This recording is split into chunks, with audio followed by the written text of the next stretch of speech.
ধন্যবাদ ধন্যবাদ জ্ঞাপন কৰিছোঁ ইমান ধুনীয়া এটি ৰাজবংশী পাৰম্পৰিক নৃত্য আমাৰ সন্মুখত দাঙি ধৰাৰ বাবে। এতিয়া আমি আগবাঢ়িছোঁ আমাৰ যি আজিৰ মূল বিষয় আছিলে গুড গভাৰ্নেন্স, তাৰে আমি এতিয়া আপোনালোকৰ সন্মুখত সামৰণি মন্তব্য দাঙি ধৰিবলৈ ওলাইছোঁ। আৰু ইয়াৰ বাবে মই অনুৰোধ জনাইছোঁ honourable deputy chief executive member আৰু আজিৰ আমাৰ মূল বিষয় এয়া হ'ল গুড গভাৰ্নেন্স, তাৰে পঞ্চায়ত এণ্ড ৰুৰেল ডেভেলপমেণ্টৰ এক্সিকিউটিভ মেম্বাৰ শ্ৰীযুত গোবিন্দ চন্দ্ৰ বসুমতাৰী ডাঙৰীয়াক আজিৰ এই ছেশ্যনৰ সামৰণি মন্তব্য দাঙি ধৰাৰ বাবে ধন্যবাদ।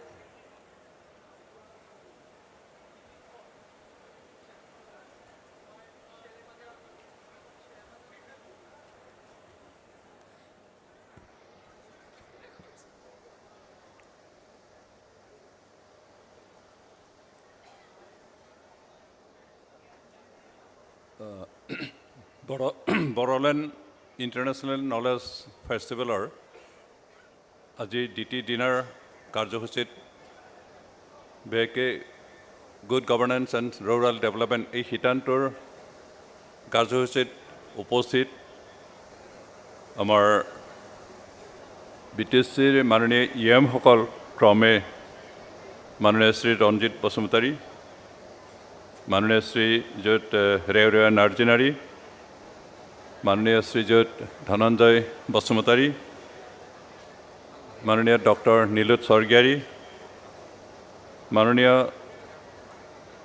শ্ৰী ৰণেন নাৰ্জাৰী, লগতে ইয়াত উপস্থিত আমাৰ ৰিচোৰ্চ পাৰ্চন হিচাপে আমন্ত্ৰিত ক্ৰমে Shri Dhiraj হাউট, Secretary PNRD BTR, Professor Nazrul Haq,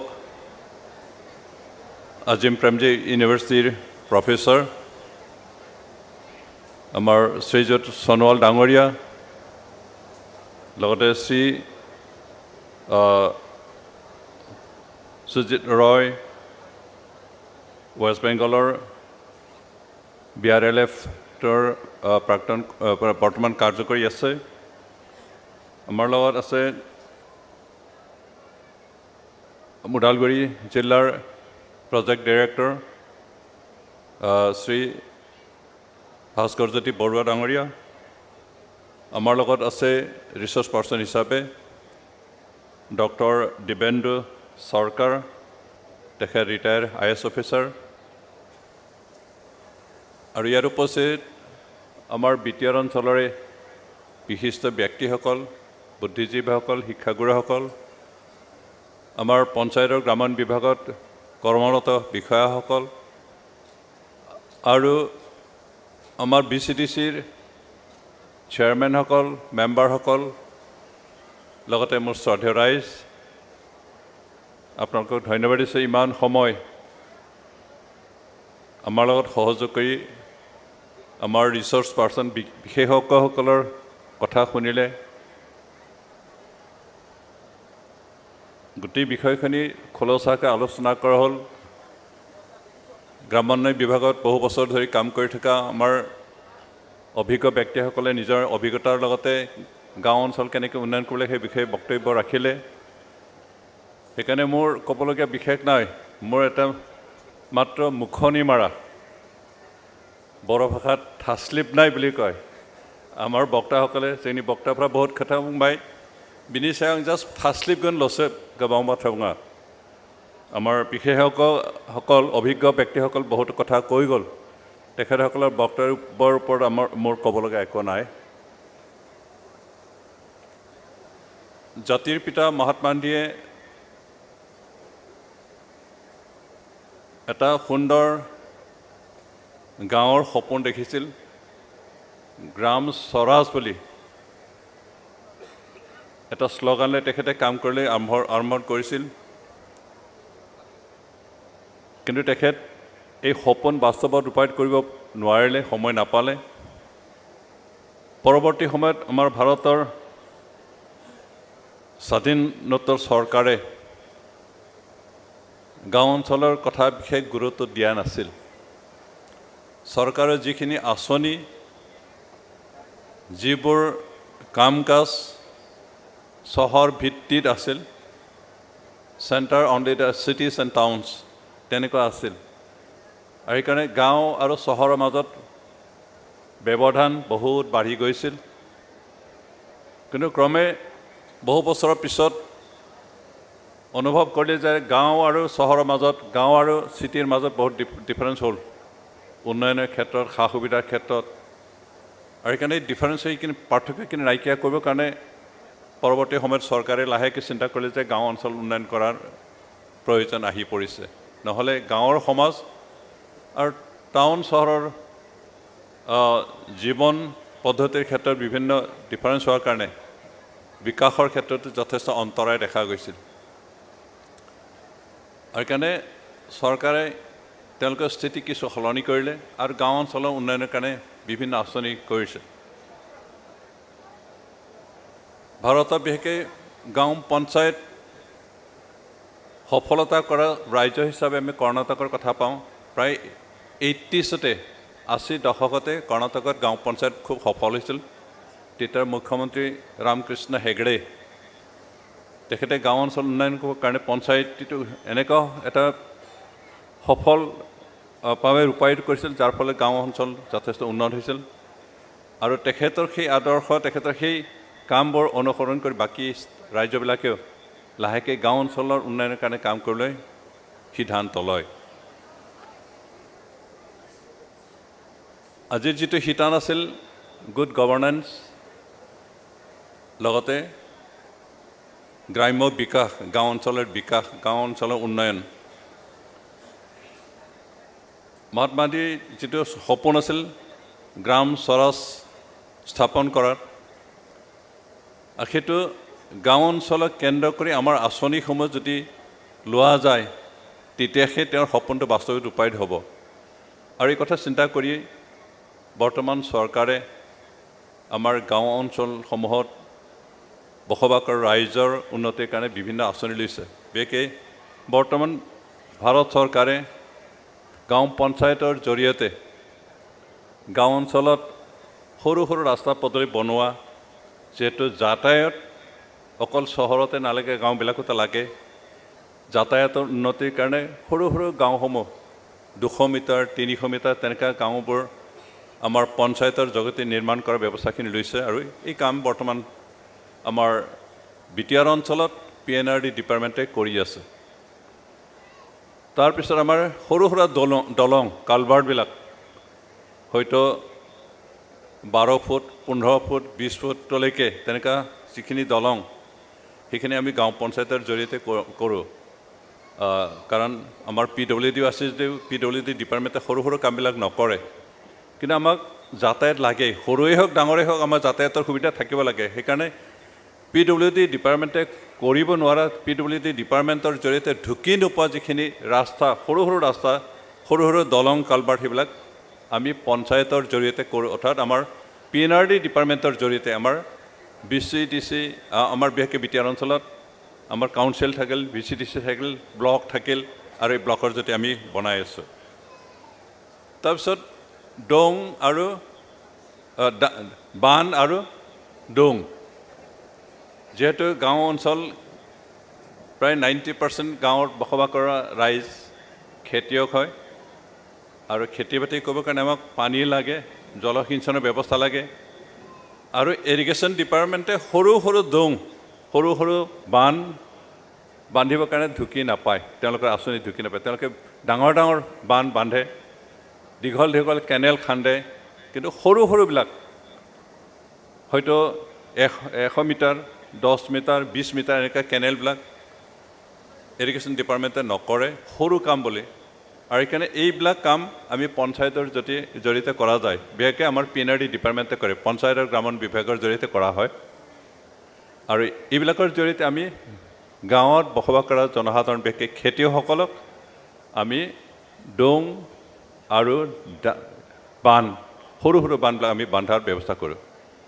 আমি সৰু থাকোঁতে দেখিছিলোঁ গাঁৱৰ ৰাইজে এসপ্তাহ দুসপ্তাহ গোটেই মানুহখিনি ওলাই বান বান্ধিছিল ডং খান্দিছিল এতিয়াও বিশেষকৈ যিবোৰ অঞ্চল পাহাৰীয়া অঞ্চল বিশেষকৈ ভূটান বৰ্ডাৰ অঞ্চলত থকা যিখিনি ৰাইজ তেওঁলোকে এতিয়াও নিজে শিলেৰে গছৰ ডাল পাতেৰে বান্ধ বান্ধে কিন্তু বানপানী আহিলে সেইটো ভাঙি যায় বছৰটোত হয়তো 4 বা 5 বছৰকৈ তেওঁলোকে বান্ধিব লগা হয় আৰু তেনেকুৱা কষ্টবিলাক দেখি চৰকাৰে এটা মনত ভাৱ উদয় হ'ল যে ৰাইজে তেনেকুৱা প্ৰতি বছৰে 3 বা 4 বাৰ বান্ধিব লগা হোৱা তেনেকুৱা অৱস্থাখিনি নাইকিয়া কৰিবৰ কাৰণে পকীকৰণৰ ব্যৱস্থা কৰা যায় আৰু সেইকাৰণে ডাঙৰ ডাঙৰ বান্ধবিলাক এতিয়াও ইৰিগেশ্যন জৰিয়তে বন্ধা হোৱাৰ ব্যৱস্থা কৰা হৈছে কিন্তু যিবিলাক সৰু সৰু সেইখিনি আমি PNRD ডিপাৰ্টমেণ্টৰ গাঁও পঞ্চায়তৰ সমূহৰ পঞ্চায়তৰ গ্ৰামোন্নয়ন বিভাগৰ জৰিয়তে এইখিনি সৰু সৰু বান্ধ আৰু ডোংবিলাক আমি বনাই দিয়াৰ ব্যৱস্থাখিনি কৰি আছোঁ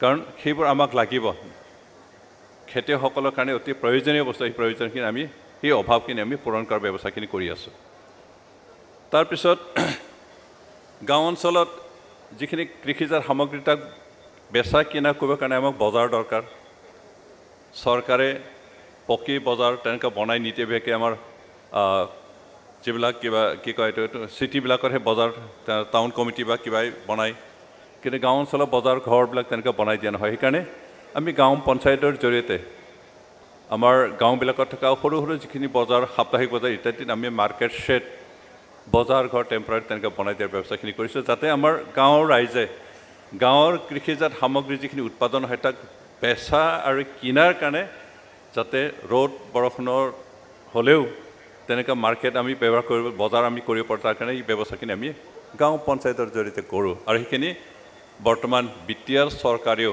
তেনেকুৱা আঁচনিৰ জৰিয়তে বিভিন্ন ঠাইত আমি মাৰ্কেট শ্বেড নিৰ্মাণ কৰি আছোঁ তাৰপিছত চেনিটেৰী প্ৰভিজন আমাৰ গাঁওবিলাকত বহুতৰ ঘৰে ঘৰে আমাৰ স্বাস্থ্যজনিত ব্যৱস্থাখিনি নাই স্বাস্থ্য ৰক্ষাৰ ব্যৱস্থা নাই চেনিটেৰী প্ৰভিজন যেনেকৈ লেট্ৰিন বা ইউৰিনেল তেনেকৈ ব্যৱস্থা নাই আৰু বিশেষকৈ ৰাজহুৱা স্থানবিলাকত আমাৰ মন্দিৰ মছজিদ স্কুল ঘৰ গীৰ্জাঘৰ বা বজাৰ সমাৰ তেনেকুৱা ঠাইবিলাকত আমাৰ ৰাজহুৱা তেনেকুৱা ঠাইবিলাকত আমাৰ স্বাস্থ্যজনিত ব্যৱস্থাৰ তেনেকুৱা সুবিধা নাই চৰকাৰে ডাইৰেক্টলি তেনেকুৱা আমাৰ যিহেতু PHC ডিপাৰ্টমেণ্ট আছে তেওঁলোকে কৰি আছে তেওঁলোকে কিন্তু সৰু সৰু আঁচনিবিলাক নকৰে আৰু সেইকাৰণে আমি PNRD ডিপাৰ্টমেণ্টৰ যদি বিশেষকৈ আমাৰ বিটিআৰত আমাৰ PNRD ডিপাৰ্টমেণ্টৰ জৰিয়তে কেতিয়াবা 15 ফাইনেন্সৰ বা কেতিয়াবা 16 ফাইনেন্সৰ টাইট ফাণ্ডৰ জৰিয়তে আমি তেনেকুৱা ৰাজহুৱা স্থানবিলাকত গাঁৱৰ ৰাইজে অন্ততঃ এই সমস্যাৰ পৰা সমাধান কৰিবৰ কাৰণে পুৰুষ মহিলা সকলোৱে নিজৰ স্বাস্থ্য ৰক্ষাৰ সুবিধাখিনি দিবৰ কাৰণে আমি তেনেকুৱা ৰাজহুৱা স্থানবিলাকত প্ৰস্ৰাৱগাৰ বা ইউৰিনেল তেনেকৈ বনাই দিয়াৰ ব্যৱস্থাখিনি আমি কৰিছোঁ আৰু সেইখিনিৰ অন্ততঃ গাঁৱৰ সমাজত আমি কেনেকৈ স্বাস্থ্য ৰক্ষাৰ লগতে আমাৰ এটা সভ্য সমাজ হিচাপে জীয়াই থাকিব পাৰি এই ব্যৱস্থাখিনি আমি PNRD ডিপাৰ্টমেণ্টৰ জৰিয়তে কৰি আছোঁ তাৰোপৰি আমাৰ খোৱা পানীৰ ব্যৱস্থাখিনি আমি বহু বছৰৰ পৰা দেখি আহিছোঁ গাঁওবিলাকত য'ত ৰাইজে নিজে কুঁৱা খান্দি ল'ব নোৱাৰে দুখীয়া অৱস্থাৰ কাৰণে তেনেকুৱাবিলাকত গাঁও পঞ্চায়তৰ জৰিয়তে কুঁৱা বা নলী তেনেকৈ খান্দি দিয়া ব্যৱস্থা আছিল কিন্তু বৰ্তমান চৰকাৰে তাক আকৌ অলপমান খুব আগুৱাই পেলাই টাইট 15 ফাইনেন্সৰ টাইট ফাণ্ডৰ জৰিয়তে গাঁওবিলাকত বৰিং ব্যৱস্থা কৰিছে আৰু ঘৰে ঘৰে পানী দিয়াৰ ব্যৱস্থাখিনি কৰিছে আৰু ৰাজহুৱা স্থানবিলাকে যেনেকৈ স্কুল মন্দিৰ মছজিদ এনেকুৱা ঠাইবিলাকত আমি তেনেকৈ বৰিঙৰ ব্যৱস্থা তেনেকৈ ব্যৱস্থা কৰি খোৱা পানীৰ যোগানৰ ব্যৱস্থাখিনি আমি কৰিছোঁ যাতে গাঁৱৰ সমাজে গাঁৱৰ ৰাইজে খোৱা পানীৰ সমস্যাৰ পৰা হাত সাৰিব পাৰে এই গোটেই ব্যৱস্থাখিনি আজি আমি বিটিআৰ অঞ্চলত কৰি আছোঁ য'ত য'ত তেনেকুৱা সমস্যা আছে সেই সমস্যাখিনি আমি সমাধান কৰিবৰ কাৰণে কাম কৰি আছোঁ তাৰপিছত বহু সময়ত দেখিছোঁ যে আমাৰ ক্ৰিমেশ্যন গ্ৰাউণ্ড তেনেকৈ নাথাকে মৰিশালি বা শ্মশান তেনেকুৱাবিলাক খুব লেতেৰা পেতেৰা থাকে তেনেকুৱা প্ৰটেকশ্যনৰ ব্যৱস্থা নাথাকে আৰু কাৰণে বহু জেগাত আমি ক্ৰিমেশ্যন গ্ৰাউণ্ড পাক্কা কৰি দিয়াৰ ব্যৱস্থা কৰিছোঁ তাত ঘৰ চৰ বনাই দিয়াৰ ব্যৱস্থা কৰিছোঁ ৰ'দ বৰষুণ হ'লেও যাতে ৰাইজে শান্তিৰে অন্ততঃ শেষ কামখিনি কৰাতে এজন মৃতকৰ প্ৰতি সন্মান কৰি মৃতকৰ যাতে সৎকাৰ কৰিব পৰা যায় সেই ব্যৱস্থাখিনি আমি কৰি দিওঁ। বিশেষকৈ ৰাজহুৱা ঠাইবিলাকত য'ত 4-5খন গাঁৱৰ ৰাইজে একে ঠাইতে তেনেকৈ ব্যৱহাৰ কৰে, শ্মশান হিচাপে তেনেকৈ শ্মশানবিলাকত আমি ঘৰ বনাই দিয়াৰ ব্যৱস্থাখিনি আমি কৰি আছোঁ। PNRD ডিপাৰ্টমেণ্টে এই কামখিনি কৰি আছে। আৰু তেনেকৈ আমি সমাজত স্বাস্থ্যসন্মতভাৱে গাঁও অঞ্চলৰ পৰা দূৰত তেনেকৈ ব্যৱস্থা কৰাৰ জৰিয়তে আমি এটা সভ্য সমাজ হিচাপে জীয়াই থকাৰ ব্যৱস্থাখিনি আমি কৰিছোঁ। বিভিন্ন ঠাইত আমি গাঁওবিলাকে দেখিছোঁ যে ৰাজহুৱা সভা সমিতি পাতিবৰ কাৰণে ঘৰ নাই। ৰ'দ বৰষুণ হ'লে তেওঁলোকে তেনেকৈ আলোচনাৰ কাৰণে ঘৰ বিচাৰি পোৱা নাযায়। আৰু তেনেকৈ ঠাইবিলাকত আমি কমিউনিটি হল হিচাপে বনাই আছোঁ। বিভিন্ন গাঁওবিলাকত 3-4খন গাঁৱে ব্যৱহাৰ কৰিব পৰা তেনেকৈ ঠাইবিলাকত আমি কমিউনিটি হল তেনেকৈ আমি বনাই দিয়াৰ ব্যৱস্থাখিনি কৰিছোঁ। আৰু PNRDয়ে এই ব্যৱস্থাখিনি হয়তো বিগত সময়ত কৰিছিল নে নাই আমি BTR অঞ্চলত, কিন্তু আমি চৰকাৰ হোৱাৰ পৰা বিভিন্ন ঠাইত তেনেকৈ কমিউনিটি হল নিৰ্মাণ কৰি গাঁৱৰ ৰাইজক অন্ততঃ ৰ'দ বৰষুণৰ সময়ত তেওঁলোকে সমজুৱাভাৱে কিবা একেলগে বহি আলোচনা কৰিবলগা বিষয় থাকিলে যাতে বহি আলোচনা কৰিব পাৰে সেই ব্যৱস্থাখিনি আমি কৰি দিছোঁ। তাৰোপৰি আমি অপেন কালচাৰেল ষ্টেজো বনাই দিছোঁ। আগৰ চৰকাৰ সময়ত হয়তো কিছুমান ঠাইত 2-এটা বনাইছিল, কিন্তু আমি চৰকাৰ অহাৰ পিছত আমাৰ BTRত বিশেষকৈ আমাৰ PNRD ডিপাৰ্টমেণ্টৰ জৰিয়তে বিভিন্ন ঠাইত অপেন কালচাৰেল ষ্টেজ তেনেকৈ বনাই দিছোঁ। আৰু সেই স্কিম এতিয়াও আমাৰ চলি আছে। আমি যেতিয়ালৈকে গোটেই গাঁও অঞ্চলক তেনেকৈ ব্যৱস্থাৰে কভাৰ কৰিব নোৱাৰিম তেতিয়ালৈকে আমি কৰি গৈ থাকিম। আমি আশা কৰিছোঁ অন্ততঃ আমাৰ চৰকাৰৰ সময়খিনিত আমাৰ যিহেতু 2টা বছৰ কমপ্লিট হোৱাৰ আৰু 3টা বছৰ আমাৰ হাতত আছে, 3টা বছৰত গোটেই BTR অঞ্চলত য'ত য'ত লাগে সেইখিনি অঞ্চলত আমি অপেন ষ্টেজ আমি নিৰ্মাণ কৰি গাঁৱৰ সমাজক অন্ততঃ আমাৰ সংস্কৃতিৰ বিষয়ে চিন্তা চৰ্চা কৰিবলৈ প্ৰদৰ্শন কৰি তেনেকৈ ব্যৱস্থা আমি কৰি দিব পাৰিম। ইয়াৰ উপৰিও আমাৰ চেণ্ট্ৰেল গভৰ্ণমেণ্টৰ ফ্লেগশ্বিপ স্কিম হিচাপে MJNREGA আছে, PMNY আছে। আৰু এইবিলাক এই আঁচনিৰ বিষয়ে আমাৰ ইতিমধ্যে বিশেষসকলে কৈছে, মই বিশেষ ক'ব বিচৰা নাই। বিশেষকৈ MJNREGAৰ ক্ষেত্ৰত মই এটাই কথা ক'ব বিচাৰিছোঁ যে স্কিমটো খুব ভাল হৈছে যে গাঁও অঞ্চলত নিয়োগ ব্যৱস্থা কৰা লগতে গাঁৱৰ বিকাশৰ কাম কৰা। জব কাৰ্ডৰ জৰিয়তে যিসকল জব কাৰ্ড থাকিব তেওঁলোকক নিয়োগ দিলে, কামৰ ব্যৱস্থা দিলে, সংস্থাপনৰ ব্যৱস্থা কৰি দিলে, কিন্তু লগতে উন্নয়নৰ কাম কৰাৰ ব্যৱস্থাখিনি কৰা হ'ল। কিন্তু প্ৰেক্টিকেলি আমাৰ অসমত এই আঁচনিটো সফল হোৱা নাই। কাৰণ অসমৰ মানুহে জব কাৰ্ডৰ জৰিয়তে কাম নকৰে, কাম নকৰাকৈ পইচা পাব বিচাৰে। আৰু সেইটো কেনেকৈ সম্ভৱ হ'ব? যদি পইচাখিনি জব কাৰ্ড হোল্ডাৰক দিয়া যায়, কামটো পৰি থাকিব, কামটো কোনেও নকৰে, কাম কৰিবলৈ নাযায় কোনেও, অকল পইচাটোহে বিচাৰে। তে তেওঁলোককো পইচা দিব লাগে, কামো সমাধা কৰিব লাগে, কেনেকৈ হ'ব?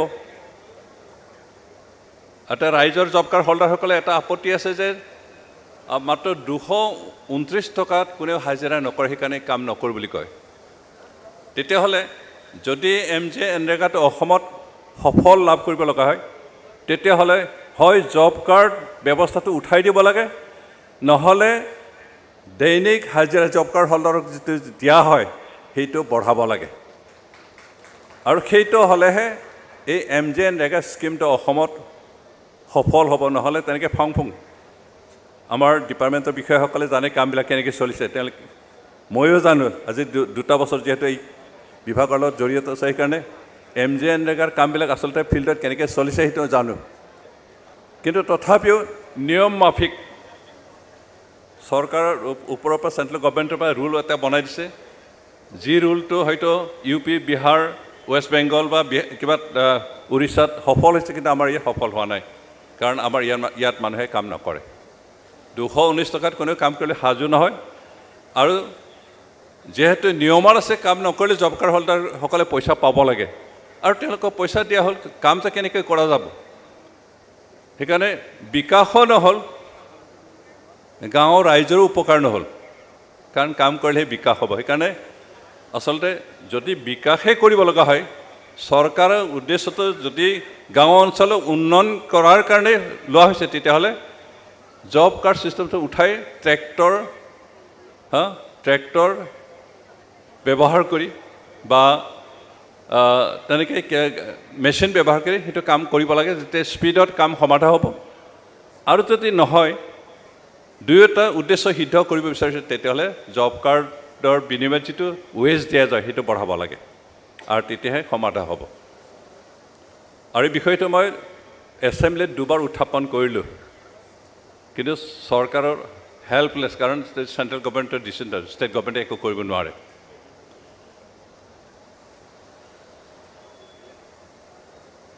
সেইকাৰণে আপোনালোকক ধন্যবাদ দিছোঁ যে এই কথাখিনি আমি জানিলোঁ পঞ্চায়তে কি কৰে, আৰু সেইখিনি আমি ইমপ্লিমেণ্ট ঠিকমতে কৰিব লাগিব। যিহেতু তৃণমূল পৰ্যায়ত গাঁৱৰ ৰাইজক বিকাশৰ পথ দেখুওৱা ষ্টেজটোৱেই হ'ল আমাৰ পঞ্চায়ত, আৰু এই পঞ্চায়তৰ আমাৰ বিষয়াসকলে কৰ্মচাৰীসকলে ঠিকমতে যদি কাম নকৰে, চৰকাৰ যিখিনি আঁচনি আহে, চৰকাৰ যিখিনি পইচা আহে, তাক ঠিকমতে যদি ইমপ্লিমেণ্ট নকৰে, তেতিয়াহ'লে গাঁও অঞ্চল উন্নয়ন নহ'ব। আৰু গাঁও উন্নয়ন নহ'লে এজ এ হোল দেশখনৰ উন্নয়ন আশা কৰাটো মিছা। সেইকাৰণে আমাৰ বিশেষকৈ তৃণমূল পৰ্যায়ত যিসকল কৰ্মী আছে, আমাৰ PCTC চেয়াৰমেনসকলেই হওক, আমাৰ গাঁও পঞ্চায়তৰ প্ৰেচিডেণ্টসকলেই হওক, আমাৰ ব্লক লেভেলৰ বিষয়াসকলেই হওক, যিসকল আমাৰ বিষয়া আছিলে, AE আছে, GSP আছে, বিভিন্ন আমাৰ BDO আছে, ইঞ্জিনিয়াৰ আছে, জুনিয়ৰ ইঞ্জিনিয়াৰসকল আছে, গোটেইখিনি যদি আমি ঠিকমতে কাম নকৰোঁ, তেতিয়াহ'লে চৰকাৰৰ যিখিনি ধন আহে সেইখিনি অপব্যয় হ'ব। তাৰ ফলত গাঁও অঞ্চল পিছ পৰি থাকিব, আৰু গাঁও পিছ পৰি থকা মানে গোটেই দেশখনে পিছ পৰি থাকিব। কাৰণ আমাৰ প্ৰতিজনৰ এটা দায়িত্ব আছে, আমাৰ বিষয়াসকলৰ দায়িত্ব আছে, কমিশ্যনাৰ, BDOসকলৰ, PDOসকলৰ, executive engineer, assistant engineer, accredited engineer, junior engineer, গোটেইখিনিৰে দায়িত্ব আছে, যাতে চৰকাৰৰ টকাখিনি আমি পাই হিচাপ কৰি যাতে ব্যৱহাৰ কৰোঁ, আৰু তেতিয়াহে আমাৰ গাঁও অঞ্চল উন্নয়ন হ'ব। আৰু সেইটোহে আমি যে গুড গভৰ্নেন্সৰ ইমপ্লিমেণ্ট কৰিছোঁ, সেই কথাটো প্ৰমাণিত হ'ব। আজি যিসকল ইয়াত উপস্থিত হ'ল, আমাৰ ৰিচৰ্চ পাৰ্চন হিচাপে তেখেতসকলক ধন্যবাদ দিছোঁ।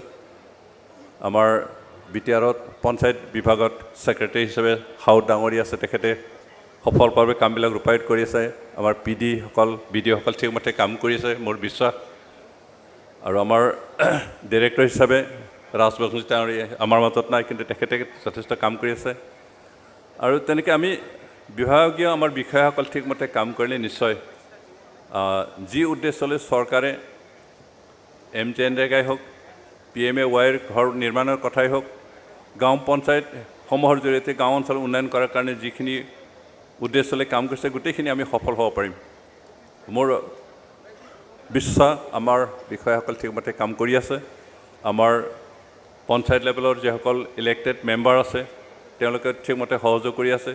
কাৰণ আমি দুই ধৰণৰ চৰকাৰ আছোঁ, আৰু দুই ধৰণৰ চৰকাৰে একেলগে সমিল হৈ যদি কাম নকৰোঁ, তেতিয়াহ'লে কোনো আঁচনি সফল নহ'ব। এটা হ'ল পলিটিকেল গভৰ্ণমেণ্ট, ইলেক্টেড ৰাইজৰ দ্বাৰা নিৰ্বাচিত চৰকাৰ, আৰু আনটো হ'ল ব্যুৰ'ক্ৰেট চৰকাৰ। আৰু ব্যুৰ'ক্ৰেট চৰকাৰটো পাৰ্মানেণ্ট চৰকাৰ হয়, বিষয়াসকলৰ দ্বাৰা পৰিচালিত যিটো চৰকাৰ, সেই চৰকাৰ কিন্তু স্থায়ী হয়।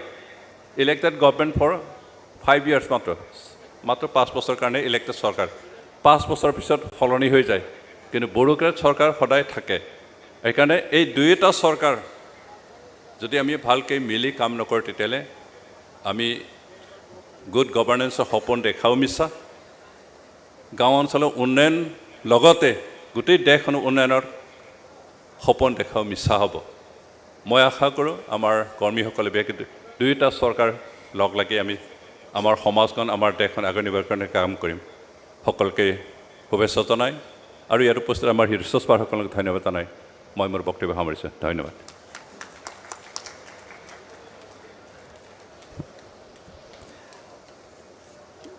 जोंनि BTRनि मानाव गेदेर लेङाइ गाहाय मावफुं सोद्रोमा गबिन्द बसुमतारी सारनिसिम साबायखर थाबाय बिथाङा दिनैनि बे सावराय मेलनि जोबथा बिबुंथिखौ जोबोद बेसेन गोसा आरो गुवारै बेखेवनानै बुंफुरना होनायनि थाखाय आरो बेजों लोगोसेनो बे हाबाफारिया जोब्बाय दायो उननि हाबाफारि दं जोंहा बेबो गुड गभार्नेन्सनि सायावनो सुशासननि सायावनो बेयाव बाहागो लागोन गुबैयै आसा मावथिफोर अंगनबादि मावथिफोर आरो KGBBनि फरायसा आरो फोरोंगिरिफोर जायफोर आसा मावथि आरो अंगनबादि मावथिफोरा दाब दाब जायगायाव गिदिंनानै दङ बिथांमोनखौ जोंनि सायनासालियाव मासि आवग्रिफैनो थाखाय खावलायहरनाय जाबाय जोंहा बिटिआरनि गाहाय मावफुं सोद्रोमा मानाव गेदेर प्रमद बर' सारा जौसाङाव दंफैखायो जायफोर अंगनबादि मावथि आसा मावथि आरो KGBBनि गासै फरायसा फोरोंगिरि नोंथांमोनखौ जोंनि सायनासालियाव मासि आवग्रिफैनो थाखाय खावलायबाय दायो আমার পরবর্তী কার্যসূচী পরবর্তী আলোচনা চক্ৰৰ বাবে আমন্ত্ৰিত সকলো আশা কৰ্মী অংগনবাদী কৰ্মী আৰু KGBBৰ সমূহ ছাত্ৰ ছাত্ৰী আৰু শিক্ষকবৃন্দক আমাৰ মূল পেণ্ডেলত আসন গ্ৰহণ কৰিবৰ কাৰণে অনুৰোধ জনোৱা হ'ল যিসকল আশা কৰ্মী অংগনবাদী কৰ্মী আৰু KGBBৰ সমূহ ছাত্ৰ ছাত্ৰী আৰু শিক্ষকবৃন্দ আমাৰ এই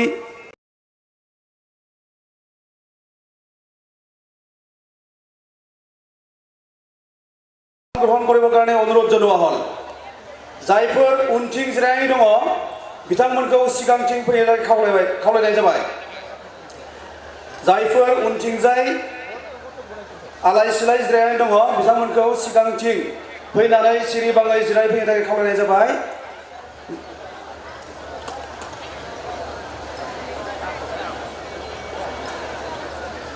পিছফালে থিয় হৈ থকা সমূহ ৰাইজক আমাৰ সন্মুখৰ আসন গ্ৰহণ কৰিবৰ কাৰণে অনুৰোধ জনোৱা হ'ল দায়ো जोंनि गेजेराव मोसागोन डन बस्क कलेज सापागुरिनि फरायसा बिथांमोना এতিয়া নৃত্য পৰিবেশন কৰিব ডন বস্ক কলেজ सापागुरिৰ ছাত্ৰীসকলে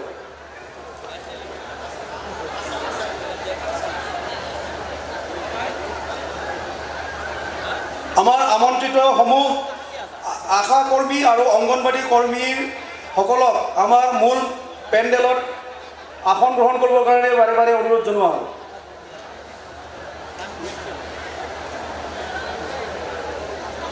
जोंनि गासैबो आसा मावथि आरो अंगनबादि मावथि बिथांमोनखौ गोबाव खालामालासेनो जोंनि गाहाय सायनासालियाव जिरायफैनाय खावलायनाय जाबाय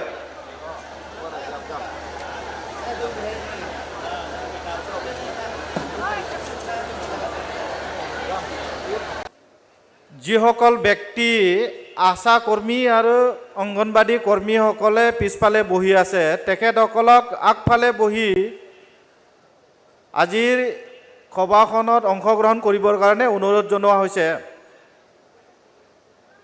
যিসকল আশা কৰ্মী আৰু অংগনবাদী কৰ্মীসকল পিছফালে বহি আছে তেখেতসকলক আগফালে আহি আসন গ্ৰহণ কৰিবৰ কাৰণে অনুৰোধ জনোৱা হৈছে দৰ্শকবৃন্দ এতিয়া আপোনালোকৰ সন্মুখত এটি বড়ো পাৰম্পৰিক নৃত্য আমি আগবঢ়াবলৈ ওলাইছোঁ এয়া জেখৈ খবাই নৃত্য এয়া আপোনালোকৰ সন্মুখত আগবঢ়াব ডন বস্ক কলেজ চাপাগুৰিৰ ছাত্ৰ ছাত্ৰীসকলে ধন্যবাদ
ধন্যবাদ জ্ঞাপন কৰিছোঁ ডন বস্কো কলেজৰ ছাত্ৰ ছাত্ৰীসকলক ইমান ধুনীয়া এটি বড়ো পাৰম্পৰিক নৃত্য আমাৰ সন্মুখত আগবঢ়াবৰ বাবে এতিয়া আমি আমাৰ দ্বিতীয় সেশন আৰম্ভ কৰিবলৈ ওলাইছোঁ কিন্তু তাৰে আগতে আমাৰ মাজত এতিয়াও আৰু বহুতো আশাকৰ্মী আৰু আশাকৰ্মীৰ লগতে আৰু আংগনবাড়ীৰ কৰ্মকৰ্তাসকলে ইয়াতে ওচৰে পাজৰে থিয় হৈ আছে তেওঁলোকক বিনম্ৰ অনুৰোধ জনাইছোঁ আপোনালোকে যেন অনুগ্ৰহ কৰি আমাৰ এই মূল প্ৰেক্ষাগৃহত আহি উপস্থিত হয় আৰু নিজৰ নিজৰ আসন গ্ৰহণ কৰে এতিয়া আমি আমাৰ দ্বিতীয় সেশন আৰম্ভ কৰিবলৈ ওলাইছোঁ ইয়াৰ মূল বিষয় হ'ল ৰোগ নিৰ্মূল বড়োলেণ্ড ৰোগ নিৰ্মূল বড়োলেণ্ড এয়া আপোনালোক সকলোৱে গম পায় এয়া আমি এতিয়া আৰম্ভ কৰিবলৈ ওলাইছোঁ পোনপ্ৰথমে আমি এটি সংবৰ্ধনা অনুষ্ঠানলৈ আগবাঢ়িছোঁ পোনপ্ৰথমে আমি সংবৰ্ধনা আগবঢ়াবলৈ ওলাইছোঁ আমাৰ অনাৰেবল চিফ অফ BTR শ্ৰীযুত প্ৰমোদ বড়ো জি ইয়াৰ বাবে আমাৰ অৰ্গেনাইজিং কমিটি মেম্বাৰক আমি মঞ্চত আহিবলৈ অনুৰোধ জনাইছোঁ।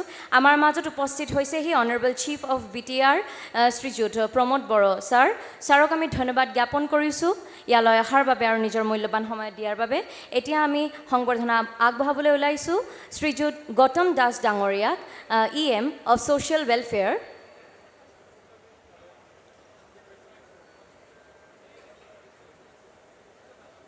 এতিয়া আমি সংবৰ্ধনা আগবঢ়াবলৈ ওলাইছোঁ Shriyut Anurag Goel, principal secretary of BTR।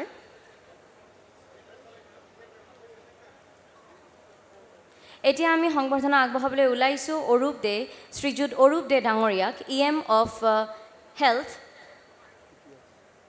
BTR। এতিয়া আমি সংবৰ্ধনা আগবঢ়াবলৈ ওলাইছোঁ শ্ৰীযুত ধীৰাজ সাউথ ডাঙৰীয়াক, secretary of health of BTR।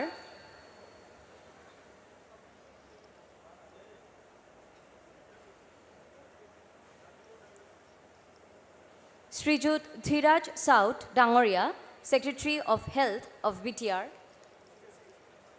এতিয়া আমি সংবৰ্ধনা আগবঢ়াবলৈ ওলাইছোঁ ডক্টৰ মনোজ চৌধুৰী ডাঙৰীয়াক, executive managing director of NHM Assam. এতিয়া আমি সংবৰ্ধনা আগবঢ়াবলৈ ওলাইছোঁ ডক্টৰ খালেক জামান ডাঙৰীয়াক, খালেক উজ্জামান ডাঙৰীয়াক, consultant maternal and child health NHM, তেওঁক সংবৰ্ধনা আগবঢ়াবলৈ মই অনুৰোধ জনাইছোঁ। এতিয়া আমি সংবৰ্ধনা আগবঢ়াবলৈ ওলাইছোঁ ডক্টৰ প্ৰকাশ বৰ্মন ডাঙৰীয়াক,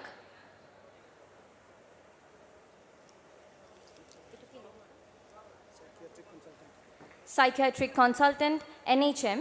এতিয়া আমি সংবৰ্ধনা আগবঢ়াবলৈ ওলাইছোঁ ডক্টৰ সুনীল কৌৰ ডাঙৰীয়া, তেওঁ এগৰাকী মেডিকেল ডক্টৰ হয়। আৰু এতিয়া আমি সংবৰ্ধনা আগবঢ়াবলৈ ওলাইছোঁ ডক্টৰ বিদীপ পঞ্চাল ডাঙৰীয়াক, ডক্টৰ বিদীপ পঞ্চাল ডাঙৰীয়া, ফিজিচিয়ান এণ্ড ৰাইটাৰ। এতিয়া আমি সংবৰ্ধনা আগবঢ়াবলৈ ওলাইছোঁ doctor Gajanan Phutke, public health physician.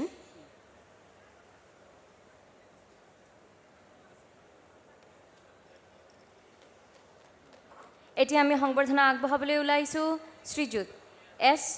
Srinivasan, IIT and IIM pedigree.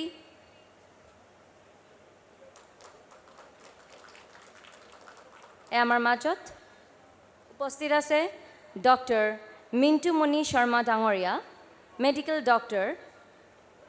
তেওঁক আমি এইখনি আৰণায়েৰে সংবৰ্ধনা আগবঢ়াবলৈ ওলাইছোঁ।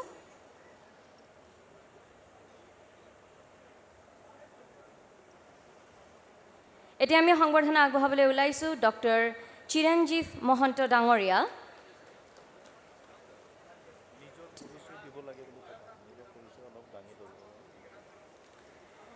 তেওঁ কাম কৰি আছে as the clinical domain head for Assam and the north east at Piramal স্বাস্থ্য।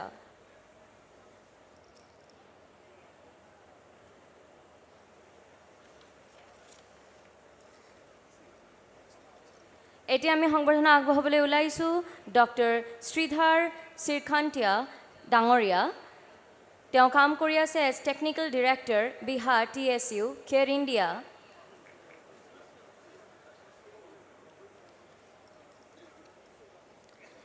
ইয়াৰ লগতে এতিয়া আমি অনুৰোধ জনাইছোঁ আমাৰ অনাৰেবল চিফ অফ BTR শ্ৰীযুত প্ৰমোদ বড়ো ছাৰক দুআষাৰ ক'বলৈ।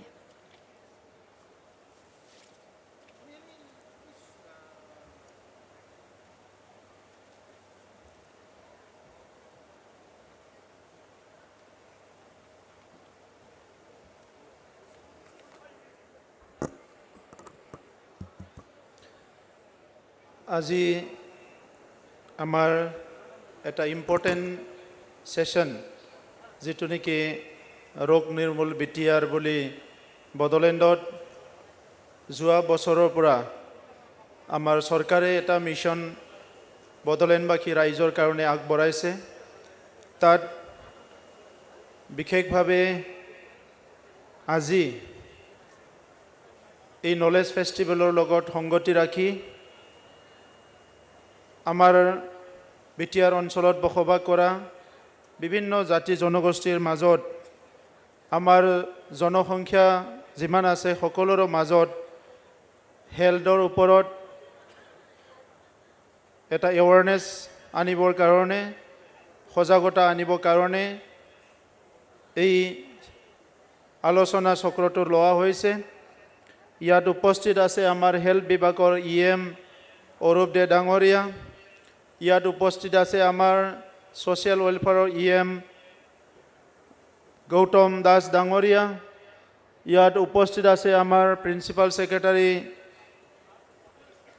অনুৰাগ গোয়েল ডাঙৰীয়া, ex director NHM Assam Manoj Choudhury ডাঙৰীয়া, ডক্টৰ খালেক জামান ডাঙৰীয়া, ডক্টৰ প্ৰকাশ বৰ্মন ডাঙৰীয়া। ইয়াত উপস্থিত আমাৰ ডক্টৰ সুনীল কৌল। ইয়াৰ লগতে आज के ये विषय पे चर्चा करने में आमंत्रित हमारे अतिथिगण अलग अलग संस्था से उपस्थित हुए हैं। मैं आप सबको स्वागत करता हूँ। विशेषভাৱে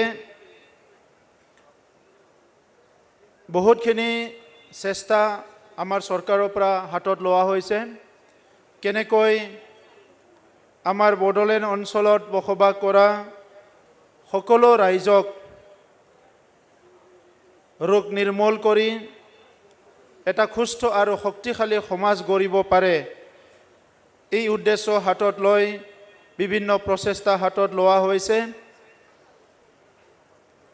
অসমত বহু বছৰৰ পৰাই আমাৰ হেল্থ সাৰ্ভিসেছ, মেডিকেল সাৰ্ভিসেছ এইবিলাক সংস্কাৰ কৰাৰ কাৰণে বৰ্তমানৰ মুখ্যমন্ত্ৰী ডক্টৰ হিমন্ত বিশ্ব শৰ্মা ডাঙৰীয়া যেতিয়া অসমৰ হেল্থ মিনিষ্টাৰ আছিলে সেই সময়ৰ পৰাই বিভিন্ন প্ৰয়াস কৰা গৈছে।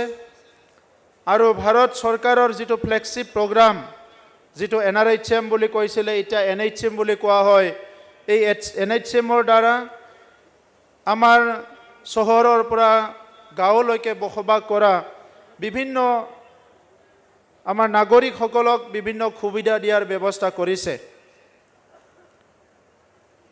কিন্তু কথা হৈছে এই ব্যৱস্থাবিলাক, এই প্ৰজেক্ট স্কিমবিলাক সঠিকভাৱে ইমপ্লিমেণ্ট কৰিব নোৱাৰাৰ কাৰণে, বিভিন্ন সময়ত হৈ নুঠাৰ কাৰণে আজিও আমাৰ বহুতখিনি ৰাইজে যথেষ্ট কষ্ট পাবলগীয়া হয়। আৰু সেইকাৰণে আজিও বহুখিনি বেমাৰ আজি ৰুৰেল এৰিয়াত দেখিবলৈ পোৱা যায়, গ্ৰাম্য অঞ্চলত বহুত বেছি বেমাৰ আজি দেখিবলৈ পোৱা যায়। এইখিনি সময়ত আমি সকলোৱে জানো যদি আমি অলপ সজাগ হ'ব পাৰোঁ আমি সেই বেমাৰবিলাকৰ পৰা আমি ৰক্ষা পাব পাৰোঁ। আৰু ইয়াৰ কাৰণে চৰকাৰে অকল hospital, PHC, mini PHC, doctor, nurse provide কৰিছে এইটো নহয়। আজি ইয়াত আমাৰ আশা বাইদেউসকল আছে, বিভিন্ন স্তৰৰ আজি বিভিন্ন লেভেলত কাম কৰাৰ কাৰণে মানুহ নিয়োগ কৰা হৈছে যাতে আমাৰ দেশখন নিৰোগী আৰু সুস্থ হ'ব পাৰে। এই ক্ষেত্ৰত আজি বড়োলেণ্ড ইউনিভাৰ্চিটিত এই জ্ঞান মহা উৎসৱত, নলেজ ফেষ্টিভেলত এটা ডাঙৰ প্ৰয়াস, এটা চেষ্টা চলোৱা হৈছে। যিখিনি বেমাৰ আমাৰ মাজত হৈ আছে এইখিনি বেমাৰখিনি আমি চিনাক্ত কৰি কেনেকৈ ইয়াৰ নিৰ্মূল কৰাৰ কিছুমান পথ আনিব পাৰে। আমাৰ প্ৰিন্সিপাল ছেক্ৰেটাৰী ডাঙৰীয়াই 4টামান বেমাৰ আইডেণ্টিফাই কৰিছে, যি বেমাৰবিলাকক আমি খুব ফ'কাছ কৰি কাম কৰিব লাগে। আমি চবে প্ৰয়াস কৰি আছোঁ যোৱা বছৰটোত যে আমাৰ ডিষ্ট্ৰিক্টবিলাকত কি বেমাৰ আছে। এনিমিয়া আছে, MMR, IMRৰ ৰেটটো বহুত বেছি হয়, তেনেকুৱা বহুতখিনি বেমাৰ আমাৰ তাত আছে। ইয়াৰ লগতে এতিয়া blood sugar, hyper tension, cancer বিভিন্ন বেমাৰবিলাক আমাৰ অঞ্চলত আজি দেখা দিছে আৰু বহুত মানুহ অকাল মৃত্যু হ'ব লগা হৈছে সেইটো আমাৰ কাৰণে ডাঙৰ কনচাৰ্ণ সেইকাৰণে আমাৰ কাউন্সিল চৰকাৰখনে অসম চৰকাৰ ভাৰত চৰকাৰৰ সহযোগত আমি কিমান পাৰোঁ আমাৰ হস্পিটেলবিলাকত অহা ৰোগীবিলাক যাতে হস্পিটেলৰ পৰা ঘূৰাই যাব নালাগে তেনেকুৱা এটা প্ৰয়াস আমাৰ পৰা চেষ্টা কৰা হৈছে আমাৰ বহুখিনি হস্পিটেলত অত্যাধুনিক কিছুমান মেচিনছবিলাক এতিয়া অনা হৈছে যাতে এক্সৰে কৰা বিভিন্ন আমাৰ ECG কৰা বিভিন্ন মেচিনছবিলাক আমাৰ হস্পিটেলবিলাকত লাগি যায় আৰু যিমান পাৰে যদি এইটো একদম ক্ৰিটিকেল নহয় সাৰ্জাৰীবিলাকো আমাৰ হস্পিটেলত কৰিব লাগে তেনেকুৱা এটা ব্যৱস্থা আমি কৰিবলৈ চেষ্টা কৰি আছোঁ আজিৰ সময়ত অতি গৌৰৱেৰে ক'ব লাগিব আমি কোকৰাঝাৰত আমাৰ মেডিকেল কলেজ পাবলৈ সক্ষম হৈছোঁ আৰু সেই মেডিকেল কলেজ কম সময়ৰ ভিতৰতে ইয়াত মানে যি আছে ষ্টুডেণ্টবিলাকক কোৰ্স আৰম্ভ হ'ব ক্লাছ আৰম্ভ হ'ব আৰু ই হোৱাৰ লগে লগে আমাৰ ইয়াত এটা ইনফ্ৰাষ্ট্ৰাকচাৰ পৰি আছিলে এটা অন্তৰ্গাঁথনি নাৰ্ছিং কলেজৰ নামত এই নাৰ্ছিং কলেজখন অন্তৰ্গাঁথনিটো আমি অসম চৰকাৰক হেণ্ডঅভাৰ কৰি মেডিকেল কলেজৰ থ্ৰুৱেদি এইটো চলাবৰ কাৰণে আমি আহ্বান কৰিছোঁ আৰু ইয়াৰো ইতিমধ্যে প্ৰচেছ আগবাঢ়িছে আমি সকলো জানো এটা সময়ত আমাৰ অঞ্চলত খুব মেলেৰিয়া আছিলে কিন্তু এতিয়া মেলেৰিয়া লাহে লাহে লাহে লাহে আমাৰ পৰা দূৰ হৈ গ'ল নোহোৱা হৈ গ'ল অলপ চলপ কেছেছ আছে এতিয়াও 100% হোৱা নাই তথাপিতো মেলেৰিয়া এতিয়া আমাৰ পৰা দূৰ হৈ গ'ল আৰু আমি সেই সময়ত চবেই শুনি আছিলোঁ যে মেলেৰিয়া ৰাইজে যেতিয়া সজাগ হ'ব তেতিয়া মেলেৰিয়া ইয়াৰ পৰা দূৰ হ'ব লাগিব যেনেকৈ কৈছে COVID-19 হোৱাৰ লগে লগে ছ'চিয়েল ডিষ্টেঞ্চ মাস্ক পিন্ধিব লাগে বিভিন্ন কথাবিলাক কৈছে ঠিক তেনেধৰণে মেলেৰিয়া হৈ থকা সময়ত আমি পানী ভালকৈ খাব লাগে আঁঠুৱা লৈ শুব লাগে বিভিন্ন যিটো এৱাৰনেছবিলাক আমাৰ ৰাইজৰ মাজত দিয়া হৈছিলে এতিয়া কথা হৈছে সুস্থ সমাজ গঢ়িব লাগিলে আমাক অৰ্থনীতি উন্নয়ন লাগিব শিক্ষাৰ উন্নয়ন লাগিব কিন্তু একে সময়তে আমাৰ হেল্থ যিটো আমি কওঁ আমাৰ শৰীৰো ভালে থাকিব লাগিব আৰু শৰীৰ ভালে থাকিব লাগিলে আমি এজন ল'ৰা বা এজন ছোৱালীক ৰাইট ফ্ৰম বিগিনিং মানে বাৰ্থ যিটো জন্ম পোৱাৰ পৰাই এই জন্ম পোৱাৰ আগৰ পৰাই এই আমাৰ আহিব লগা যিটো আলহী যিটো বাচ্চা এইটো আমি কেয়াৰ ল'ব লাগিব আৰু সেই ক্ষেত্ৰত কি কি কাম কৰিব লগা আছে ইয়াৰ ওপৰত আজি আলোচনা হ'ব ভাৰতবৰ্ষৰ বিভিন্ন এক্সেলেণ্ট টিমবিলাক ইয়াত আছে যিসকলে ভাৰতবৰ্ষৰ বিভিন্ন প্ৰান্তত কাম কৰি আছে ইয়াৰ ভিতৰত আছে আমাৰ লোকেল ষ্টেণ্ডাৰ্ড থেৰাপিউটিক তেখেতসকলে বাদোদৰা গুজৰাটত কাম কৰি আছে মেণ্টেল ইলনেছ ট্ৰিটমেণ্ট এলায়েন্স বুলি মিটা এটা অৰ্গেনাইজেশ্যন তেখেতসকলে কাম কৰি আছে পিৰামেল স্বাস্থ্য বুলি এটা আছে কেয়াৰ ইণ্ডিয়া বুলি আছে ইয়াত বহুতখিনি অৰ্গেনাইজেশ্যন আজি তেখেতসকলৰ নেতৃত্ব ইয়াত উপস্থিত আছে সময় দীঘলীয়া কথা ক'ব বিচৰা নাই তেখেতসকলে খুব মূল্যৱান কথাবিলাক ক'ব আপোনালোকে শুনি ল'ব আমি গাঁৱত যি কাম কৰি আছোঁ তাত বহুত আমাৰ সুবিধা আছে অসুবিধা আছে কিন্তু য'ত কোনোবা এটা দেশত 100% সুবিধা আছে তাত এনেকুৱা কামবিলাক কৰিব দৰকাৰ নাছিলে আজি সেই গেপটো য'ত চৰকাৰে ডক্টৰ গৈ নাপায় য'ত হস্পিটালে গৈ নাপায় সেই জাগাবিলাকক ৰাইজক সহায় কৰিবৰ কাৰণে চৰকাৰে আপোনালোকক নিয়োগ কৰিছে আৰু বিভিন্ন স্তৰত মানুহ দিছে ঠিক একে ধৰণৰ আজি ICDS প্ৰজেক্টটো বহুত বছৰ আমাৰ তাত চলিল কিন্তু যেনেকৈ চলিব লাগে আমি তেনেকৈ চলিব পৰা নাই আমাৰ চৰকাৰ অহাৰ লগে লগে আমি হিচাপ কৰি ওলাইছিলোঁ প্ৰায় 6,000 আমাক অংগনবাদী চেণ্টাৰ লাগে অংগনবাদী ICDS অফিচবিলাক নাই কিছুমান ভাড়া লৈ আছে এই ইনফ্ৰাষ্ট্ৰাকচাৰবিলাক আমি কৰিব পৰা নাই আৰু আনপিনেদি যিখিনি চেণ্টাৰ আছে তাত যিখিনি কাম হ'ব লাগে সেই কামবিলাকো হৈ উঠা নাই তাত বহুতখিনি গেপ এতিয়াও হৈ আছে আজি যিটো ছ'চিয়েল ৱেলফেয়াৰ ডিপাৰ্টমেণ্ট এইটো আমাৰ বহুত ইম্পৰ্টেণ্ট এটা ডিপাৰ্টমেণ্ট অন্য দেশবিলাকত বিভিন্ন জাগাত ছ'চিয়েল ৱেলফেয়াৰটো বহুত গুৰুত্ব পায় আমাৰ তাত ছ'চিয়েল ৱেলফেয়াৰ ডিপাৰ্টমেণ্টটো কেইবছৰমান আগলৈকে গুৰুত্ব দিয়া নাছিলে কিন্তু ছ'চিয়েল ৱেলফেয়াৰ ডিপাৰ্টমেণ্টটো এটা মেজৰ ডিপাৰ্টমেণ্ট যোনে নেকি সমাজৰ বিভিন্ন স্তৰৰ লোকক সহায় কৰাৰ কাৰণে কাম কৰিব লগা হয়। আজি আমাৰ দিব্যাং যিসকল ভাই বেহেন আছে তেখেতসকলক চাব লগা আছে। আমাৰ যিবিলাক মানে আজি বিভিন্ন সমস্যাত পৰি থকা মানুহবিলাকক ড্ৰাগছ এবিউজ হোৱা বিভিন্ন সমস্যাবিলাকক আমি চাব লাগে, ট্ৰাফিকিং হোৱাবিলাক চাব লাগে। ICDSটো আমাৰ কাৰণে বহুত এটা ইম্পৰ্টেণ্ট এটা স্কিম হয়, এইটো আমি ঠিক কৰিব লাগে। আৰু সেইবিলাক ঠিক কৰাৰ কাৰণে আমাৰ বড়োলেণ্ডৰ যিটো ছ'চিয়েল ৱেলফেয়াৰ ডিপাৰ্টমেণ্ট আজি খুব এক্টিভলি কাম কৰি আছে। আমি বহুতখিনি মেপিং কৰিব পাৰিছোঁ, বহুতখিনি ডাটা ওলাব পাৰিছোঁ। আমাৰ EM ডাঙৰীয়াই বহুতখিনি কষ্ট কৰিছে। এতিয়া আমাৰ তাত আমি দিব্যাংসকলক লৈ বিভিন্ন কাম হাতত লৈছোঁ আৰু ইতিমধ্যে 5টা কাউন্সিলিং চেণ্টাৰ আমি আৰম্ভ কৰিছোঁ। গাঁৱত ডমেষ্টিক ভায়োলেন্স এতিয়াও আছে, মদ ভাং খাই মাৰামাৰি কৰা, তাত শিশুসকলে বহুত কষ্ট পায়। কম বয়সত বিবাহ হোৱা, এইবিলাকত মানে ঘৰত বহুত সমস্যা মানে জন্ম দিয়ে। এইবিলাকক কাউন্সিলিং কৰাৰ কাৰণে এটা সুস্থ সমাজ গঢ়াৰ কাৰণে ইতিমধ্যে বড়োলেণ্ডত 5টা কাউন্সিলিং চেণ্টাৰ আমাৰ ছ'চিয়েল ৱেলফেয়াৰ ডিপাৰ্টমেণ্টে আৰম্ভ কৰিছে। ইয়াৰ বাহিৰে আৰু বহুত চেণ্টাৰ, ওৱান ষ্টপ চেণ্টাৰ, বহুত কিবা কিবি চেণ্টাৰ ICDSৰ চলি আছে, কিন্তু সেইবিলাক আমি খুব এক্টিভলি কৰি উঠিব পৰা নাই। আমাৰ বড়োলেণ্ড অঞ্চলটো অলপ গৰীব মানুহ বেছি আছে, ইয়াত ফৰেষ্ট এৰিয়া আছে, সেইবিলাক অঞ্চলত বহুত ট্ৰাফিকিং হয়। আজি যদি ছ'চিয়েল ৱেলফেয়াৰ ডিপাৰ্টমেণ্টটো এক্টিভলি আমি কাম কৰাব পাৰোঁ, সেই ইছ্যুবিলাক আমি ৰিজল্ভ কৰিব পাৰিম। দৰিদ্ৰতাৰ কাৰণে বহুত মা দেউতাবিলাকে নিজৰ শিশুবিলাকক এৰি বাহিৰত কাম কৰিবলৈ গৈছে, হাজিৰা কৰিবলৈ গৈছে। তাত শিশুসকলে বহুত মানে যন্ত্ৰণাত ভুগিব লগা হৈছে। এই ইছ্যুবিলাক আমি এড্ৰেছ কৰিব লাগিব। আপোনালোক সকলো আহিছে, মই ধন্যবাদ জনাইছোঁ। অলপ 1 ঘণ্টা 2 ঘণ্টাৰ কাৰণে মিটিং হ'ব, সকলো যাতে ধৈৰ্য সহকাৰে শুনে আৰু ইয়াত উপস্থিত থাকে মই আপোনালোকক অনুৰোধ কৰিছোঁ। কাৰণ আজিৰ মিটিংটো মই কোৱাতকৈ ইয়াত বহুত ইম্পৰ্টেণ্ট ব্যক্তি আছে, যিসকলে ক'লে আপোনালোকে বহুত সমস্যা বুজি পাব।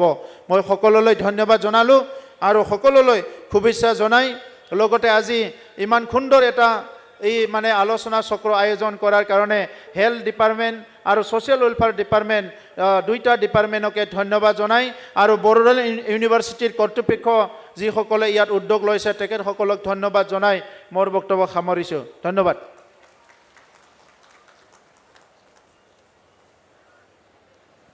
ধন্যবাদ জ্ঞাপন কৰিছোঁ আমাৰ অনাৰেবল চিফ অফ BTR শ্ৰীযুত প্ৰমোদ বড়ো মহাশয়ক তেওঁৰ মূল্যৱান বক্তব্য আমাৰ সন্মুখত দাঙি ধৰাৰ বাবে আৰু আমাৰ আৰম্ভণি ভাষণ দিয়াৰ বাবে। এতিয়া আমি আগবাঢ়িছোঁ পুনৰবাৰ এটি সংবৰ্ধনা অনুষ্ঠানলৈ। এতিয়া আমি সংবৰ্ধনা আগবঢ়াবলৈ ওলাইছোঁ প্ৰফেচৰ যতীন শৰ্মা ডাঙৰীয়াক, department of biotechnology Bodoland university.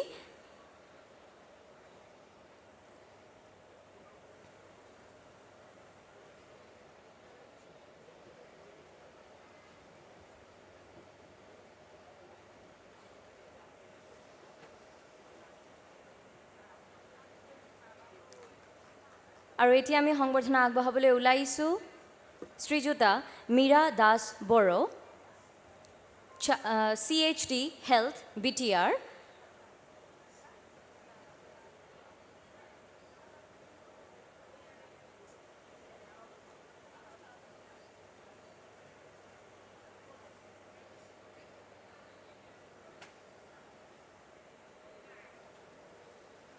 আৰু এতিয়া আমি সংবৰ্ধনা আগবঢ়াবলৈ ওলাইছোঁ শ্ৰীযুতা মাধুৰিমা চাংমা, ৰিচোৰ্চ পাৰ্চন। তেওঁক আমি এখনি আৰনায়ৰে সংবৰ্ধনা আগবঢ়াবলৈ ওলাইছোঁ।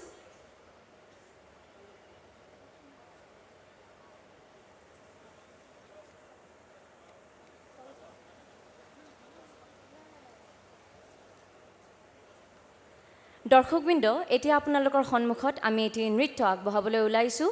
নৃত্য আগবঢ়াব শিখৰী চিখলা নৃত্য দলে। শিখৰী চিখলা নৃত্য দলক আমি মঞ্চত আহিবলৈ অনুৰোধ জনাইছোঁ। ধন্যবাদ।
ধন্যবাদ জ্ঞাপন কৰিছোঁ এই নৃত্য দলটিৰ আৰু এটি নাম আছে লক্ষ্মী নৃত্য দল এওঁলোকক ধন্যবাদ জ্ঞাপন কৰিছোঁ ইমান ধুনীয়া এটি প্ৰস্থাপন কৰাৰ বাবে এতিয়া আমি আমাৰ পৰৱৰ্তী বক্তালৈ আগবাঢ়িছোঁ আৰু ইয়াৰ বাবে মই অনুৰোধ জনাইছোঁ ডক্টৰ মনোজ চৌধুৰী ডাঙৰীয়াক executive managing director national health mission Assam NHM তেওঁৰ মন্তব্য দাঙি ধৰাৰ বাবে ধন্যবাদ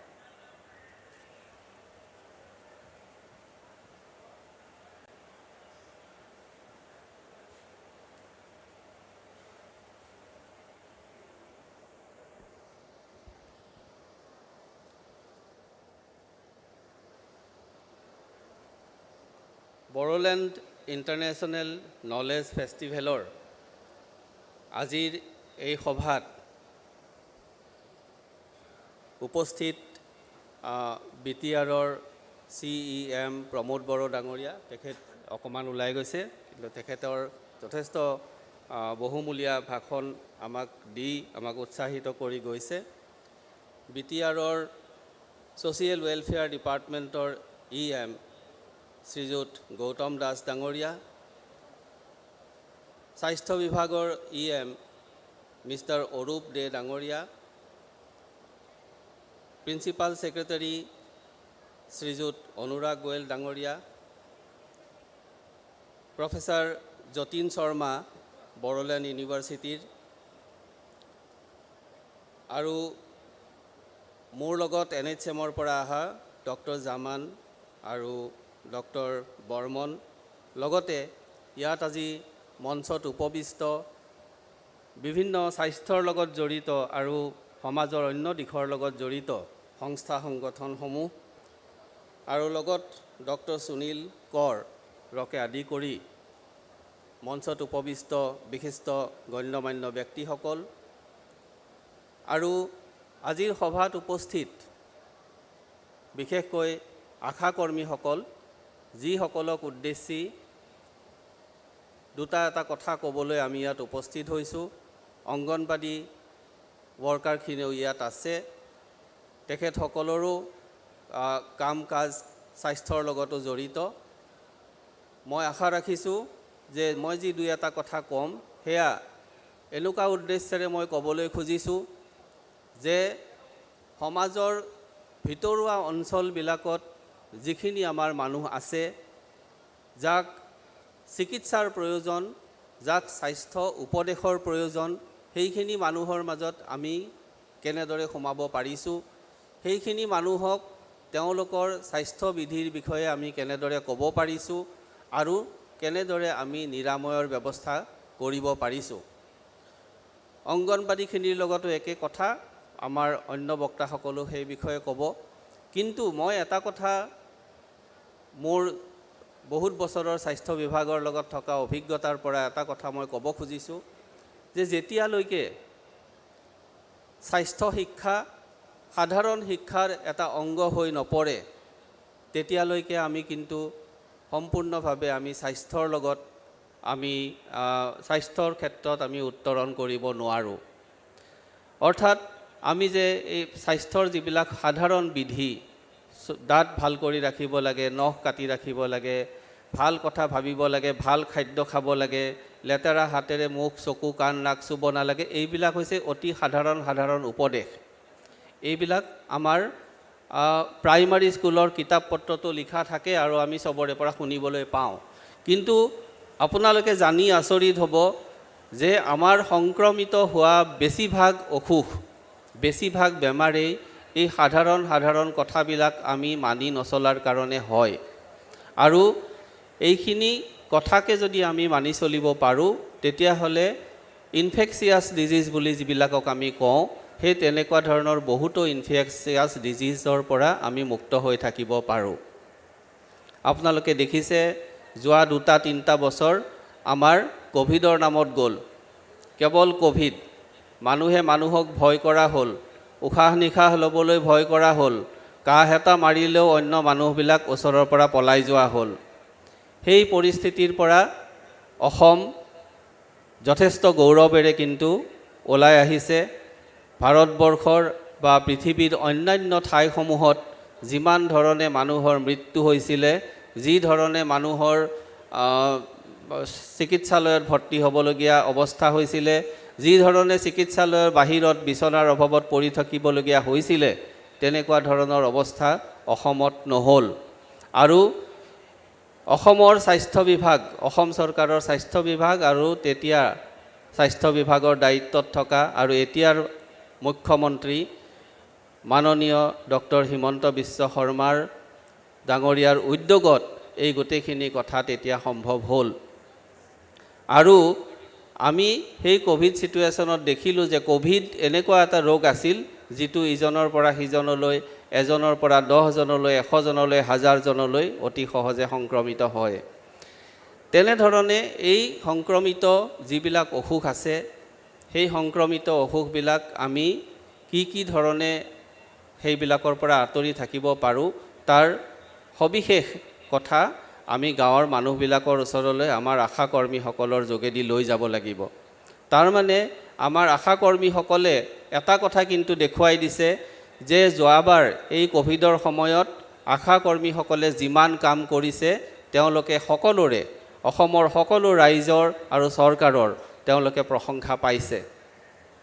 গতিকে এই আশা কৰ্মীসকলখিনিলৈ মই পুনৰবাৰ এবাৰ আজিৰ এই মঞ্চত ধন্যবাদ জ্ঞাপন কৰিছোঁ যে আপোনালোকে যি কৰ্মস্পৃহা, যি কৰ্ম তৎপৰতা আপোনালোকে দেখুৱাই আহিছে আৰু সমাজৰ প্ৰতি স্বাস্থ্যৰ ক্ষেত্ৰত যি বৰঙণি আপোনালোকে দি আহিছে, তাক যেন আপোনালোকে অটুট ৰাখে। এইখিনি কথা কৈও মই আৰু এটা দুটা কথা ক'ব লাগিব যে ক'ভিডৰ পিছতেই কিন্তু আমাৰ অন্য নতুন নতুন কিছুমান সমস্যা আমাৰ হাতত আহি পৰিছে। সেইবিলাক কি? যে ক'ভিডৰ সময়ত আমি বহুত ল'ৰা ছোৱালীৰ ভেকচিন দিব নোৱাৰিলোঁ। যিবিলাক নিত্য নৈমিত্তিকভাৱে জন্মৰ পিছত আমি ভেকচিন দিব লাগিছিল, তেনেকুৱা ধৰণৰ ভেকচিন ক'ভিডৰ চিটুৱেশ্যনৰ বাবে আমি দিব নোৱাৰিলোঁ। আপোনালোকে এতিয়া সেই গোটেইখিনি তথ্য আপোনালোকে উলিয়াই লৈ যিমান সোনকালে পাৰে সেই শিশুসকলক সেই ভেকচিন দিব লাগিব। নহ'লে তেওঁলোকে যদিও ক'ভিডৰ সময়ৰ পৰা ৰক্ষা পৰি ওলাই আহিল, কিন্তু ভৱিষ্যতে আগত দিনবিলাকত হ'ব পৰা স্বাস্থ্যৰ সমস্যাৰ পৰা তেওঁলোক বাচি নাযাব, তেওঁলোকৰ অসুখ হ'ব। গতিকে আমি সেই ঘটনাটো এতিয়াই প্ৰতিহত কৰিব লাগিব। আশা কৰ্মীসকলৰ প্ৰতি মোৰ এইটো এটা বিনম্ৰ অনুৰোধ। দ্বিতীয়তে আমাৰ কি হৈছে, যেতিয়া আমি কোনোবা এগৰাকী প্ৰসূতি মাতৃৰ ওচৰলৈ যাওঁ, প্ৰসূতি মাতৃগৰাকীৰ কিছুদিন পিছত হয়তো প্ৰসৱ হ'ব, 6 মাহ 7 মাহ বাকী আছে। আমি দুটা বস্তু খুব ভালকৈ চাব লাগে। এটা হৈছে মাতৃগৰাকীৰ ব্লাড প্ৰেছাৰটো আমি চাইছোঁ নে নাই চাব লাগে।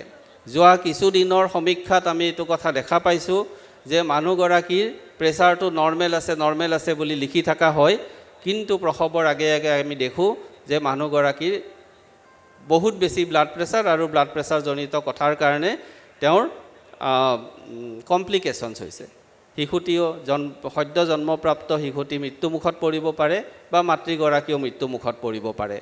গতিকে এটা মাত্ৰ সাধাৰণ পৰীক্ষা, আমি ব্লাড প্ৰেছাৰটো চাইছোঁ নে নাই, ভালদৰে চাইছোঁ নে নাই, সেইটোৰ ওপৰত অহা 9 মাহত তেওঁৰ সেই গৰ্ভৱতী মহিলাগৰাকীৰ কি অৱস্থা হ'ব বা তেওঁ ভালদৰে প্ৰসৱ কৰিব পাৰিবনে নোৱাৰিব, এই কথা নিৰ্ভৰ কৰে। আশা কৰ্মীসকললৈ মোৰ এইটো আৰু এটা অনুৰোধ। তৃতীয় কথা হৈছে হিমগ্ল'বিন। হিমগ্ল'বিনটো ভালদৰে পৰীক্ষা কৰাৰ ৰিপৰ্ট এটা যদি এবাৰ ভালদৰে চাব পাৰে, তেতিয়াহ'লে আপুনি গম পাব যে এই মহিলাগৰাকীৰ প্ৰসৱৰ সময়ত সুস্থভাৱে শিশু জন্ম দিব, কেঁচুৱা জন্ম দিব পাৰিবনে নাই। নহ'লে তেওঁ ৰক্তহীনতাত ভুগিলে শিশু আৰু মাতৃ এই দুয়োটাই বিপদত পৰে। তেনেকুৱা ঘটনা অসমৰ চুকে কোণে বহুত জাগাত বহুত হৈ আছে। আৰু সেইবাবে এই কথাখিনি আপোনালোকে জানে যদিও মই আকৌ এবাৰ ৰিপিট কৰিছোঁ, আপোনালোকে ব্লাড প্ৰেছাৰ আৰু হিমগ্ল'বিনৰ পৰীক্ষা দুটা যাতে ভালদৰে হয় তাৰ ব্যৱস্থাটো কৰিব। ওচৰৰ স্বাস্থ্যকেন্দ্ৰলৈকে প্ৰসূতি মাতৃগৰাকীক লৈ গৈ এই পৰীক্ষা নিৰীক্ষাখিনি লগত অন্য আছে, আপোনালোকে এণ্টিনেটেল চেকআপবিলাক যে কৰিব লাগিব, টিটেনাছ টক্সইড দিব লাগিব, তেওঁলোকক আইৰণ ফলিক এচিড টেবলেট খুৱাব লাগিব, অন্য দিহা পৰামৰ্শ দিব লাগিব, সেই আটাইখিনি কথা আছে।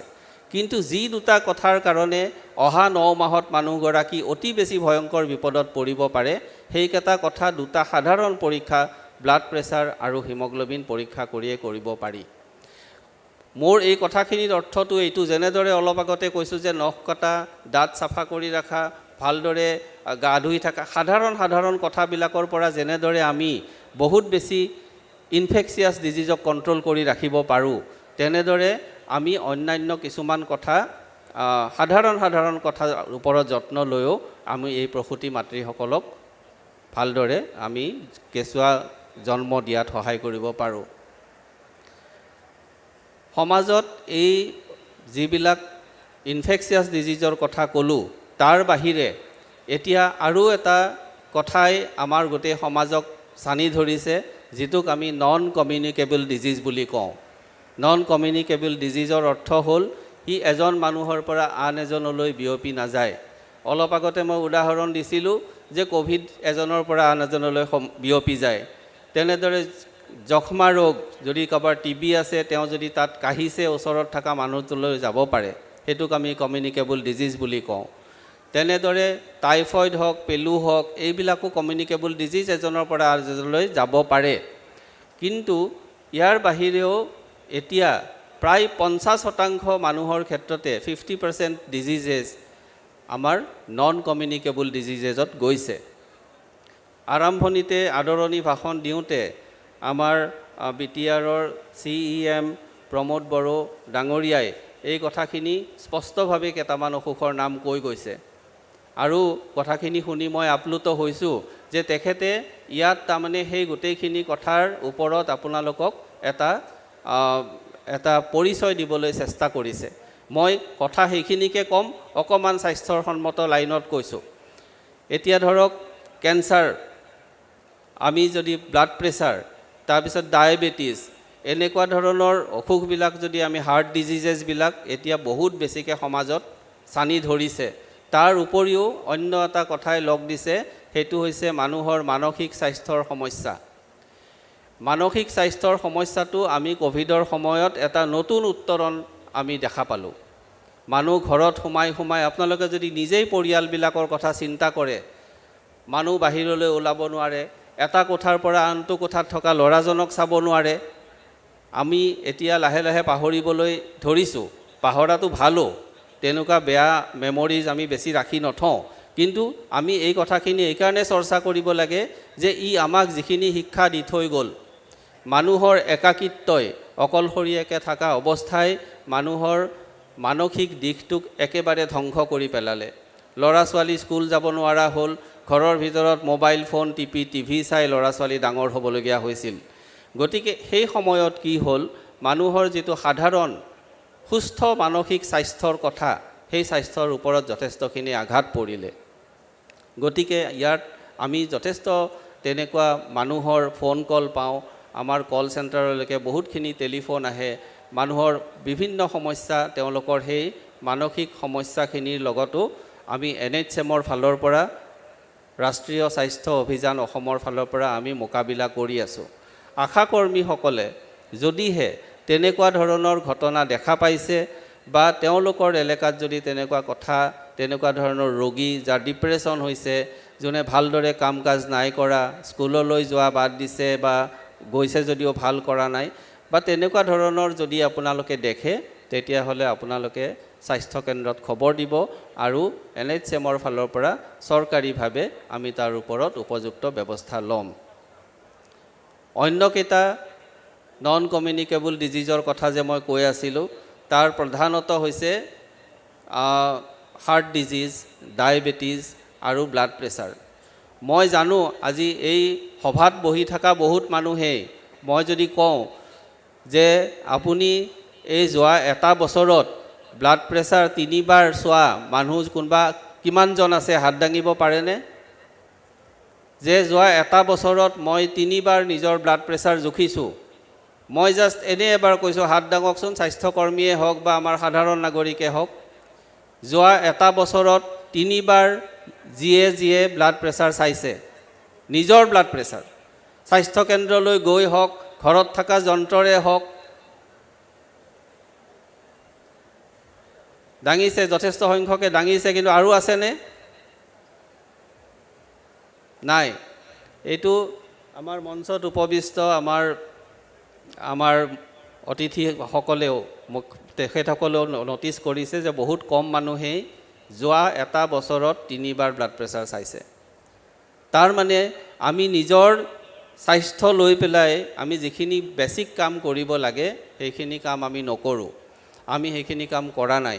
আৰু এনেকৈ আমি যদি নিজৰ ব্লাড প্ৰেছাৰটো নাজানো, নিজৰ যদি আমি ছুগাৰৰ ষ্টেটাছটো নাজানো, যদি আমাৰ হাৰ্টটো কেনেকুৱা আছে নাজানো, মহিলাসকলে যদি তেওঁলোকৰ জৰায়ু আৰু স্তনৰ কেঞ্চাৰ কিবা আৰম্ভ হৈছে নেকি নাজানে, যদি ধপাত খোৱা লোকে নিজৰ মুখৰ ভিতৰত কিবা কেঞ্চাৰ হৈছে নেকি যদি নাজানে, তেতিয়াহ'লে কিন্তু বিপৰ্যয় হ'ব।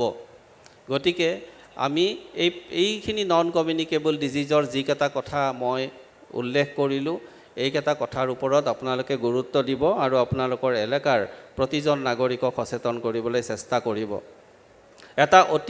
এটা কথা অতি সুখেৰে মই ক'বলৈ বিচাৰিছোঁ যে 2006-07 চনলৈকে অসমত মাত্ৰ 3খন চিকিৎসা মহাবিদ্যালয় আছিল, আৰু আজি আমি সগৌৰৱে ক'ব পাৰোঁ যে কোকৰাঝাৰত অসমৰ 10খন মেডিকেল কলেজ প্ৰতিষ্ঠা হৈছে আৰু তাত নেশ্যনেল মেডিকেল কমিশ্যনৰ স্বীকৃতি পাইছে। যোৱা মাহৰ 31 তাৰিখে ইয়াত আচম্বিতে যেতিয়া নেশ্যনেল মেডিকেল কমিশ্যনৰ ইনস্পেক্টৰসকল আহি উপস্থিত হৈছিল, ততাতৈয়াকৈ আমি গুৱাহাটীৰ পৰা আহি ইয়াত উপস্থিত হৈছিলোঁ যে ইয়াত ইনস্পেকশ্যনৰ সময়ত, পৰিদৰ্শনৰ সময়ত কিবা অসুবিধা হৈছে নেকি। কিন্তু ভগৱানৰ কৃপাত আমি এবাৰতে কোনো বিসংগতি নোহোৱাকৈ 7 দিন পিছতে আমি নেশ্যনেল মেডিকেল কমিশ্যনৰ পৰা পাৰ্মিশ্যন পালোঁ যে 100 ছাত্ৰ ছাত্ৰীয়ে এইখন চিকিৎসা মহাবিদ্যালয়ত MBBSৰ পাঠ্যক্ৰম এই বছৰৰ পৰাই গ্ৰহণ কৰিব পাৰিব। এয়া আমাৰ কাৰণে অতি সুখৰ কথা। আৰু পৰৱৰ্তী সময়ত নগাঁও চিকিৎসা মহাবিদ্যালয়েও স্বীকৃতি লাভ কৰিছে আৰু যোৱাকালি নলবাৰী চিকিৎসা মহাবিদ্যালয়ৰো পৰিদৰ্শন হৈ গৈছে। অৰ্থাৎ টাৰ্চিয়াৰী কেয়াৰ লেভেলৰ যিখিনি চিকিৎসালয়, মেডিকেল কলেজক আমি টাৰ্চিয়াৰী কেয়াৰ লেভেলৰ চিকিৎসালয় বুলি কওঁ, সেই চিকিৎসালয়সমূহ এতিয়া ৰাইজৰ ওচৰত গাঁৱৰ মাজত সোমাইছে। মাননীয় মুখ্যমন্ত্ৰী ডক্টৰ হিমন্ত বিশ্ব শৰ্মা ডাঙৰীয়াৰ নেতৃত্বত আৰু এতিয়াৰ স্বাস্থ্যমন্ত্ৰী শ্ৰীযুত কেশৱ মহন্ত ডাঙৰীয়াৰ উদ্যোগত আৰু আপোনালোকৰ ইয়াত এই অঞ্চলত আমাৰ প্ৰমোদ বড়ো ডাঙৰীয়া আৰু স্বাস্থ্যৰ EM অৰূপ দে, তেখেতসকলে ইমানখিনি ইয়াত সহায় কৰিছে যে মেডিকেল কলেজখন ইয়াত আমি এবাৰতে স্থাপন কৰিব পাৰিলোঁ আৰু স্বাস্থ্য সেৱাক আমি জনমুখী কৰি গাঁৱৰ মাজলৈ লৈ যাবলৈ স্বাস্থ্য বিভাগ সক্ষম হৈছে। আমি কেৱল এটা কাম কৰিব লাগে যে যিখিনি বস্তু ওচৰলৈ আহিছে তাৰ যাতে উপযুক্ত আৰু সৎ ব্যৱহাৰ হয়। বেমাৰৰ নাম কৈ আৰু বেমাৰৰ শিক্ষাৰ বিষয়ে এনেদৰে মুকলিভাৱে আলোচনা কৰি আমি শেষ কৰিব নোৱাৰোঁ। ইয়াৰ বাবে আমাৰ যথেষ্টখিনি হাতে কামে কৰা কামৰ প্ৰয়োজন থাকে, ৱৰ্কশ্বপৰ প্ৰয়োজন থাকে আৰু সেইবিলাক আমি NHMৰ ফালৰ পৰা সময়ে সময়ে কৰি থাকোঁ। কিন্তু আজি ইয়াত উপস্থিত হোৱাৰ পিছত মই অনুভৱ কৰিছোঁ যে ইয়াত আমি আৰু যথেষ্টখিনি ট্ৰেইনিঙৰ ব্যৱস্থা কৰিব লাগিব, যাতে প্ৰতিজন মানুহৰ সাধাৰণ স্বাস্থ্য পৰীক্ষাখিনি সম্পন্ন কৰা হয়। আমি নন কমিউনিকেবল ডিজিজখিনি যাতে আমি প্ৰিভেণ্ট কৰিব পাৰোঁ, যিখিনি প্ৰিভেণ্টেবল, তাৰ ওপৰত ইয়াত আমি ট্ৰেইনিঙৰ ব্যৱস্থা কৰিম। আমি ইয়াৰে কৰ্মকৰ্তাসকলৰ লগত আলোচনা কৰি সেইখিনি কাম কৰিম বুলি মই ভাবিছোঁ। ইয়াত মই বহুত দীঘলীয়াকৈ আজি আৰু নকওঁ, বহুতখিনি বক্তা ইয়াত আছে, তেখেতসকলৰ কথাখিনি ক'ব লাগিব, আমি শুনিম। গতিকে আজি বড়োলেণ্ড ইণ্টাৰনেশ্যনেল নলেজ ফেষ্টিভেলৰ এই ইউনিভাৰ্চিটিৰ বাকৰিত উপস্থিত হৈ আপোনালোকৰ মাজত দুআষাৰ ক'বলৈ পাই মই নিজকে অতি ধন্য আৰু ভাগ্যৱান বুলি মই ভাবিছোঁ। আৰু আপোনালোকৰ কাৰণে, ইয়াৰে এই অঞ্চলৰ ৰাইজৰ কাৰণে আমি স্বাস্থ্য বিভাগৰ পৰা যিখিনি কৰিব পাৰি সেইখিনি কৰিম বুলি প্ৰতিশ্ৰুতি দিছোঁ। দি পেলাই মই মোৰ ইয়াতে বক্তব্য সামৰণি মাৰিছোঁ। ধন্যবাদ।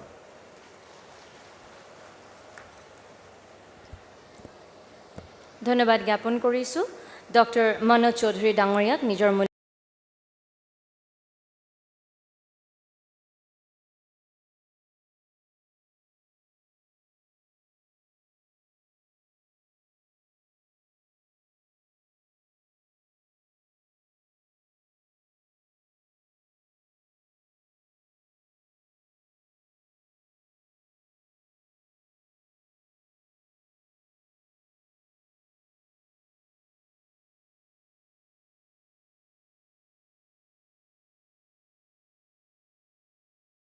আৰু শ্ৰদ্ধেয় কোকৰাঝাৰৰ ৰাইজ, আমাৰ এক্সিকিউটিভ ডাইৰেক্টৰ ছাৰে আমাৰ NHMৰ যিখিনি স্বাস্থ্য বিষয়ক যিখিনি আমি ব্যৱস্থা ল'ব লাগে বা নন কমিউনিকেবল ডিজিজৰ যিখিনি পৰামৰ্শ আগবঢ়ালে, লগতে মানসিক অসুবিধাৰ কাৰণে আমি আশাসকলক আমি তেখেতসকলক জনাম যে মানে সেইসকল ৰোগীক সোনকালে হস্পিটেললৈ আনি পৰামৰ্শ ল'ব লাগে, সেই বিষয়ে সুন্দৰকৈ ক'লে।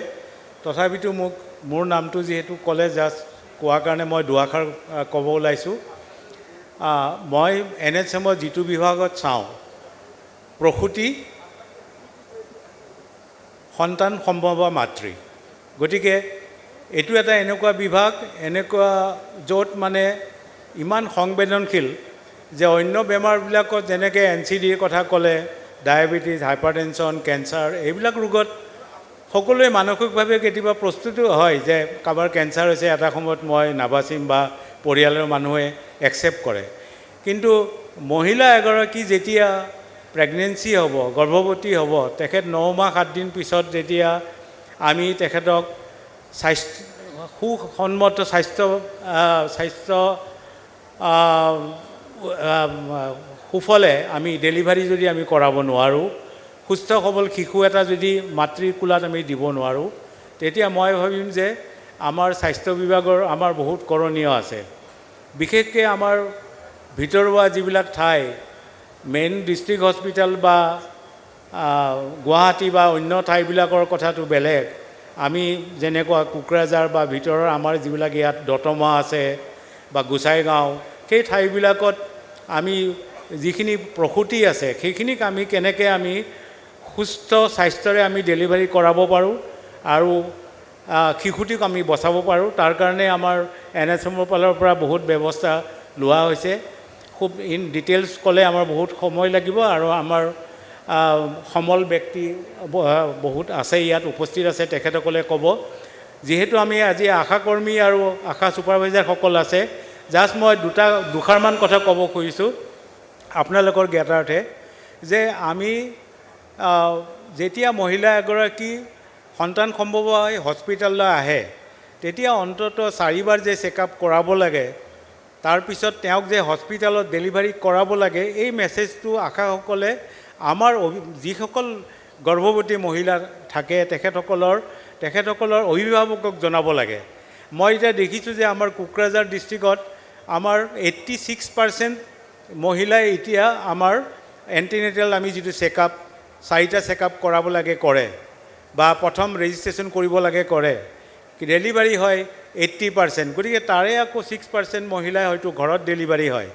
গতিকে আমি যদি 100গৰাকী মহিলাৰ প্ৰেগনেঞ্চি হয়, আমাৰ আশাকৰ্মীসকল আছে, আশা ছুপাৰভাইজাৰ আছে, আমাৰ NHMৰ অফিচাৰ এমপ্লয়ীসকল আছে, আমাৰ ডাক্তৰ আছে, ছেক্টৰেল মেডিকেল অফিচাৰ আছে, সকলোৰে দায়িত্ব থাকিব লাগে যে আমি 100% মহিলাক আমি হস্পিটেলত আনি ডেলিভাৰী কৰাব লাগে, যাতে তেখেতৰ স্বাস্থ্য সুনিশ্চিত হয়, ডেলিভাৰীটো সুনিশ্চিত হয়। এই বিষয়ত আমাৰ এতিয়াও কৰিব লগা আছে, যিহেতু আমাৰ 80 বা 86%হে আমি এচিভ কৰিছোঁ। এতিয়াও আমি শতকৰা 15 বা 20গৰাকী মহিলা এতিয়াও হস্পিটেললৈ নাহে, ঘৰতে ডেলিভাৰী হয়।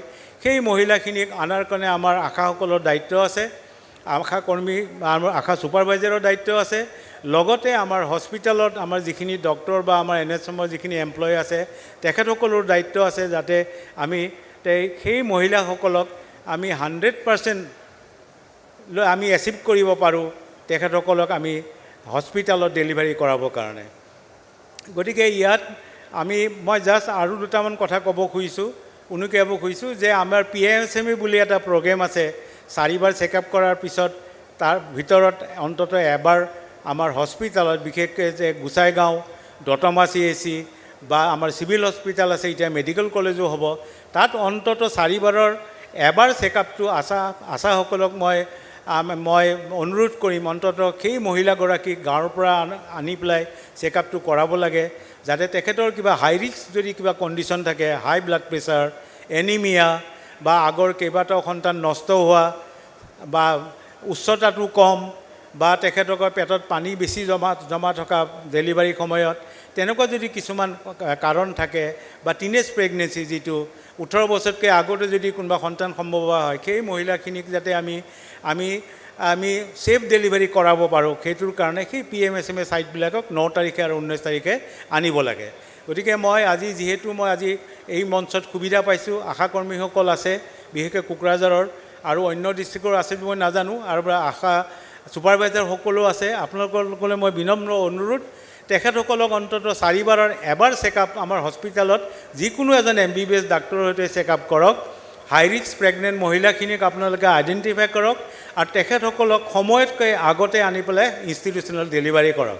তেতিয়া দেখিব আপুনি আমাৰ মৃত্যুৰ হাৰ যিটো, এতিয়াও আমি অসমত 1 লাখ মহিলাৰ যদি ডেলিভাৰী হয় 195 গৰাকী মহিলা আমি হেৰুৱাই আছোঁ। আমি সেই আনফৰ্চুনেট মহিলাখিনিৰ কথা আমি ভাবিব লাগিব। সেইখিনি মহিলা বেছিখিনিয়ে দেখিব আমাৰ গাঁৱত বসতি, তেখেতসকলে হয়তো তেখেতলোকৰ সিমান সুবিধা নাই, অহা যোৱাৰ সুবিধা নাই, হস্পিটেল ওচৰত ভাল হস্পিটেল নাপায়। গতিকে ইয়াত আমাৰ আশা বা আমাৰ NHMৰ এমপ্লয়ীসকলৰ দায়িত্ব থাকিব তেওঁলোকক সময়মতে হস্পিটেলত আনি চেকআপ কৰোৱা আৰু ইনষ্টিটিউচনেল ডেলিভাৰী কৰোৱা। গতিকে আমি যথেষ্ট আমি এটা সময়ত যেতিয়া NHM যেতিয়া আমাৰ ষ্টাফ আৰম্ভ হৈছিলে নেশ্যনেল হেল্থ মিছন, তেতিয়া আমাৰ 1 লাখ মহিলাৰ যেতিয়া ডেলিভাৰী হয় তাৰে আমি 480 গৰাকী হেৰুৱাইছিলোঁ। সেই অৱস্থাৰ পৰা আহি পেলাই আমি এতিয়া 195 গৰাকী মহিলা এতিয়াও আমি হেৰুৱাব লগা হৈ আছে।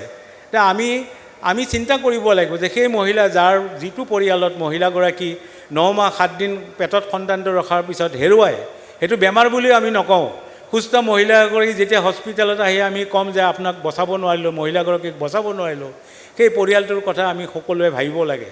সকলোৱে ভাবে, মই ভাবোঁ যে সেই গুৰুত্ব দিয়া উচিত, কাৰণ সেই মাতৃগৰাকীৰ পৰিয়ালটোৰ কি হৈছে তাতো আমাৰ কৰণীয় থাকে, যাতে আমি যিখিনি পাৰোঁ আমি যিখিনি আমি জীৱনটো দিব নোৱাৰোঁ ঠিকেই আছে, মাতৃগৰাকীক যদি বচাব, যদি কপালত নাই, তেখেতৰ আয়ুস নাই, বেলেগ কথা, কিন্তু আমি খাদ্য অনুসাৰে আমাৰ হেল্থৰ যিখিনি আমাৰ যিখিনি NHMৰ বিশেষকৈ ডাক্তৰৰ পৰা আৰম্ভ কৰি আশাকৰ্মীলৈকে যিসকল আমাৰ কৰ্মী আছে সকলোৱে যদি নিষ্ঠাৰে আমি কামখিনি কৰোঁ, তেতিয়া ডেফিনেটলি আমি 195 গৰাকী মহিলাৰ পৰা আমি আহিব লগা বছৰত আৰু কমাব আমি সক্ষম হ'ম। আৰু তেতিয়া আমি সুস্থ সবল মাতৃত্ব দিব পাৰিলে সুস্থ সবল শিশু এটাও আমি জন্ম দিয়াব পাৰিম। আৰু সুস্থ সবল শিশু হ'লেও আমাৰ ভৱিষ্যত, আমাৰ অসমৰ সমাজখন সুস্থ হ'ব। আমাৰ স্বাস্থ্য বিভাগৰ ফালৰ পৰা আমি যথেষ্ট বহুত আঁচনি লৈছোঁ। এইটো ইমানখিনি আমি আজি সময় নহ'ব, কাৰণ আমাৰ মঞ্চত আৰু বহুত সমল ব্যক্তি আছে, তেখেতসকলেও ক'ব লগা আছে। মই খালি এটাই অনুৰোধ কৰিম যে মহিলা এগৰাকী 9 মাহ 7 দিনৰ পিছত যেতিয়া আমাৰ হস্পিটেললৈ আহিব উইথ ৰেচপেক্টফুল মেটাৰ্নিটি কেয়াৰৰ সৈতে আমি তেখেতক সুস্থভাৱে চিজন ছেকশ্যন কৰিয়ে হওক আমি ডেলিভাৰী কৰাব লাগিব আৰু এটা সুস্থ শিশুৰ আমি জন্ম দিয়াব লাগিব। সেইটো আমাৰ কৰণীয়। আৰু আপোনালোকে শুনি আচৰিত হ'ব, এতিয়া আমি কোকৰাঝাৰত আগৰ কেইবাটাও বছৰতকৈ এতিয়া লাষ্ট 3-4 বছৰত, বিশেষকৈ মই এই বছৰতে কওঁ, আমি এপ্ৰিলৰ পৰা এতিয়ালৈকে জানুৱাৰীলৈকে এই 10 মাহত মাত্ৰ 8 গৰাকী মহিলাৰে মৃত্যু হৈছে। কিন্তু আমি এতিয়া এনেকুৱা এটা পৰিৱেশ কৰিব লাগিব যে আমি যাতে সেই 8 গৰাকী মহিলা আমি হেৰুৱাব লগা নহয়। আমি এনেকুৱা এটা অৱস্থালৈ আমি আহিব লাগিব আৰু যাতে আমি এগৰাকী মহিলাও আমি প্ৰসূতি বিভাগত ডেলিভাৰী সংক্ৰান্তত বা এবৰ্চন হওক বা যিকোনো সংক্ৰান্তত হওক আমি যাতে হেৰুৱাব লগা নহয়, তেনেকুৱা এটা পৰিস্থিতি, তেনেকুৱা এটা পৰিৱেশ আমি সৃষ্টি কৰিব লাগিব। আৰু তাত আমাৰ সকলোৰে স্বাস্থ্য বিভাগৰ সকলোৰে দায়িত্ব আছে। আৰু মই ভাবিম আজি এই মঞ্চৰ পৰাই এই মেছেজটো যাব লাগে যে BTIDৰ যিখিনি ভিতৰুৱা ঠাই, মেইন টাউনৰখিনিতো তেখেতসকলে স্বাস্থ্য বিভাগৰ সুবিধাখিনি পায়, ভিতৰুৱা যিখিনি মহিলা পৰিয়াল আছে, তেখেতসকলৰ যিখিনি প্ৰসূতি আছে, তেখেতসকলে যাতে সুস্থভাৱে আমি হস্পিটেললৈ আনি পেলাই সুস্থ সবল মাতৃত্বৰ দিব পাৰোঁ আৰু সুস্থ শিশু এটা আমি হাতত তুলি দিব পাৰোঁ। তাৰে কামনাৰে শেষত সকলোলৈ মই ধন্যবাদ জ্ঞাপন কৰিছোঁ। মই আজি এই মঞ্চত আহি পেলাই মোৰ মনৰ ভাৱ দুআষাৰ কোৱাৰ সুবিধা পোৱাৰ কাৰণে, আৰু লগতে আমাৰ আজিৰ BTID এৰিয়াৰ CM ডাঙৰীয়া, প্ৰমোদ বড়ো ডাঙৰীয়া আৰু আদি কৰি সকলো EM, হেল্থৰ EM আৰু অন্য যিসকল আজি বিষয়া আছে সকলোলৈ মই পুনৰবাৰ ধন্যবাদ জ্ঞাপন কৰিছোঁ আৰু এইখিনিতে মই মোৰ বক্তব্যৰ সামৰণি কৰিছোঁ। ধন্যবাদ।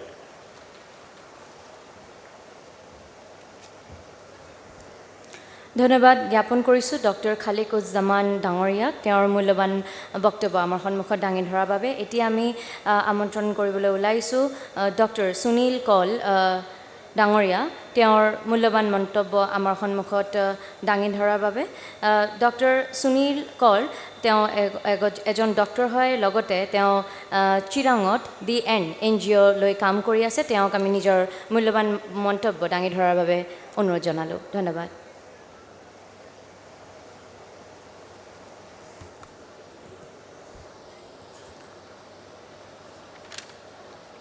নমস্কাৰ, খুলুমবাই, সালাম সবকে। মই বেছি সময় নকম।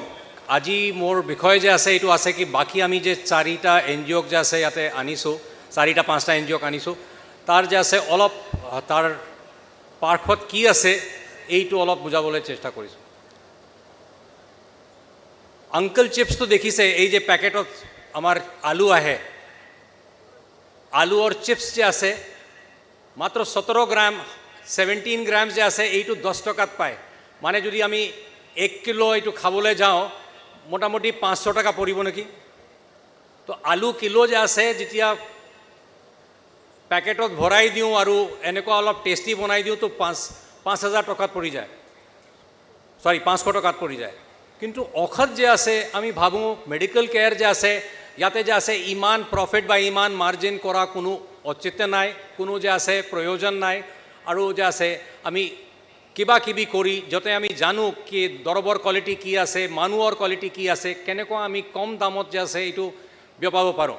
চৰকাৰী যদি হয়, চৰকাৰীটো বিনামূল্য হয়, কিন্তু বিনামূল্যটো কিনিব লাগিব, বাজেটত পাছ কৰাব লাগিব। ডাঙৰ বাজেট দেখালে যে আছে পাছ কৰা তিমানে মুস্কিল হৈ যায়। কিন্তু কেনেকুৱা যে আছে কিছুমান 2টা হস্পিটেল আমি বাছি আনিছোঁ যে ছত্তীশগড়ত কাম কৰি আছে আৰু বহুত বছৰৰ পৰা কাম কৰি আছে, য'ত যে আছে একদম কম মূল্যত যে আছে অপাৰেশ্যনবিলাকো হৈ যায়। আজিলৈকেও যে আছে বেডৰ চাৰ্জ যে আছে 50 টকা হয়। যে কোনো অপাৰেশ্যন হয় 10,000 20,000কে বেছি প্ৰায় নালাগে। তথাপিও যে আছে ইমান বছৰৰ পৰা চলি আছে আৰু একদম ৰাইজৰ দুখীয়া ৰাইজ, ট্ৰাইবেল মানুহ এনেকুৱা মানুহ যায় তাতে আৰু নিজৰ অপাৰেশ্যন কৰায়। ডক্টৰবিলাকতো 1 লাখ 2 লাখ টকাও দৰমহা পায়, কিন্তু তথাপিও যে আছে এই কেনেকুৱা কম মূল্যত চলাব পাৰিছে। আমি ভাবিছোঁ কি আজি অলপ ইন্ট্ৰডাকশ্যন নিচিনা কৰি দিম। আৰু এটা আছে য'ত সিহঁতে মানে কি ডক্টৰবিলাকৰ যে আছে আমি দৰমহাটো বেলেগৰ পৰা আনিব লাগিব, ৰাইজক যে আছে আমি এই পইচাটো চাৰ্জ কৰিব নালাগে। তথাপিও যে আছে বাকী চব বস্তু যে আছে কেনেকুৱা all India institute of medical sciences AIIMS যে বুলি কয়, ভাৰতৰ চবকে ভাল মেডিকেল কলেজ কোৱা যায়, সিহঁতৰ পৰা ডক্টৰ আহিছিলে আৰু সেই হস্পিটেল বহাইছে ছত্তীশগড়ত। তো সিহঁতৰ অলপ কাহিনী যে আছে আপুনি ভালকৈ শুনিব, কিন্তু কি আছে কি সিহঁতেতো হিন্দী ক'ব, অলপ যে আছে শুনিবলৈ চেষ্টা কৰিব।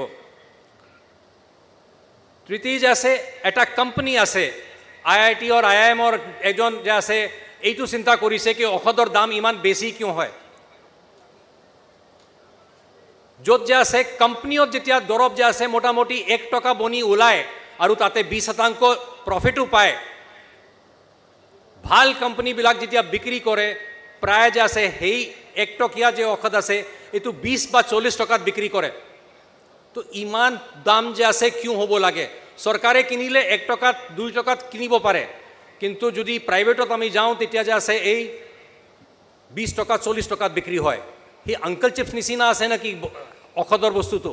তো সেইটো ভাঙি যে আছে সিহঁতে নিজেই কোম্পানী বনাইছে যে দৰৱ বনাই আছে আৰু যোৱা যে আছে 25 বছৰৰ পৰা যে আছে এইটো চলি আছে আৰু ভাল কোৱালিটিৰ ঔষধ যে আছে গুৱাহাটীতো সিহঁতে হোলচেল কৰে আৰু যে নট ফৰ প্ৰফিট হস্পিটেলবিলাক আছে য'ত প্ৰফিট নহয় সিহঁতক ছাপ্লাইও কৰে। আমাৰ চাহ বাগিচাবিলাককতো এই ছাপ্লাই কৰে।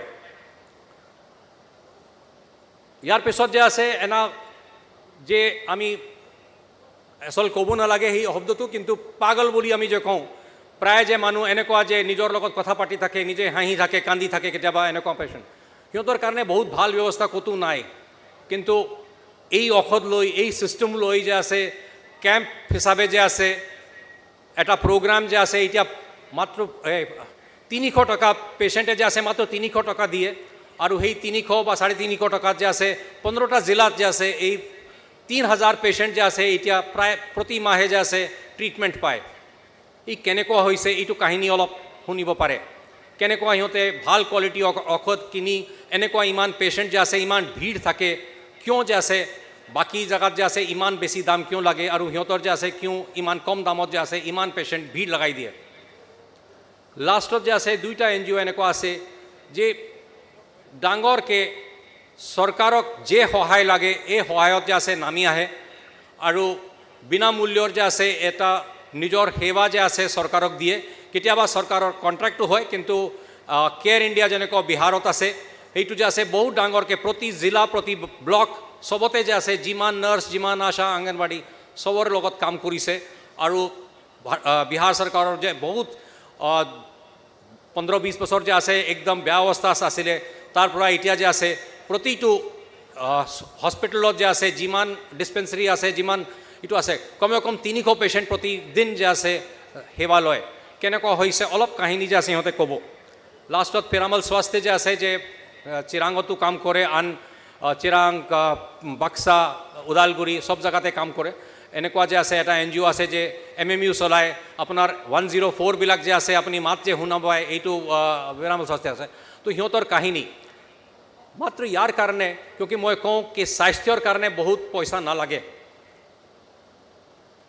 যদি আমি সজাগ হৈ যাওঁ আৰু মোৰ আগত যে আছে বক্তাসকলে যে আছে আপোনাক বুজাইছে কি স্বাস্থ্যৰ কাৰণে কিছুমান বস্তু আমি যে বুজাওঁ সেইটো ভাল মতে যে আছে কৰিলে যে আছে প্ৰায় ৰোগ উৎপন্ন নহয় আৰু উৎপন্ন হ'লে যে আছে বহুত পইচা নালাগে মোৰ নিচিনা মানুহটো আজিলৈকে যে আছে কেতিয়াই প্ৰাইভেটত যোৱাই নাই মই মাত্ৰ চৰকাৰত যাওঁ 5টা অপাৰেশ্যন কৰাইছোঁ সেই সময়ত যে আছে 5 বাৰ যে আছে এণ্টিবায়'টিক লৈছোঁ এই বাদ দি আজিলৈকে কোনো বেলেগ পিল খোৱাই নাই না বিষৰ পিল না জ্বৰৰ পিল কোনো কিয় অলপ সজাগ হৈছোঁ হা ঠিক আছে নিজেই ডক্টৰ আছোঁ যে চিনি পাওঁ কি কৰিব লাগে কি কৰিব নালাগে কিন্তু আমি লাহে লাহে চবেই শিকিব পাৰোঁ আৰু আশা আৰু অংগনবাড়ীটো একদম ৰাইজৰ লগত আছে যদি ভালকৈ বুজে কি স্বাস্থ্যটো কেনেকুৱা আমি চম্ভালিব পাৰোঁ তেতিয়া যে আছে কোনো প্ৰব্লেমে নাই আমাৰ যে আছে ৰোগ যে আছে বহুত কমি যাব আৰু এই হিচাপে যে আছে আমাৰ বাকী পইচা যে আমাৰ ৰোগত খৰচা হৈ আছে যে ভাৰতত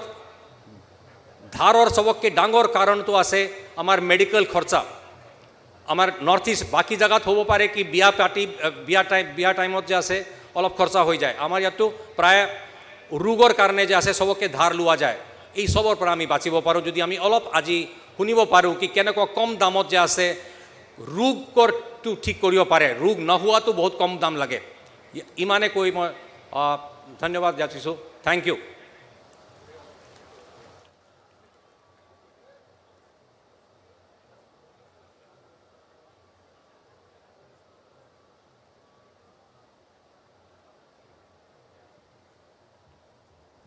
হেল্ল' এটি বিশেষ ঘোষণা সকলো আশাকৰ্মী আৰু অংগনবাড়ী কৰ্মীসকলৰ বাবে আপোনালোকৰ বাবে এই আজিৰ বিশেষ অনুষ্ঠান আমি আয়োজন কৰিছোঁ এই বিশেষ আমি যি ছেশ্যনৰ ব্যৱস্থা কৰিছোঁ আপোনালোকৰ বাবে হয় সেয়েহে আপোনালোকে যেন এই ঠাই এৰি ক'তো নাযায় ইয়াৰ বাবে বিনম্ৰ অনুৰোধ জনাইছোঁ আমাৰ মূল প্ৰেক্ষাগৃহত যি আমাৰ ছেশ্যনৰ আয়োজন কৰিছোঁ এই সকলো মন্তব্য এই সকলো বক্তব্য আপোনালোকৰ বাবে আমি দাঙি ধৰিছোঁ ইয়ালৈ বহুত দূৰৰ পৰা ইয়াতে অতিথিসমূহ আহিছে বিশিষ্ট অতিথিসকলক আমি বহুত দূৰৰ পৰা আমন্ত্ৰণ কৰি আনিছোঁ আপোনালোকৰ বাবে সেয়েহে আপোনালোকে যদি এই ঠাই এৰি বেলেগত গুচি যায় তেনেহ'লে আমাৰ বাবে বহুত অসুবিধা হ'ব আৰু এই অনুষ্ঠানটো ইমান ধুনীয়াকৈ আগবঢ়াই লৈ যাবলৈ আমি সহায় সহযোগিতা যদি আপোনালোকৰ ফালৰ পৰা নাপাওঁ তেনেহ'লে আমাৰ বাবে এইটো বৰ দুখৰ কথা হ'ব সেয়েহে আপোনালোক সকলোকক মই অনুগ্ৰহ জনাইছোঁ সকলো আশাকৰ্মী আৰু অংগনবাড়ীৰ কৰ্মীসকলক বিনম্ৰ অনুৰোধ জনোৱা হ'ল খাবলৈ অকণমান পিছত যোৱাৰ বাবে আৰু আমাৰ মূল প্ৰেক্ষাগৃহত থকাৰ বাবে বিনম্ৰ অনুৰোধ জনোৱা হ'ল আচ্ছা বিশেষ ঘোষণা যিসকল আশা আৰু অংগনবাড়ী ৱৰ্কাৰে এইটো বাহিৰতে ৰৈ আছে প্ৰেক্ষাগৃহৰ বাহিৰত আছে তেওঁলোকক আমি অনুৰোধ আকৌ কৰিছোঁ তেওঁলোকে আহক কাৰণ আজি এনেকৈ এটা মূল্যৱান সময় তেওঁলোকে যাতে কথাখিনি শুনি যায় আমাৰ বিশেষ ব্যক্তি বিশেষ বিশেষ ব্যক্তিত্ব থকা ব্যক্তিয়ে ইয়াত যিহেতু ভাষণ প্ৰদান কৰিছে তেওঁলোকে এইবোৰ শুনিব লাগে গতিকে মই আকৌ অনুৰোধ কৰিছোঁ যিসকল আশা আৰু অংগনবাড়ী ৱৰ্কাৰে এতিয়াও ফিল্ডত ঘূৰি আছে তেওঁলোকে অতি সোনকালে আকৌ প্ৰেক্ষাগৃহত আহিব লাগে মই তাকে আপোনালোকক আকৌ অনুৰোধ কৰিছোঁ আপোনালোকে সোনকালে আহক নিজৰ নিজৰ স্থান গ্ৰহণ কৰক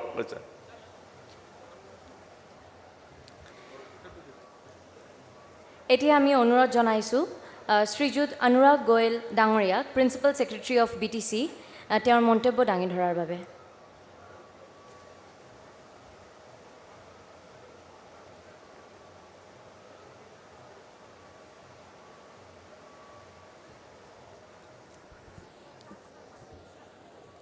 আজি এই সভাত মঞ্চত উপস্থিত অতিথিবৃন্দ আৰু মোৰ আশা কৰ্মী আৰু অংগনবাড়ী ৱৰ্কাৰ মোৰ বাইদেউ ভণ্টিসকল আজি প্ৰথম মই ক'বলৈ গৈছোঁ কি মই ইয়াত আহি আনন্দ পোৱা নাই মই আশাৰ পৰা বহুত নিৰাশা পাইছোঁ কাৰণ আমাৰ আশা কেইজনী বহুত কেইজনী আশা এতিয়া আমাৰ পণ্ডালৰ পৰা ওলাই গৈছে আমি আপোনাৰ সকলোৰ কাৰণে ইয়াত আজি বহিছোঁ আলোচনা চক্ৰত বহিছোঁ কিন্তু বহুতখিনি আমাৰ আশা কৰ্মী বাইদেউ ভণ্টিসকল পণ্ডালৰ পৰা গুচি গ'ল পণ্ডাল পিছফালে খালীয়ে হৈ আছে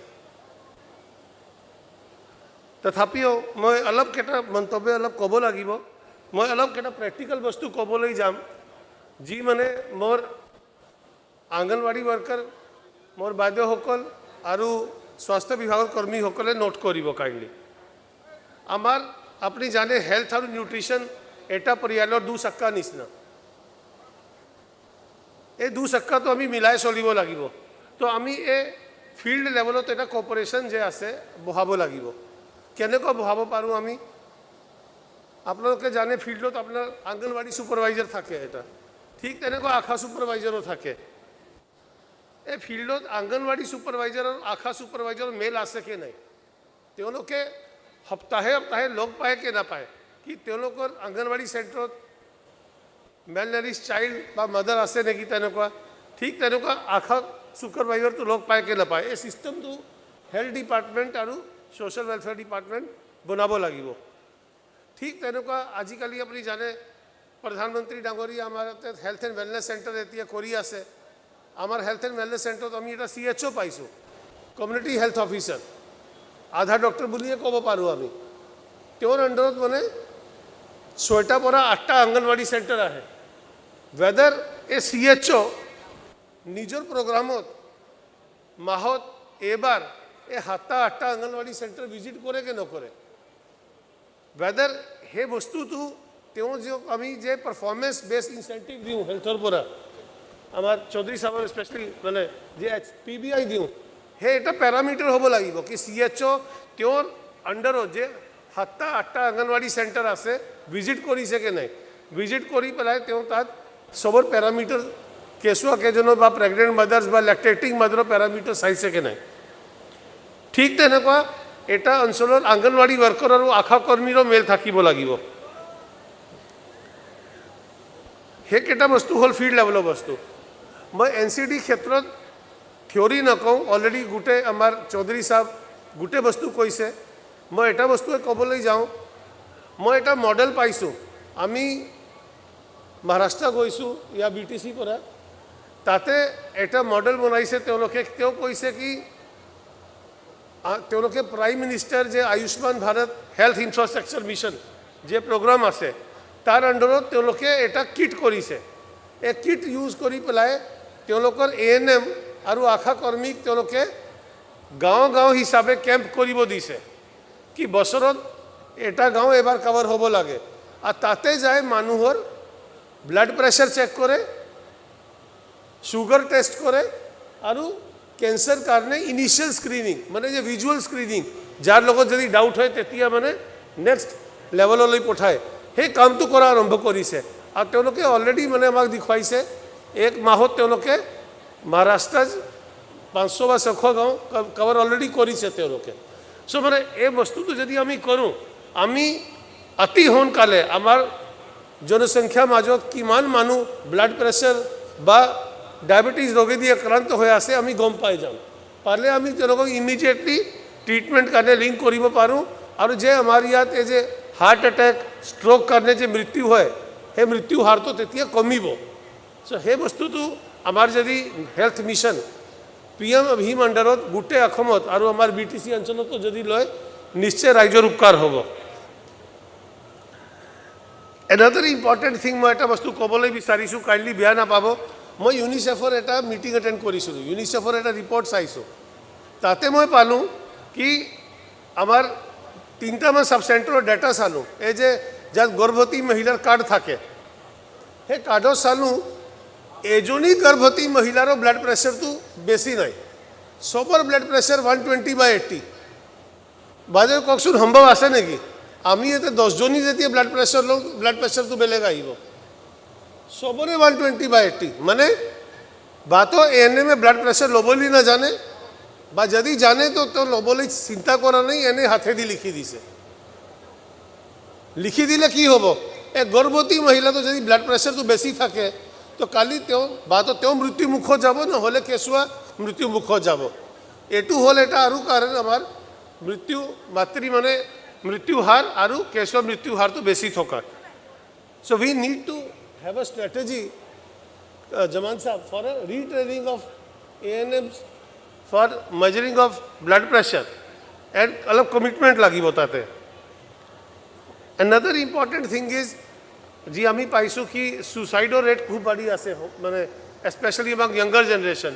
চ' mental health is a very important issue. আজিৰ ডেটত আপোনালোকে জানে যে ষ্ট্ৰেছটো বাঢ়ি গৈছে লাইফত, প্ৰত্যেক বস্তুৰ ষ্ট্ৰেছ। ছাত্ৰৰ ষ্ট্ৰেছ আছে, পঢ়া লিখাৰ, পাছ হোৱা, কম্পিটিশ্যনত যোৱা, ডাক্তৰ হোৱা, ইঞ্জিনিয়াৰ হোৱা, মানে কিবা না কিবি ষ্ট্ৰেছ আছে। So' this stress leads to high level of anxiety, আৰু বহুতকেইটা ছুইচাইডৰ হাৰটো বাঢ়িছে।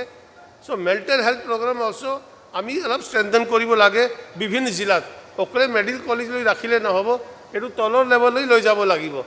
লাগিলে আমি সাইকিয়াট্ৰিষ্টটো মেডিকেল কলেজত আছে বা ডিষ্ট্ৰিক্ট হস্পিটেলত আছে, কিন্তু তলৰ হস্পিটেলতো আমি ট্ৰেইনড সাইকিয়াট্ৰিষ্ট বা মানে কিবা সাইকলজিষ্ট এটা ৰাখিব লাগিব, যি মানে এই প্ৰগ্ৰামটো আগবঢ়াই লৈ যাব পাৰে। এইটো আমি শুনি খুব আনন্দিত কি আমাৰ কোকৰাঝাৰ মেডিকেল কলেজ 100 ছাত্ৰ ছাত্ৰী এবাৰ এডমিশ্যন পাব। তাৰ লগতে লাহে লাহে কোকৰাঝাৰ আৰু তামুলপুৰত পিছত নাৰ্ছিং কলেজো আৰম্ভ হ'ব। আৰু মোৰ এটা health department, specially medical education ডিপাৰ্টমেণ্টলৈ অনুৰোধ কি যে নাৰ্ছিং কলেজ আৰম্ভ হ'ব, তাতে এটলিষ্ট কিবা কৰি আমাৰ যে BTC অঞ্চলৰ লোকেল ছাত্ৰ ছাত্ৰী, যে আমাৰ 2টা নাৰ্ছিং কলেজ, তেওঁলোকক কিবা এটা ৰাস্তা দিয়ে অগ্ৰাধিকাৰ দিয়া যায়। মই মেডিকেল কলেজৰ কথা কোৱা নাই, মেডিকেল কলেজটো নিটৰ মতেহে হ'ব, কিন্তু নাৰ্ছিং কলেজত যদি যে BTC যে 2টা নাৰ্ছিং কলেজ হ'ব, তাতে আমাৰ ছাত্ৰ ছাত্ৰী যদি অগ্ৰাধিকাৰ পায়, তেতিয়া এই অঞ্চলৰ পৰা আমাৰ ছোৱালীকেইজনী উঠিব পাৰিব, আৰ্থিক নিজে সম্ভৱ হ'ব আৰু স্বাস্থ্য ক্ষেত্ৰতো ভাল হ'ব। মই এইকেইটা মাত্ৰ প্ৰেক্টিকেল বস্তুহে কৈছোঁ। বহুত কেইজন বক্তা আছে যিকেইজন মানে আপোনাক টেকনিকেলি গোটেই বস্তু বুজাব। মই বক্তব্য ইয়াতে শেষ কৰিছোঁ। ধন্যবাদ।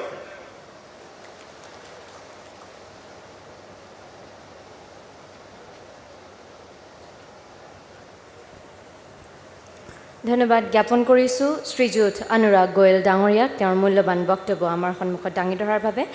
এতিয়া মই অনুৰোধ জনাইছোঁ ডক্টৰ বিদিত পঞ্চাল, ফিজিচিয়ান ৰাইটাৰ, আৰু তেওঁ বৰ্তমান যুক্ত হৈ আছে শাহিদ হস্পিটেল ছত্তীশগড়। তেওঁৰ মূল্যৱান বক্তব্য আমাৰ সন্মুখত দাঙি ধৰাৰ বাবে বিনম্ৰ অনুৰোধ জনোৱা হ'ল। আৰু ইয়াৰে পিছত নেপালী ট্ৰেডিশ্যনেল ডান্স গ্ৰুপক সাজু হৈ থাকিবলৈ বিনম্ৰ অনুৰোধ জনোৱা হ'ল। ধন্যবাদ।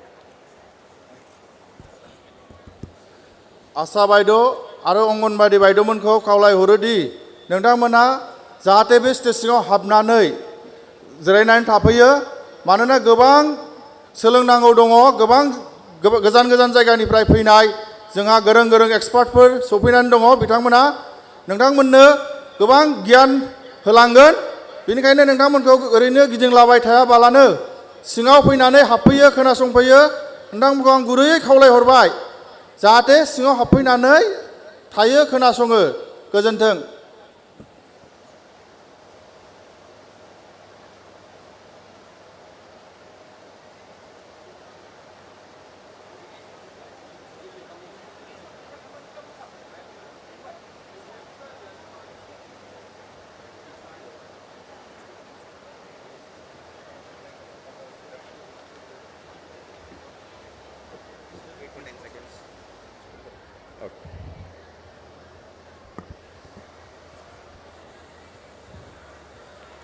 सलाम साथियों, मैं माफ़ी चाहूँगा, मैं हिंदी में ही बात कर सकता हूँ तो, लेकिन बहुत कम शब्दों में मैं आज जैसे सुनील सर ने कहा आपसे कुछ देर पहले साझा किया कि बहुत कम मूल्य में भी हम अच्छी स्वास्थ्य सेवा प्रदान कर सकते हैं। तो इसी सिलसिले में एक छोटी सी कहानी, जिसका मैं भी एक छोटा सा हिस्सा हूँ, वो कहानी हम आपके सामने प्रस्तुत करने आए हैं। मैं मूलतः छत्तीसगढ़ को यहाँ रिप्रेजेंट करता हूँ। छत्तीसगढ़ जितना अपने धान की खेती के लिए जाना जाता है, उतना ही अपने खनिज के लिए भी जाना जाता है। तो जहाँ खनिज है वहाँ खदानें हैं, तो जहाँ खदानें हैं वहाँ मजदूर हैं। तो हमारे अस्पताल की कहानी मजदूरों के एक संघर्ष की कहानी है। उन मजदूरों ने जिन्होंने साबित किया कि अपनी एकता के द्वारा वो बहुत कम खर्चे में अपने लिए अपनी स्वास्थ्य समस्याओं का समाधान ढूंढ सकते हैं। दोस्तों, शहीद अस्पताल छत्तीसगढ़ के लगभग बीचों बीच दली राजरा नाम के एक छोटे से कस्बे में स्थित है, जहाँ काफ़ी मात्रा में भारी मात्रा में खनिज मिलता है, कच्चा लोहा जैसा हम कहते हैं। तो हुआ ये कि 1970 के ख़त्म होते होते वहाँ जितने मजदूर काम करते थे उनके पास काफ़ी समस्याएं थीं, उनके काफ़ी आर्थिक मुद्दे थे जिनका उन्हें कोई समाधान नहीं मिल पा रहा था। उन समस्याओं में कॉन्ट्रैक्चुअल परमानेंट लेबरर्स का कॉन्फ्लिक्ट, उन्हें मिलने वाले मेहनत आने का मुद्दा, ऐसे बहुत से मुद्दों को लेकर उन्होंने काफ़ी बड़ा संघर्ष किया और अंत में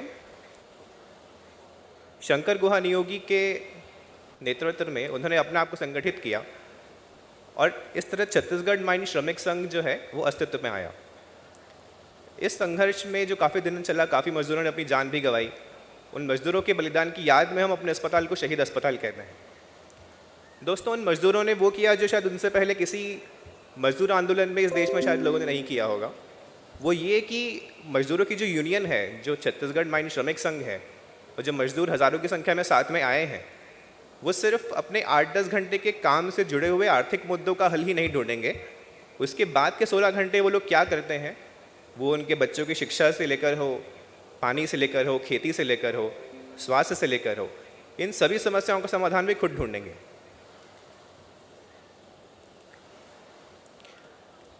तो इसी एक विचारधारा के साथ कि अपनी समस्याओं का समाधान हमें खुद ही ढूंढना है, अस्पताल भी उस आंदोलन के कई प्रोडक्ट्स के रूप में सामने आया, जिसमें साथ में एक स्कूल भी था, एक महिला मोर्चा भी था, एक किसान मोर्चा भी था। और इस आंदोलन के कुछ लक्ष्य थे कि जो किसानों और मजदूरों का जो शोषण होता है पूंजीपति व्यवस्था में, उससे कैसे लड़ा जाए, उसका समाधान कैसे ढूंढा जाए। महिलाओं को किस तरह से हम मेन स्ट्रीम स्वास्थ्य काम में जोड़ सकें। साथ ही साथ उस समय समाज में जो भी बुराइयां चल रही हैं, वो शराब हो सकता है, जुआ हो सकता है, उनसे कैसे लड़ा जाए। और ऐसी कौन सी टेक्नोलॉजीज़ इस्तेमाल की जाए जिससे मजदूरों का काम भी ना छीने और उन्हें अपनी समस्याओं का समाधान भी मिले। लेकिन उन सबसे ऊपर जो बात थी वो ये कि एक ऐसी सोसाइटी बनाई जाए जिसमें मजदूर वर्ग जो है, जो मेहनतकश है, जो मेहनत करके रोटी कमा रहा है, वो खुद अपनी समस्याओं की जिम्मेदारी ले, अपनी एक ईमानदारी और एकता के साथ, और एक ऐसी सोसाइटी, एक ऐसे समाज बनाए जिसमें एक ऐसी विचारधारा चले कि संघर्ष भी चले, उस संघर्ष के साथ लोग अपने लिए नई चीज़ों का निर्माण भी करें और वो निर्माण उन्हें आगे के संघर्ष के लिए प्रेरित करें। तो इसी विचार के साथ जब शहीद अस्पताल शुरू हुआ तो उन लोगों ने अपने लिए एक छोटी सी डिस्पेंसरी बनाई। आंदोलन के चलते चलते काफ़ी सारे डॉक्टर्स जो देश के अलग अलग कोने में काम कर रहे थे उनसे प्रेरित होकर उनसे जुड़े, जिसमें डॉक्टर विनायक सेन, डॉक्टर साहिबाल जाना, डॉक्टर आशीष कुंडू, कई लोग उनसे आके जुड़े और एक डिस्पेंसरी शुरू हुई। लेकिन मित्रों, एक दिन हुआ ये कि जो मजदूर यूनियन थी, उस यूनियन की जो उप प्रधान थी, जो महिला मोर्चा की अध्यक्ष भी थी, कुसुम बाई, स्वयं उन्हीं को डिलीवरी के दौरान कॉम्प्लिकेशन की वजह से अपनी जान गंवानी पड़ी, क्योंकि उन्हें शहर में कहीं भी उचित इलाज नहीं मिल पाया जब उन्हें प्रसव शुरू हुआ। तो इससे मजदूरों में घोर निराशा छा गई और इस दुख से उबरते हुए उन्होंने ये सोचा कि इस मृत्यु से हमें प्रेरणा लेनी चाहिए कि अब हमें अपनी छोटी सी डिस्पेंसरी को एक बड़े अस्पताल में परिवर्तित करने की आवश्यकता है। तो सभी मजदूरों ने अपने अपने पैसे से, अपने अपने जमा किए हुए पैसों से और अपने ही लेबर से, अपनी ही मेहनत से एक अस्पताल खड़ा किया। नेक्स्ट।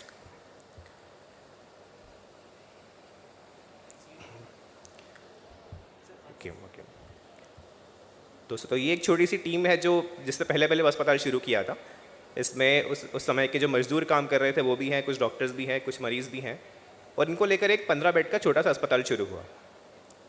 आज दोस्तों 40 साल से वो अस्पताल उसी क्षेत्र में काम कर रहा है और अब वो 15 से 160 बेड का हो चुका है, जिसमें हमारे पास 60 से 65 बेड सिर्फ और सिर्फ मातृत्व स्वास्थ्य सेवाओं के लिए ही हैं, मैटरनल चाइल्ड हेल्थ केयर के लिए हैं। उसके साथ साथ हम लोग एक डेडिकेटेड ऑब्स्टेट्रिक OPD भी चलाते हैं, और इसके अलावा मेडिसिन, सर्जरी, पीडियाट्रिक्स और इमरजेंसी सर्विसेज भी हैं।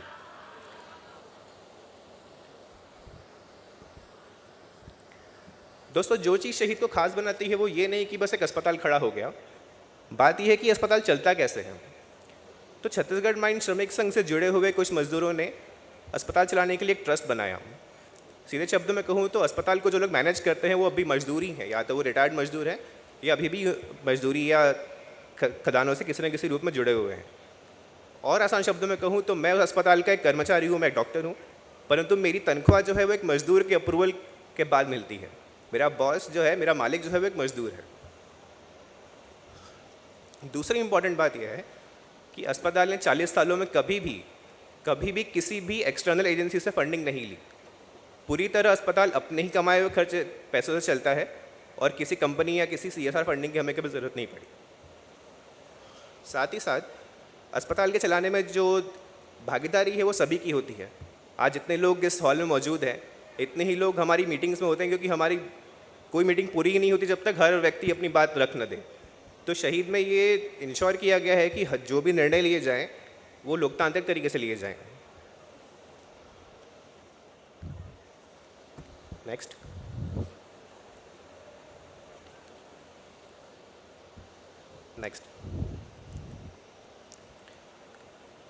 दोस्तों, अस्पताल जो है जैसे हमने कहा, कोई एक्सटर्नल फंडिंग नहीं लेता। जितने भी पैसे हम लोग कमाते हैं वो मजदूर से, या जो भी हमारे मरीज़ हैं, अधिकतर तो मजदूर हैं या आदिवासी लोग हैं जो क्षेत्र में रहते हैं, या तो उनके पैसे से, लेकिन वो खर्चा हमने बहुत न्यूनतम रखा है ताकि उन पर कोई बोझ ना पड़े। दूसरा एकमात्र हमारा सोर्स ऑफ फंडिंग है वो है इंश्योरेंस स्कीम्स। या तो वो सेंट्रल इंश्योरेंस स्कीम होती है जैसे आयुष्मान भारत है, या छत्तीसगढ़ में अब राज्य सरकार की तरफ से भी कुछ इंश्योरेंस स्कीम्स हैं। दोस्तों, क्लिनिकल वर्क के अलावा भी शहीद ने पिछले 40 सालों में छत्तीसगढ़ राज्य में काफ़ी महत्वपूर्ण भूमिका अदा की है। उसमें सबसे जो एक बहुत इम्पॉर्टेंट काम जो हम अभी भी करते आ रहे हैं, सालों से करते आ रहे हैं, वो है ट्रेनिंग। लगभग छत्तीसगढ़ हमारा जो प्रैक्टिस एरिया है उस पूरे एरिया में लगभग सभी नर्सेस, आशा, आंगनवाड़ी और यहाँ तक कि वहाँ काम करने वाले जो असिस्टेंट मेडिकल ऑफिसर्स हैं, जो डॉक्टर्स हैं, वो भी रिपीटेडली शहीद में ही ट्रेनिंग लेकर गए हैं और अभी भी ट्रेनिंग प्रोग्राम चालू ही है।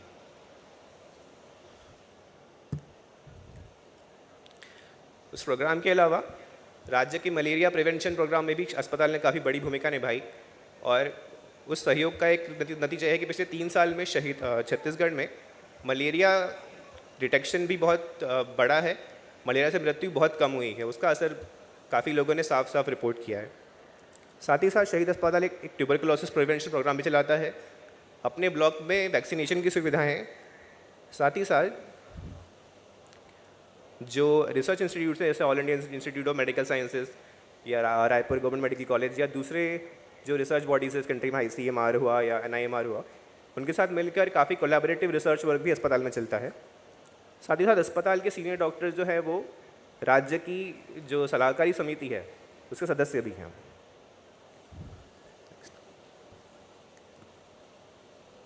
नेक्स्ट। दोस्तों, जैसे हमने बात की लो कॉस्ट हेल्थ केयर की, कम से कम मूल्यों पर हम स्वास्थ्य सेवाएं देते हैं लोगों को, तो वो हम कैसे देते हैं उससे पहले जानना ज़रूरी कि वो देना क्यों ज़रूरी है। अगर मजदूरों ने अस्पताल अपने लिए बनाया ही है तो हम चाहते तो उसे भी बाकी अस्पताल की पद्धति पर चलाते ताकि और से पैसा आता और किसी न किसी काम में लगता, परंतु मजदूरों ने जानबूझकर एक उद्देश्य के साथ अपनी सेवाओं का मूल्य न्यूनतम रखा। क्यों? इसका सबसे बड़ा कारण है कि हम न्यूनतम मूल्य के साथ एक एथिकल पेशेंट सेंटर्ड केयर जिसमें पेशेंट प्रायोरिटी है ना कि प्रॉफिट, इस पेशेंट को प्रायोरिटी रखने वाली केयर को हम प्रैक्टिस में ला पाएँ। दूसरी बात कि हमारे यहाँ आने वाला मरीज़ या काम करने वाली नर्स या डॉक्टर या कोई भी स्वास्थ्यकर्मी ये ना समझे कि स्वास्थ्य जो है वो कोई चीज़ है जैसे आप पैसे से खरीद सकते हैं। स्वास्थ्य सबका मानव अधिकार है और उसका आप कोई कम या ज़्यादा मूल्य नहीं लगा सकते। उतना मूल्य लगा सकते हैं जिससे किसी की जेब पर ज़्यादा असर ना पड़े। दोस्तों, क्योंकि आज हम जिस तरह के माहौल में रह रहे हैं, एक सिंगल एडमिशन अगर आप किसी कॉर्पोरेट अस्पताल में लेते हैं वो आपको एक मिडिल क्लास फैमिली से बिलो पॉवर्टी लाइन में धकेलने की क्षमता रखता है। उस परिवेश में ये कंसेप्ट बहुत इम्पॉर्टेंट है कि हम हेल्थ को एक चीज़ या एक प्रोडक्ट के रूप में ना लें बल्कि एक मानव अधिकार के रूप में लें। साथ ही साथ ये मिथ भी तोड़ना बहुत ज़रूरी है कि जो खर्चीली स्वास्थ्य सुविधा है वही अच्छी होगी। शहीद अस्पताल या उनसे जुड़ी जो मित्र संस्थाएं हैं वो लगातार ये साबित करती आई हैं कि कम से कम खर्चे में आप अच्छी से अच्छी क्वालिटी की स्वास्थ्य सेवाएं दे सकते हैं। कुछ मुख्य पद्धतियां हैं कि हम लोग ये न्यूनतम मूल्य पर स्वास्थ्य सेवाएं कैसे दे पाते हैं। उसमें सबसे ज़रूरी है वह जेनरिक ड्रग्स। हिंदुस्तान में जब जेनरिक ड्रग्स बहुत प्रचलन में नहीं थे तभी से लगभग 40 सालों से शहीद अस्पताल का लगभग सारा प्रयोग जेनरिक ड्रग्स का रहा है, जिससे हमारा कॉस्ट ऑफ ट्रीटमेंट बहुत कम हो जाता है। दूसरा है रैशनल प्रिस्क्रिप्शन एंड इन्वेस्टिगेशंस। किसी भी जो भी मरीज़ पहले ओपीडी में आता है उसे प्रॉपर एग्जामिन करने के बाद, जांच के बाद वही मेडिसिन लिखी जाए जो उसके लिए उपयुक्त है, जो वो अफोर्ड कर सकता है, जो उसके परिवेश में उसे सबसे ज़्यादा इफेक्टिव लगे। और वैसे वही इन्वेस्टिगेशन ऑर्डर किए जाएँ जो डायग्नोसिस में हेल्प करें। अगर आप आज किसी दूसरे अस्पताल में जाएंगे या अपने आसपास पे कहीं प्राइवेट क्लिनिक में जाते हैं तो आपको एक लंबी लिस्ट दी जाती है मेडिसिन की। उसमें कई बार वो दवाइयाँ भी होती हैं जिनकी आपको ज़रूरत नहीं है और आप उन जांच पर भी पैसा खर्च करते हैं जो आपके डायग्नोसिस में कभी हेल्प नहीं करने वाले। पर इस प्रैक्टिस को हम लोग काफ़ी डिस्करेज करते हैं। दूसरा है क्लिनिकल कॉम्पिटेंस। हम लोग इस बात पर काफ़ी जोर दिया जाता है शहीद अस्पताल में कि डायग्नोसिस में आपकी क्लिनिकल स्किल जितनी ज़्यादा यूज़ हो उतना अच्छा, और इन्वेस्टिगेशन पे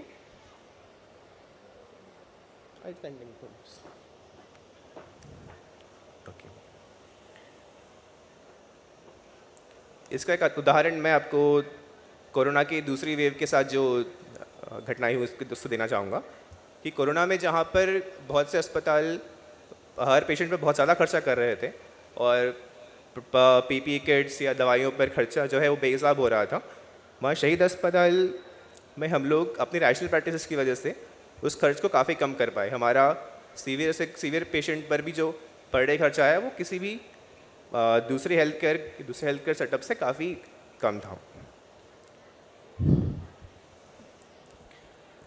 दूसरा है और आखिरी कि जो फैमिली मेडिसिन प्रैक्टिस का कल्चर है, शुरुआत से शहीद अस्पताल को MBBS डॉक्टर्स मैनेज करते आए हैं। कुछ स्पेशलिस्ट वहाँ होते हैं परंतु MBBS डॉक्टर्स के प्रैक्टिस और कॉम्पिटेंसी की वजह से प्रभाव ये पड़ता है कि जो स्पेशलिस्ट पर डिपेंडेंसी है, जो कंसल्टेशन फीस एक पेशेंट के बिल में ऐड होती है, वो बहुत कम हो जाती है।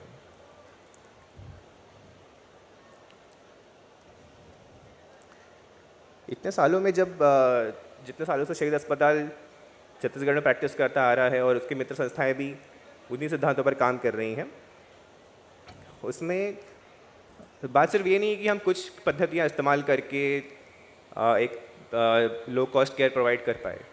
बात ये भी है कि जिन लोगों के सेक्रीफाइसेस और जिन लोगों के पैसे से अस्पताल बना, उनके प्रति यदि हम सच में जिम्मेदार हैं तो हम स्वतः ही ये सोचेंगे कि उसको हम कम से कम खर्च में कैसे बेहतर से बेहतर सेवाएं दे पाएँ। तो जैसे हमारे अस्पताल के सीनियर डॉक्टर्स कई बार कहते हैं, जो मैं बस वो दो बातें बोल के अपने प्रेजेंटेशन को ख़त्म करूँगा, कि जो वर्किंग क्लास है, जो मेहनत करते हैं, जो मेहनतकश है, जो मजदूर हैं, उनमें ये पोटेंशियल है कि वो अपनी समस्याओं का समाधान स्वयं ढूंढ पाएँ, बशर्ते उनमें अपने आपस में एकता हो, वो एकता ईमानदारी के साथ हो और एथिक्स और न्याय के प्रति उनमें एक प्रतिबद्धता हो। जी, बहुत बहुत धन्यवाद।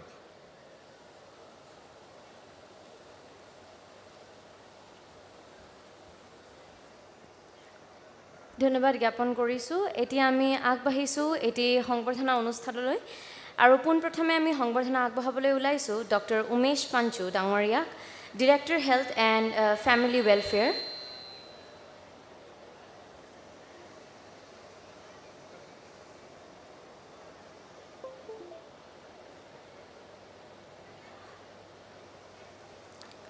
আৰু এতিয়া আমি সংবৰ্ধনা আগবঢ়াবলৈ ওলাইছোঁ ডক্টৰ বৰুণ বসুমতাৰী ডাঙৰীয়াক, কোকৰাঝাৰ মেডিকেল কলেজ।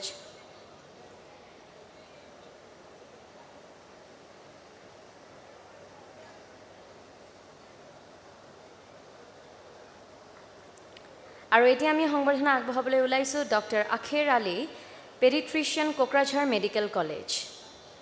আমি সংবৰ্ধনা আগবঢ়াবলৈ ওলাইছোঁ ডক্টৰ আখেৰ আলী ডাঙৰীয়াক।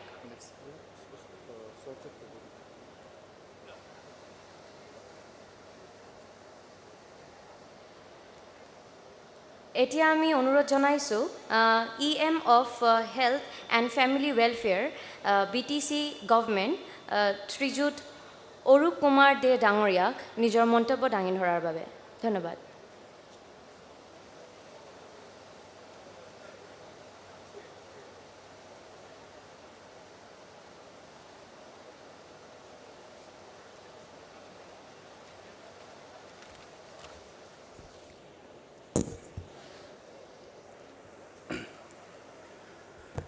खुलुमबाय, नमस्कार।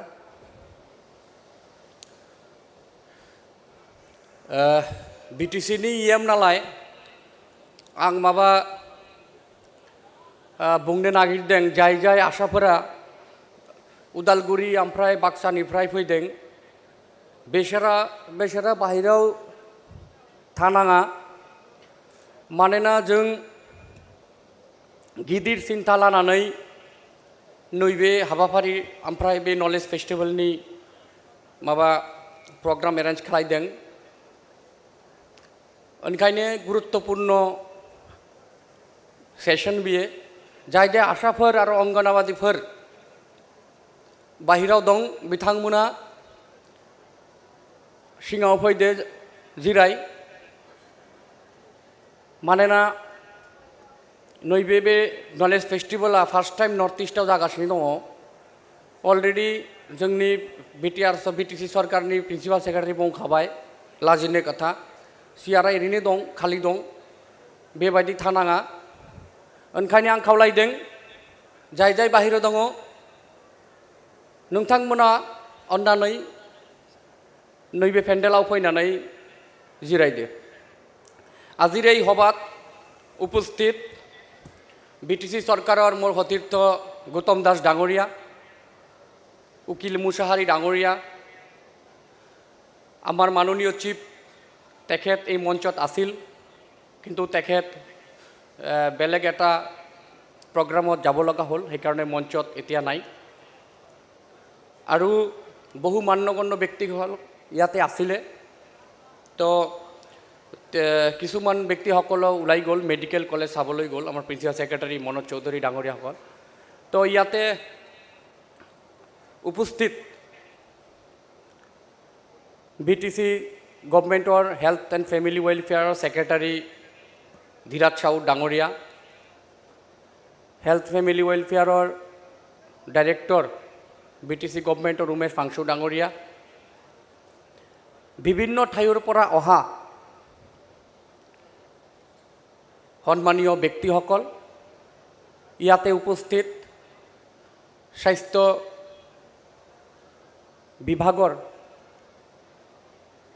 কৰ্মীসকল, আশা বাইদেউসকল, অংগনবাদী ৱাৰ্কাৰসকল, বাইদেউসকল, সকলোকে আজিৰ এই দ্বিতীয় দিনা যি নলেজ ফেষ্টিভেলৰ আমাৰ ছেশ্যন, আশা কৰ্মী আৰু অংগনবাদী ৱাৰ্কাৰক লৈ বহা সকলোকে মই মোৰ ফালৰ পৰা আন্তৰিক শ্ৰদ্ধা আৰু ধন্যবাদ জ্ঞাপন কৰিছোঁ। কথা হ'ল যে আপোনালোকে জানে যে যেতিয়াৰ পৰা আমি BTC চৰকাৰ আমি বনাইছোঁ বা BTC চৰকাৰ হৈছে, তেতিয়াৰ পৰাই আমাৰ মাননীয় চিফ প্ৰমোদ বড়ো ডাঙৰীয়া তেখেতে বিশেষকৈ এডুকেশ্যন ডিপাৰ্টমেণ্ট আৰু হেল্থ ডিপাৰ্টমেণ্টৰ ওপৰত বিশেষ চকু ৰাখিছে। দেশত যেনেকুৱা কাম হৈ আছে বা দেশ যেনেকুৱা আগবাঢ়ি গৈ আছে, সেইমতে BTC অঞ্চলত স্বাস্থ্য বিভাগ আৰু শিক্ষা বিভাগটো বহুত লাহেকৈ মুভ কৰি আছে। তো যাৰ কাৰণে আমি BTC চৰকাৰ প্ৰমোদ বড়ো ডাঙৰীৰ নেতৃত্বত আমি নতুন চিন্তা লৈছোঁ যে আমি BTCত স্বাস্থ্য বিভাগ আৰু শিক্ষা বিভাগ কেনেকৈ আমি আগবঢ়াই লৈ যাম। আজি বিভিন্ন জিলাৰ পৰা ইয়াতে উপস্থিত আশা বাইদেউসকল, অংগনবাদী ৱাৰ্কাৰসকল, আমাৰ ছ'চিয়েল ৱেলফেয়াৰৰ এক্সিকিউটিভ মেম্বাৰ গৌতম দাস ডাঙৰীয়া আছে, তেখেতেও তেখেতৰ মূল্যৱান ভাষণ ৰাখিব অংগনবাদী ৱাৰ্কাৰ বা ছ'চিয়েল ৱেলফেয়াৰ ডিপাৰ্টমেণ্টৰ ওপৰত। তো মই মোৰ ডিপাৰ্টমেণ্টৰ আশাকৰ্মী বাইদেউসকলকে মই ক'ব বিচাৰিছোঁ যে আমি প্ৰথমতে আমি এটা সংকল্প লৈছোঁ যে ৰোগ নিৰ্মূল অভিযান বা ৰোগ নিৰ্মূল BTR বা বড়োলেণ্ড আমি কেনেকুৱা নিৰোগ হ'ম। আমি জন্ম লৈছোঁ, ওপৰৱালাই হওক, আল্লাই হওক, ভগৱানেই হওক, যীশুই হওক, আমাক মানৱ হিচাপে এই পৃথিৱীত পঠাইছে আৰু আমাক এই পৃথিৱীত পঠাইছে বহুত দায়িত্ব দি পেলাই। আমাৰ বহুত কাম কৰিব লগা আছে, ল'ৰাই হওক আৰু ছোৱালীই হওক। এতিয়া আমি কাম কৰিবলৈ হ'লে আমি আগতে ফিট থাকিব লাগিব, আমি সুস্থ থাকিব লাগিব। আমাৰ ইচ্ছা আছে আমি সেইটো কৰিম, মোৰ লক্ষ্য আছে মই তাতে গৈ সেইটো ছাকচেছ কৰিম, কিন্তু মই যদি বেমাৰী হৈ থাকোঁ তেনেহ'লে মোৰ লক্ষ্য কেতিয়াও ছাকচেছ নহ'ব। তো সেইকাৰণে নিৰোগ থকাৰ কাৰণে আমি কিছুমান চিন্তা বা কিছুমান প্ৰকল্প আমি হাতত লৈছোঁ। BTC চৰকাৰ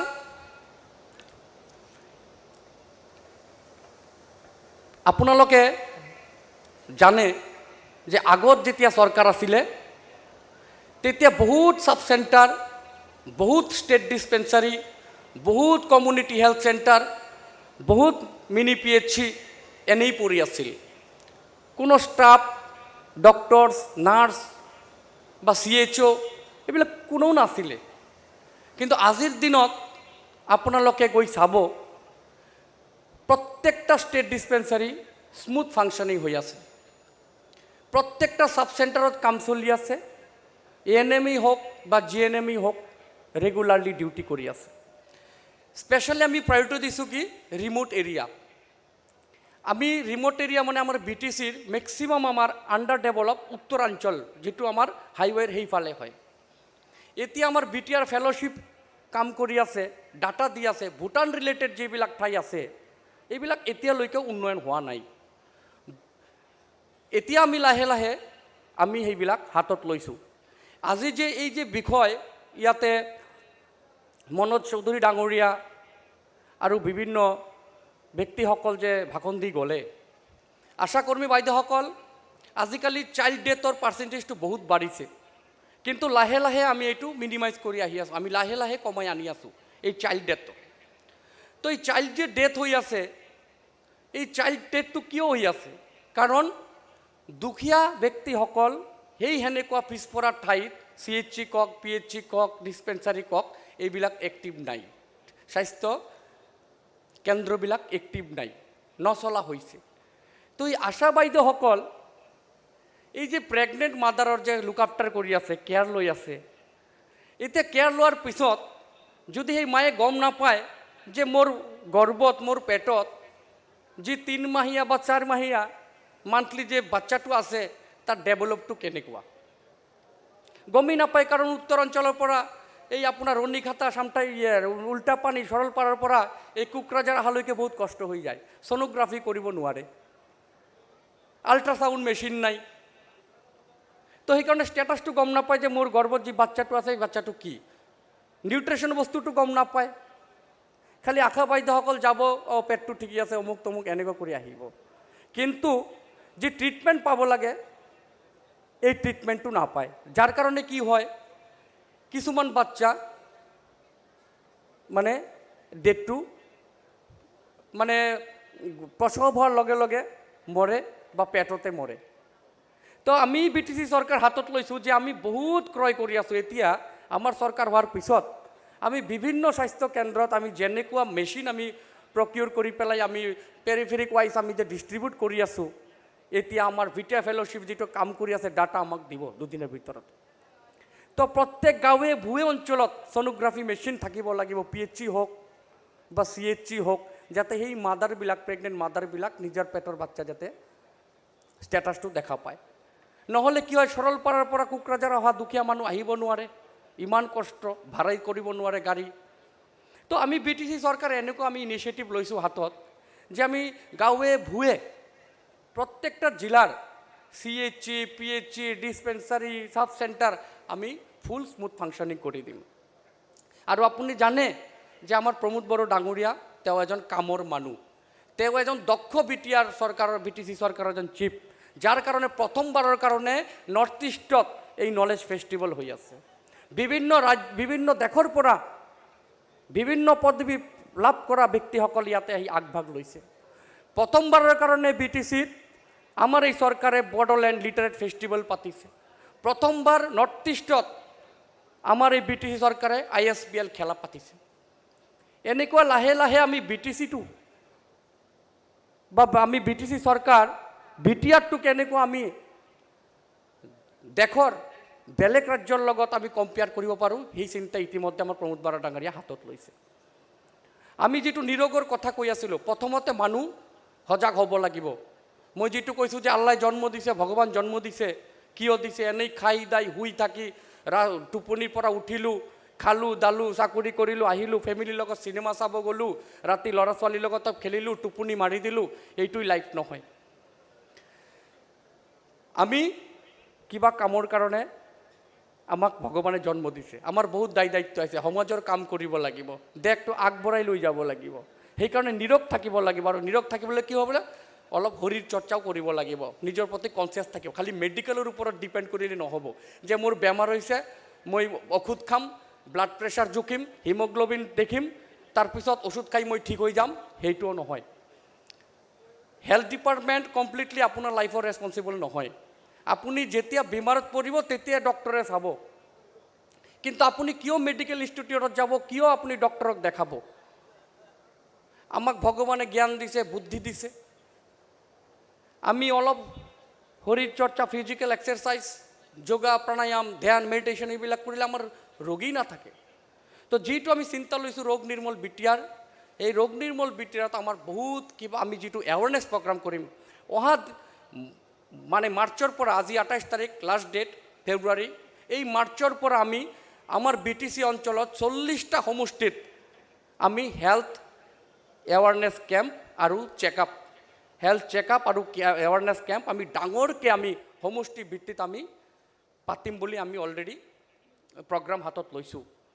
এতিয়া প্ৰত্যেকটা সমষ্টিত কেনেকুৱা হেল্থ ভাল থাকিব, কেনেকৈ আমি সুস্থ থাকিম, কেনেকৈ আমি নিৰোগ থাকিম, এইবিলাক লৈ আমাৰ এৱাৰনেছ কেম্প হ'ব। এতিয়া বিভিন্ন ডক্টৰসকলো ইয়াত বহি আছে, ডক্টৰৰ বেমাৰ হয়, এনেকুৱা নহয় দুখীয়া ব্যক্তিসকল মই বেমাৰী, ডক্টৰসকল আৰু আমাতকৈ বেছি বেমাৰী। ডক্টৰসকল কেতিয়াও নিজৰ বেমাৰ প্ৰকাশ নকৰে। ডক্টৰসকল যদি বেমাৰ প্ৰকাশ কৰে তেনেহ'লে বেমাৰীসকলতো আৰু মৰি যাব ভয়তে। সেইকাৰণে ডক্টৰসকলৰো বেমাৰ থাকে।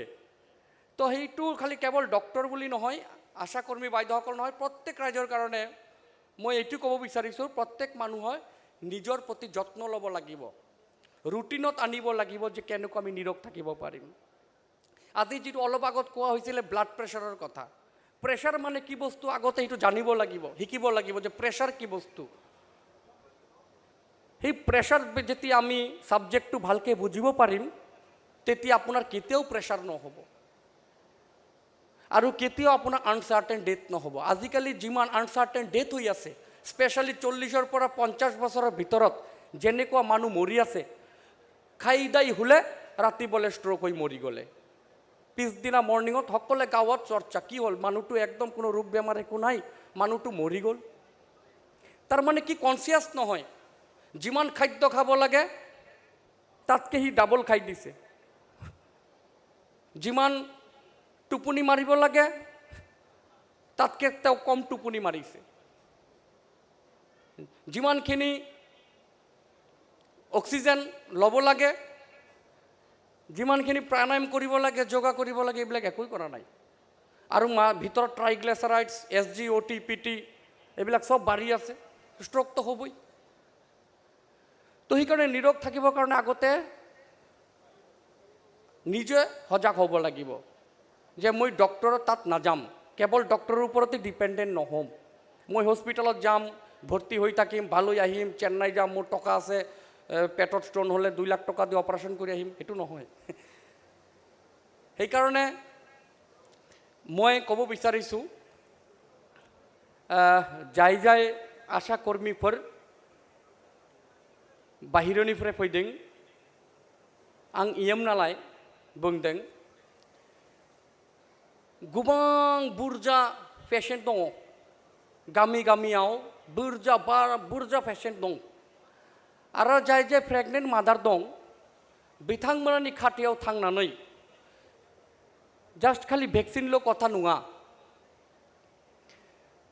फैगौ सम जेरैबायदि जोंनि आखायाव इनिशिएटिभ लादों, प्रकिउर खालायगासिनो दं मेशिनारिज, सोनोग्राफि, आल्ट्रासाउन्ड, एक्सरे, माबा माबि जेसेबां मेशिनारिज नांगौ चिकित्सानि थाखाय गोबां मेशिनारिज जों प्रकिउर खालायगासिनो दं। ओंखायनो नोंथांमोना पेशेन्टनि खाथियाव थांनानै बुं आरो आल्ट्रासाउन्ड, सोनोग्राफि खालामनो जाहाथे गामियाव बा साब सेन्टाराव CHC आव खालामनो हायो, बेखौ नोंसोरो पाब्लिसिटि खालामबाय थादो। आरो जेब्लाय प्रेगनेन्ट मादारफोर फैनानै गामियाव फैनानै साब सेन्टाराव फैनानै गावनि उन्दैखौ माने उन्दैनि सिगां माबा चाइल्डखौ नायनो हागोन, कनफिडेन्स मोनगोन। ओंखायनो नोंसोरो माखासे आसाफोर दं, सानसे थाङो, मासाव सानसे थाङो, मोननै मासाव सानसे थाङो, सानसे थानाङा, थांबाय थादो। चाइल्ड डेथ ओरैबायदि बुरजा जागासिनो दङ, चाइल्ड डेथखौ मारै जों प्रटेक्ट खालामनो हायो नोंसोरनि आखायाव दायित्व, नोंसोरनि गावनि दायित्व। कारण आशा বাইদেউসকল মাতৃৰ কাম কৰি আছে, আশা বাইদেউসকল মাতৃস্বৰূপ। আপুনি নিজৰ সন্তানৰ কেয়াৰ কৰাৰ লগে লগে আপুনি বেলেগ মাৰ, বেলেগ ভণ্টিৰ, বেলেগ বাইদেউৰ গৰ্ভৰ সন্তান আপুনি কেয়াৰ লৈ আছে। আপোনালোকে মিনিমাম এটা অনাৰিয়াম পাই আছে, 2000 হোক 3000 হোক, কিন্তু আপোনালোকে যি সাৰ্ভিস দি আছে সমাজত, যি পুণ্যৰ কাম কৰি আছে, যি পবিত্ৰ কাম কৰি আছে, এই শিশুটো জন্ম লোৱাৰ ক্ষেত্ৰত খালি মাৰ ক্ৰেডিট নহয়, আশা কৰ্মী বাইদেউসকলৰ ক্ৰেডিট আছে। এই টাইমে গৈ পেলাই আপোনালোকে মাতৃৰ শুশ্ৰূষা কৰি আছে, টাইমে গৈ পেলাই আপোনাৰ খবৰ লৈ আছে, কিমান গ্ৰ'থ হ'ল, কিমান ভিটামিন বস্তু খালে, কি ভেকচিন মাৰিব লাগিব। সেইকাৰণে credit not only mother, credit also' ASHA কৰ্মীসকল। নংগনা নোৱা? ওখানে আপোনালোকে পুণ্যৰ কাম কৰি আছে, সমাজৰ পবিত্ৰ কাম কৰি আছে, আৰু ভগৱানে আপোনালোকক এই সুযোগটো দিছে। জীৱনত এইটোই থাকি যাব। বেলেগৰ জন্ম মানে সন্তানৰ জন্ম দিয়াত আপোনাৰো যে মানে এক্টিভিটিজ বা কণ্ট্ৰিবিউশ্যন থাকিল, সেইটো এটা বিৰাট আনন্দৰ বিষয়। খালি পইচাটো ডাঙৰ কথা নহয় যে 2000 পাইছোঁ, 3000 পাইছোঁ। আৰু বহুত মানুহ আছে 2000 3000 এনেই কাম কৰি দিয়ে, সমাজৰ কাম কৰি দিয়ে। আজিৰ বহুত আশা কৰ্মী বাইদেউসকল, অংগনবাদী ৱাৰ্কাৰসকল আহিছিল, কিন্তু গুচি গ'ল। হয়তো কিবা মই গম পাওঁ, we can make out their problem, আমি বুজি পাওঁ যে ওদালগুৰিৰ পৰা আহিছে, হয়তো ভোক লাগিছে, যোৱাকালি ৰাতি টোপনি হোৱা নাই, মৰ্ণিঙত ওলাইছে, আমনি লাগিছে, হ'ব পাৰে। বাট ইমান এটা ধুনীয়া গুৰুত্বপূৰ্ণ ছেশ্যন চলি আছে, ইয়াতে এটেণ্ড কৰিব লাগে, থাকিব লাগে। তেনেহ'লে কি হয়, বহুত শিকাৰ বস্তু আছিলে, বহুত বক্তা আৰু বেছি ক'ব বিচাৰিছিল, কিন্তু মানুহ নথকাৰ কাৰণে তেওঁ আৰু লগা আৰু বেছি কোৱা নাই, তেওঁলোক অলপকৈ এৰি গ'ল। তো এতিয়া আমি চিন্তা কৰিম যে আমি কেনেকৈ নিৰোগ কৰিম, BTC কেনেকৈ আমি ৰোগ নিৰ্মূল কৰিম। আৰু ৰোগ নিৰ্মূল ক্ষেত্ৰত খালি ডক্টৰসকল আৰু গভৰ্ণমেণ্টৰ ওপৰত এৰি দিব নালাগে, নিজেও অলপ কেয়াৰ কৰিব লাগিব নিজকে নিজে। যেতিয়া আমি নিজকে নিজে কেয়াৰ কৰিব জানিব শিকিম, তেতিয়াই যিকোনো বস্তুই হওক, সেইটো কিবা মিছনেই হওক, লক্ষ্যই হওক, কিবা হওক, ছাকচেছ হওক, চব আহি যাব। এই যে NHM নেশ্যনেল হেল্থ মিছন, এইটো মিছন হিচাপে লৈছে। এইটো মানে এই মিছনৰ ভিতৰত যিমান আমাৰ বেমাৰ, যিমান আমাৰ সমস্যা, এইবিলাক আমি সমাধান কৰিম। মিছন হিসাবে হাতত লৈছে আমাৰ ভাৰত চৰকাৰ। আজি জল জীৱন mission, NHM national health mission, এইবিলাক মিছন হিসাবে লৈছে। এই যেতিয়ালৈকে আমাৰ সমস্যাবিলাক সমাধান নহ'ব তেতিয়ালৈকে এই মিছনবিলাক চলি থাকিব। আৰু আমাৰ লক্ষ্য হ'ল আমি মিছনটো কিমান সোনকালে শেষ কৰিব পাৰিম। যেনেকুৱা টিবিয়ে আমাৰ ভাৰত চৰকাৰ মিছন হিসাবে কাম কৰি আছে যে ইমান এই ইয়াৰত আমি টিবি নাইকিয়া কৰি দিম। এনেকুৱা আমিও এটা লৈছোঁ BTC চৰকাৰ যে আমি এই ইয়াৰৰ ভিতৰত বা এই কেইবছৰৰ ভিতৰত আমি BTCত আমি নিৰোগ বনাই দিম, আমি ৰোগ একদম ৰিমুভ কৰি দিম। যদিও মানুহে ৰোগ বেমাৰী হয় যাতে এই নৰ্মাল কিবা সৰু সুৰা বেমাৰত যাতে ভোগে, এই কিডনি কেঞ্চাৰ আৰু এই আপোনাৰ এই লিভাৰ ডেমেজ এইবিলাক বহুত বাঢ়িছে বাইদেউ। এইবিলাক প্ৰতিৰোধ কৰাৰ কাৰণে নিজে সজাগ হ'ব লাগিব, নিজে ভাল থাকিব লাগিব। এতিয়া আমি দেখা পাওঁ সৰু সৰু ল'ৰা হোষ্টেলত পঢ়ি আছে, মা দেউতা বাহিৰত পঠাইছে, বৰ্ডাৰ ইউনিভাৰ্চিটিত পঢ়া শুনা কৰে আৰু বাহিৰত গৈ অলপ মাৰি আহে। কি লিভাৰ ভাল থাকিব? সৰু সৰু ল'ৰা স্মকিং কৰে, 16-17 ইয়াৰ্ছৰ ল'ৰা বাহিৰত গৈ চিগাৰেট খায়। তে কি হাৰ্টটো ভাল হ'ব? সি তো 40-50 বছৰত এনেই হাৰ্ট এটাকত মৰি যাব। তো সেইকাৰণে বাচাটো নিজৰ ওপৰত। চৰকাৰে চৰকাৰৰ কাম কৰি যাব, কৰি আহিছে, কৰি আছে আৰু কৰি থাকিবই চৰকাৰে চৰকাৰৰ কাম। চৰকাৰ কাৰ কাৰণে কাম কৰি আছে? ৰাইজৰ কাৰণে কাম কৰি আছে। আৰু ৰাইজ হ'ল আমি। তো আমি যেতিয়া আমাক নিজকে পৰিৱৰ্তন কৰিব নোৱাৰিম তেতিয়ালৈকে যিমানেই হেল্থ আগবাঢ়ি যাওক, যিমানেই সমাজ আগবাঢ়ি যাওক, আমি একো কৰিব নোৱাৰিম। তো যি নহওক ক'বলৈ আৰু বহুত আছিল, ভাল লাগে কৈ। আৰু বক্তা আছে, মোৰ সতীৰ্থ EM আছে ছ'চিয়েল ৱেলফেয়াৰ, তেখেতৰ মূল্যৱান ভাষণ ৰাখিব। মই লাষ্ট অফ অল এইটোৱে ক'ব বিচাৰিছোঁ, বাইদেউ আমি সকলোৱে আগবাঢ়ি আহিব লাগে। জাতি ধৰ্ম ভাষা নিৰ্বিশেষে সকলোৱে আমি আহিব লাগে। আমি BTCত 4000কে ওপৰত আমাৰ আশাবাদী ৱাৰ্কাৰ আছে, আশা ৱাৰ্কাৰ আছে। আশা ৱাৰ্কাৰসকলে একদম গাঁৱে ভূঞে সোমাই যাওক, এৱাৰনেছ কৰক, পাব্লিচিটি কৰক যে BTC গভৰ্ণমেণ্টে বিভিন্ন ঠাইত মেচিন প্ৰকিউৰ কৰি দিছে। কোনো মায়ে যাতে পইচাৰ অভাৱত বা অৱহেলাৰ কাৰণত যে ছ'নোগ্ৰাফি নকৰিলে, তাৰ এক্সৰে নকৰিলে, ডক্টৰক নেদেখালে, নিউট্ৰিশ্যনটো অলপ নলেজটো গেডাৰ নকৰিলে, এইবিলাক যাতে নহয়। আপোনালোকে সেইটো যিহেতু আপোনালোকে সমাজৰ কাম কৰি আছে, এইটো আপুনিও ফল নাপালে ভগৱানে আপোনাৰ সন্তানক নহ'লে আপোনাৰ নেক্সট জেনেৰেশ্যনক এই ৰিটাৰ্ণটো দিবই। এইটো আমাৰ আধ্যাত্মিক চিন্তাধাৰা যে মই 2000 টকাত কাম কৰি আছোঁ, মোৰ একো নহয়, মই বেলেগৰ মাতৃৰ গৰ্ভৰ খালি খবৰ লৈ আছোঁ। আৰে ৱেইট ফৰ টাইম। মই মোৰ 2000 টকা দি কাম কৰি আছোঁ, 3000 টকা দি কাম কৰিছোঁ, সমাজৰ কাম কৰি আছোঁ, মই কোনো ৰিটাৰ্ণ নাপালোঁ। আৰে প্ৰকৃতিটো হে না, নেচাৰ হে না, গড তো হে। তো ये मेरा कर्म का फलाफल भगवान मुझे नहीं दिया तो मेरे बेटे को देगा, बेटी को देगा, नहीं तो नेक्स्ट जनरेशन नाती पुती को देगा, लेकिन देना तो है ही। नंगा ना नंगा দিবই। ভগৱান কাকো চিট নকৰে, কাকো বিট্ৰে নকৰে। যেনেকুৱা কৰ্ম কৰিম এনেকুৱা ফল পাম। আপোনালোকে আশা কৰ্মী সমাজৰ কাম কৰি আছে, জন্ম দিয়াৰ ক্ষেত্ৰত যথেষ্ট সহযোগ কৰি আছে। সেইকাৰণে আপোনালোকে, মই বাক্সাত কৈছিলোঁ যে কেতিয়াবা যদি চাইল্ড ডেথ হয়, গৰ্ভত যদি কোনো শিশু মৰে বা জন্ম হোৱাৰ পিছত যদি মৰে, তেনেহ'লে কেৱল মা দেউতাক নাকান্দে, এই আশাকৰ্মী বাইদেউও কান্দে। কাৰণ তেওঁ যে লুক আফটাৰ কৰি আছিল, কৰাৰ পিছত এই যে চাইল্ড ডেথ হ'ল, মায়াৰটো কিন্তু সেই আশা বাইদেউৰ ওপৰত আহে যে মই ইমান হেৰি কৰিলোঁ, এতিয়া পইচা টইচাৰ কথা তেওঁলোকে নাভাবে। সেইকাৰণে আপোনালোকে যে এই যে ইমান এটা কণ্ট্ৰিবিউশ্যন, ইমান কাম কৰি আছে সমাজৰ কাৰণে, সেইটো ৰিটাৰ্ণটো ভগৱানে দিবই। 10 বছৰ পিছত দিব, 20 বছৰ পিছত দিব। আমাৰ এইবিলাক ভগৱত গীতা, মহাভাৰত, ৰামায়ণ পঢ়িলে গম পোৱা যায়। যিকোনো কৰ্মৰ ফলাফল হয়তো 70 বছৰ, 60 বছৰ, 50 বছৰ দেৰি হয়। যোনে বেছি ভাগ্যৱান সোনকালে পাই যায়। সেইকাৰণে আপুনি কৰ্ম কৰি যাব, ফলাফলটো আপোনাৰ ল'ৰা ছোৱালী পাব, নহ'লে নাতি নাতনিয়ে পাব, কিন্তু পোৱাটো পাবই। সেইকাৰণে নিস্বাৰ্থভাৱে সমাজৰ কাম কৰিব লাগে। সদায় খালি টকা পইচাৰ ফালে চিন্তা কৰিব নালাগে। যি নহওক, লাষ্ট अफ अल आं खुलुमबाय जासिदों नोंथांमोना बाहागो लानानै।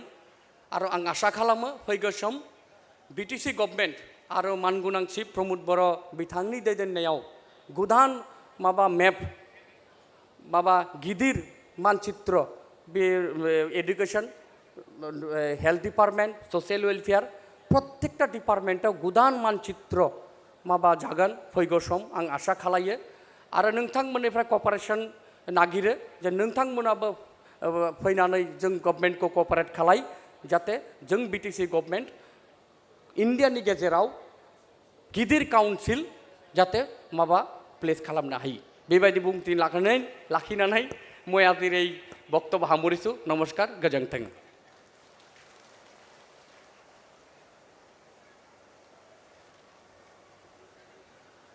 मानाव गेदेर इएम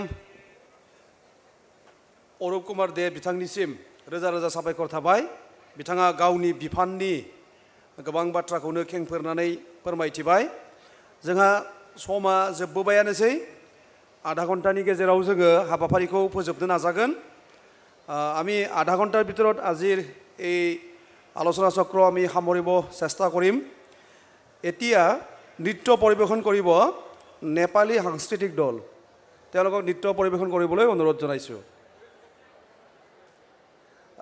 मानगोनां रायजो राजा नोंथांमोना दान्दिसे सम थाथ'बाव दान्दिसे समनि उनावनो जों बे हाबाफारिखौ फोजोबसिगोन अन्नानै बयखौबो हाबाफारियाव जिरायनानै थानो थाखाय खावलायबाय जों आधा घन्टानि गेजेराव दिनै बे हाबाफारिखौ फोजोबनो नाजागोन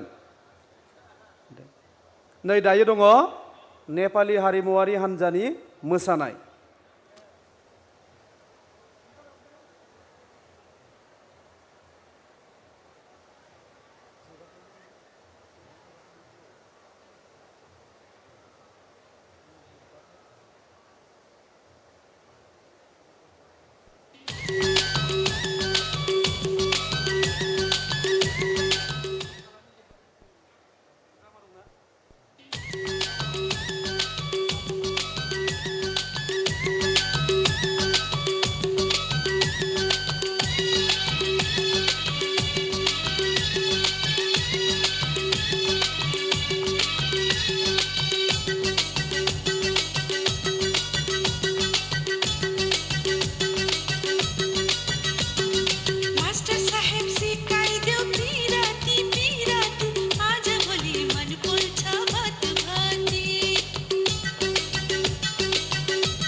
जुलाई मन पर्ने ज्वाइँत परे म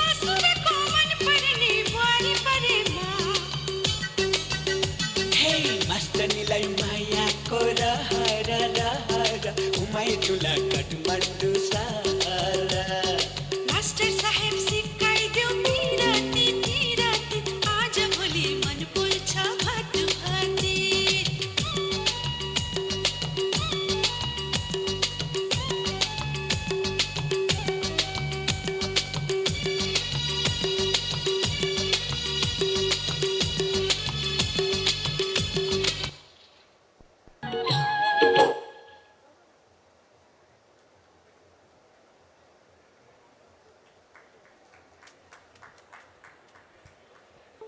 ধন্যবাদ জ্ঞাপন কৰিছোঁ নেপালী পাৰম্পৰিক ডান্স আমাৰ সন্মুখত আগবঢ়োৱাৰ বাবে এতিয়া আমি অনুৰোধ জনাইছোঁ EM of social welfare BTC government Srijut Gautam Das ডাঙৰীয়াক নিজৰ মন্তব্য দাঙি ধৰাৰ বাবে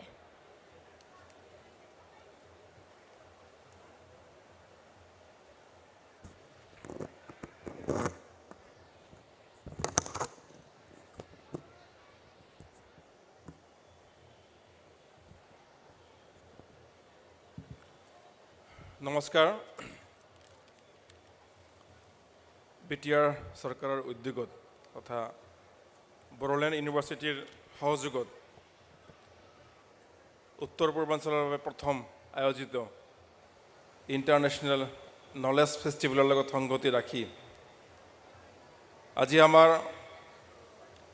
অংগনবাদী ৱৰ্কাৰ আৰু আশা ৱৰ্কাৰসকলক লৈ পেলাই যে কৰ্মশালাৰ আয়োজন কৰা হৈছে এই কৰ্মশালাত উপস্থিত থকা তথা বক্তব্য ৰাখি ইয়াৰ পৰা প্ৰস্থান হোৱা আমাৰ আটাইৰে শ্ৰদ্ধাৰ এই অনুষ্ঠানটোৰ মূল উদ্যোক্তা সন্মানীয় প্ৰমোদ বড়ো ডাঙৰীয়া এই অনুষ্ঠানটোত কিছু সময় পূৰ্বে বক্তব্য ৰখা ভাতৃস্বৰূপ হেল্থ EM অৰূপ দে ডাঙৰীয়া এই অনুষ্ঠানটোত উপস্থিত হেল্থ আৰু ছ'চিয়েল ৱেলফেয়াৰ ডিপাৰ্টমেণ্টৰ বিভিন্ন পৰ্যায়ৰ বিষয়ববীয়াসকল বিভিন্ন অনুষ্ঠান প্ৰতিষ্ঠানৰ পৰা অহা স্বাস্থ্য বিভাগৰ বিভিন্ন দায়িত্বত থকা আমাৰ ৰাজ্য আৰু অন্য ৰাজ্যৰ পৰা ইয়াত আহি পেলাই আপোনালোকক কিছু কথা জনাবলৈ কিছু জ্ঞানৰ খোৰাক দিবলৈ উপস্থিত হোৱা বিভিন্ন পৰ্যায়ৰ শ্ৰদ্ধাৰ বিষয়ববীয়াসকল মই কাৰো নাম উল্লেখ নকৰিলোঁ যিহেতু সময় খুব কম বিভিন্ন NGOৰ প্ৰতিনিধিসকল আৰু ইয়াত উপস্থিত মানে ইয়াত বৰ্তমান অৰ্ধেকো নাই 50% গুচি গ'ল যি 50% আছে আৰু সেই 50% উপস্থিত ইয়াৰ অংগনবাদী ৱৰ্কাৰ আশাকৰ্মীসকল আপোনালোক আটাইকে এই এক গৌৰৱোজ্জ্বল এক বৰ্ণাঢ্য কাৰ্যসূচীৰ জৰিয়তে BTR চৰকাৰৰ তৰফৰ পৰা মই মোৰ শুভেচ্ছা জ্ঞাপন কৰিছোঁ দৰাচলতে বহুতে সুধিছিল আমাক যে নলেজ ফেষ্টিভেল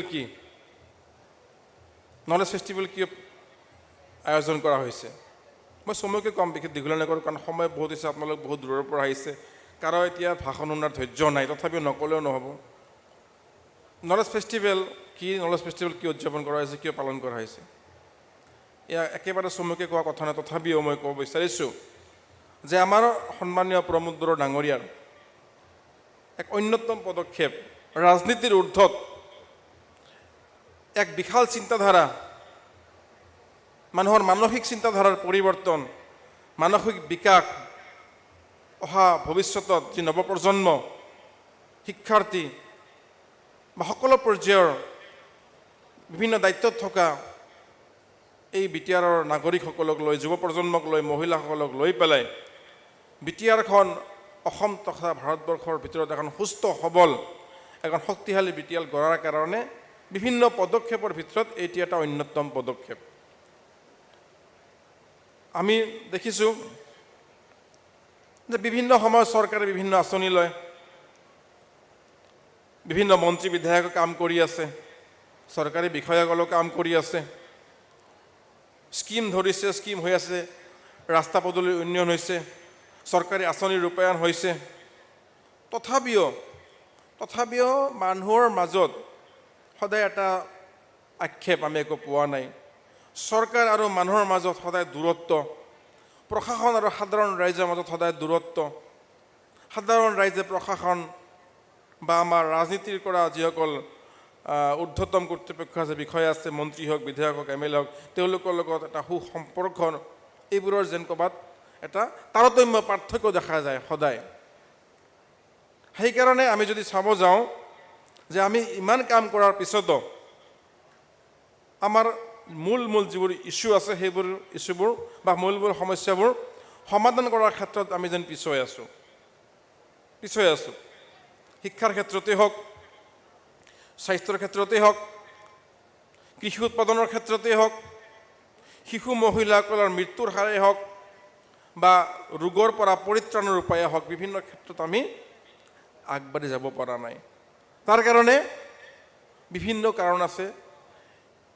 এই যে কাৰণবোৰ আছে, এই কাৰণবোৰৰ ভিতৰত কিছুমান কাৰণ হ'ল যে আমি কোনেও ভালকৈ কোনো কথা বুজি নাপাওঁ, কোনেও নিজৰ দায়িত্ব ভালদৰে পালন নকৰোঁ। মই প্ৰত্যেকক কৈছোঁ, কোনোবা এটা বিশেষ শ্ৰেণীক কোৱা নাই, অংগনবাদী ৱৰ্কাৰ, আশাকৰ্মীসকলে কোৱা নাই, চবক লৈ কৈছোঁ। কোনেও নিজৰ দায়িত্ব ভালকৈ পালন কৰা নাই, হয়তো ভালকৈ বুজি পোৱা নাই, হয়তো গুৰুত্ব দিয়া নাই, হয়তো কিবা এটা মানে শান্তি নাই, কিবা এটা বিচৰা ধৰণে পোৱা নাই। সেইকাৰণে এনেকুৱা ধৰণৰ বিভিন্ন আঁচনিলৈ বিভিন্ন ধৰণৰ কাম কৰিও আমি ক'ৰবাত আমি পিছুৱাই আছোঁ। গতিকে এইবোৰ কথা এতিয়া আমাৰ সন্মানীয় শ্ৰী প্ৰমোদ বড়ো ডাঙৰীয়াই দেখিছে যে আমি যদি আমাৰ চিন্তাধাৰা পৰিৱৰ্তন নকৰোঁ, আমি যদি আমাৰ কামৰ যি আমাৰ ষ্টাইল, আমাৰ কামৰ যি নমুনা, সেইবোৰ যদি আমি অলপ বেলেগভাৱে গতি নকৰোঁ, সেইবোৰ যদি বেলেগভাৱে লৈ নাযাওঁ, তেনেহ'লে আমি একেধৰণে যি 15 বছৰ 20 বছৰ আগত যেনেকুৱা আছিল BTR-ৰ জনসাধাৰণ, BTR-ৰ উন্নয়ন একে থাকিব। মই আজিৰ যিটো ইছ্যু ৰোগ নিৰ্মূল মানে স্বাস্থ্যই পৰম সম্পদ, আমি জানো। ৰোগ নিৰ্মূল কৰাৰ কাৰণে কি কি ব্যৱস্থা ল'ব লাগে অৰূপ দে ডাঙৰীয়াই ধুনীয়াকৈ কৈছে। আমাৰ বিভিন্ন জ্যেষ্ঠ বিষয়াসকলে কৈছে, বিভিন্ন কনচালটেঞ্চি এজেঞ্চি স্বাস্থ্য বিষয়াসকলে কৈছে, আৰু কেইজনমান বিশেষজ্ঞ আছে, তেওঁলোকেও জনাব স্বাস্থ্য সম্পৰ্কে। মই স্বাস্থ্য সম্পৰ্কে বা বেমাৰ সম্পৰ্কে, ৰোগ নিৰ্মূল কৰা উপায় সম্পৰ্কে, যিহেতু বহুত ভাল ব্যক্তি আছে, স্বাস্থ্য বিষয়া আছে, স্বাস্থ্যৰ লগত জড়িত বিষয়া আছে, এই ক্ষেত্ৰত বিশেষজ্ঞসকলে যিহেতু অলপ আপোনালোকক জনাইছে বা আৰু জনাব কেইজন মানে, মই সেই সম্পৰ্কে বিশেষ নকওঁ। মই ক'ম যে আমাৰ নলেজ আমি কিমান জানো, মই যিটো কাম কৰি আছোঁ সেইটো কাম কিমান জানো। মই অংগনবাদী ৱৰ্কাৰ, মই আশাকৰ্মী, মই এজন EM BTR-ৰ ছ'চিয়েল ৱেলফেয়াৰ ডিপাৰ্টমেণ্টৰ, মই এজন CDPO, মই এজন ছুপাৰভাইজাৰ, মই এজন মেডিকেল অফিচাৰ।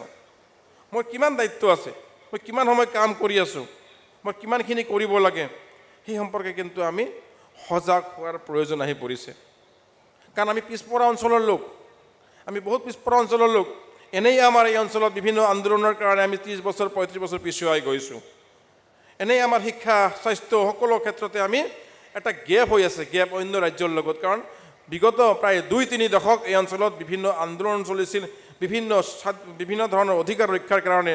বড়ো জনগোষ্ঠী হওক, অন্যান্য জনগোষ্ঠী হওক, এই অঞ্চলৰ সামগ্ৰিক উন্নয়নৰ কাৰণে, নিজৰ কৃষ্টি সংস্কৃতিৰ কাৰণে আন্দোলন কৰিবলগীয়া হৈছিল।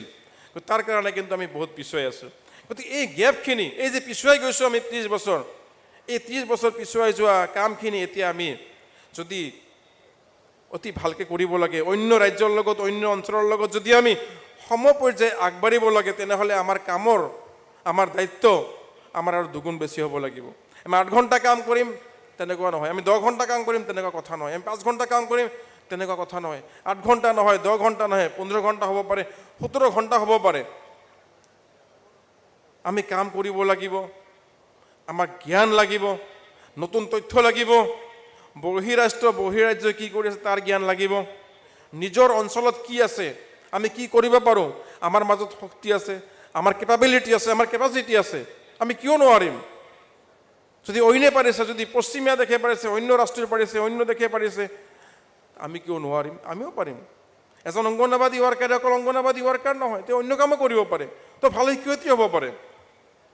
এজন আশাকৰ্মী অকল আশাকৰ্মী নহয়, তেওঁ অন্য কামো কৰিব পাৰে। তেওঁ ভাল SHG ফৰ্মেশ্যন কৰি, তেওঁ VA ফৰ্মেশ্যন কৰি 200 মহিলাৰ আৰ্থিক স্বাৱলম্বিতাৰ ক্ষেত্ৰত তেওঁ দায়িত্ব ল'ব পাৰে। যোৱাকালি আমাৰ সন্মানীয় প্ৰমোদ বড়োদেৱক মই ধন্যবাদ জনাইছোঁ, এনেকুৱা ধৰণৰ পৰিৱেশ এটা সৃষ্টি কৰিছে। মানে আমি সঁচাকৈ বহুত lucky, we are lucky. He's a strong determination. He has strong determination. He's not a political person. He's an intellectual. He have intellectual brain. তেওঁ অকল ৰাজনীতিৰ লগত জড়িত নহয়, তেওঁ এটা বুদ্ধিজীৱী, বুদ্ধিমত্তা, তো জ্ঞানৰ এটা পৰিসৰ দিগদৰ্শক।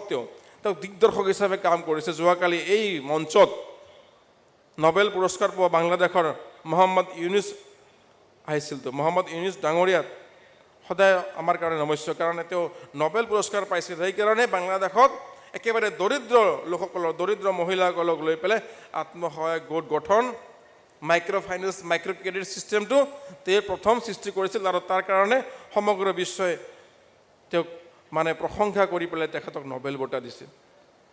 তেওঁ এজন গাঁৱৰে মানুহ আছিল। তেওঁ বাংলাদেশৰ পিছপৰা দেশ বাংলাদেশৰ মহম্মদ ইউনুছে এই যে এটা ব্যৱস্থা, সকলো মহিলাক সংগঠিত কৰি পেলাই যি বিত্তীয় ব্যৱস্থাৰ দ্বাৰা সমাজৰ, পৰিয়ালৰ আৰ্থিক উন্নয়ন সম্ভৱ হৈ পৰে, এই যে এটা আৱিষ্কাৰ কৰিছিল তেওঁ নিজৰ এই আৱিষ্কাৰৰ কাৰণে আজি নোবেল বঁটা পাইছে। আৰু সমগ্ৰ বিশ্বই, বিশেষ কৰি দৰিদ্ৰ দেশসমূহে তেওঁৰ এই ফৰ্মুলা প্ৰয়োগ কৰি আজি বহুত আৰ্থিকভাৱে স্বাৱলম্বী হৈছে। আমিও হৈছোঁ।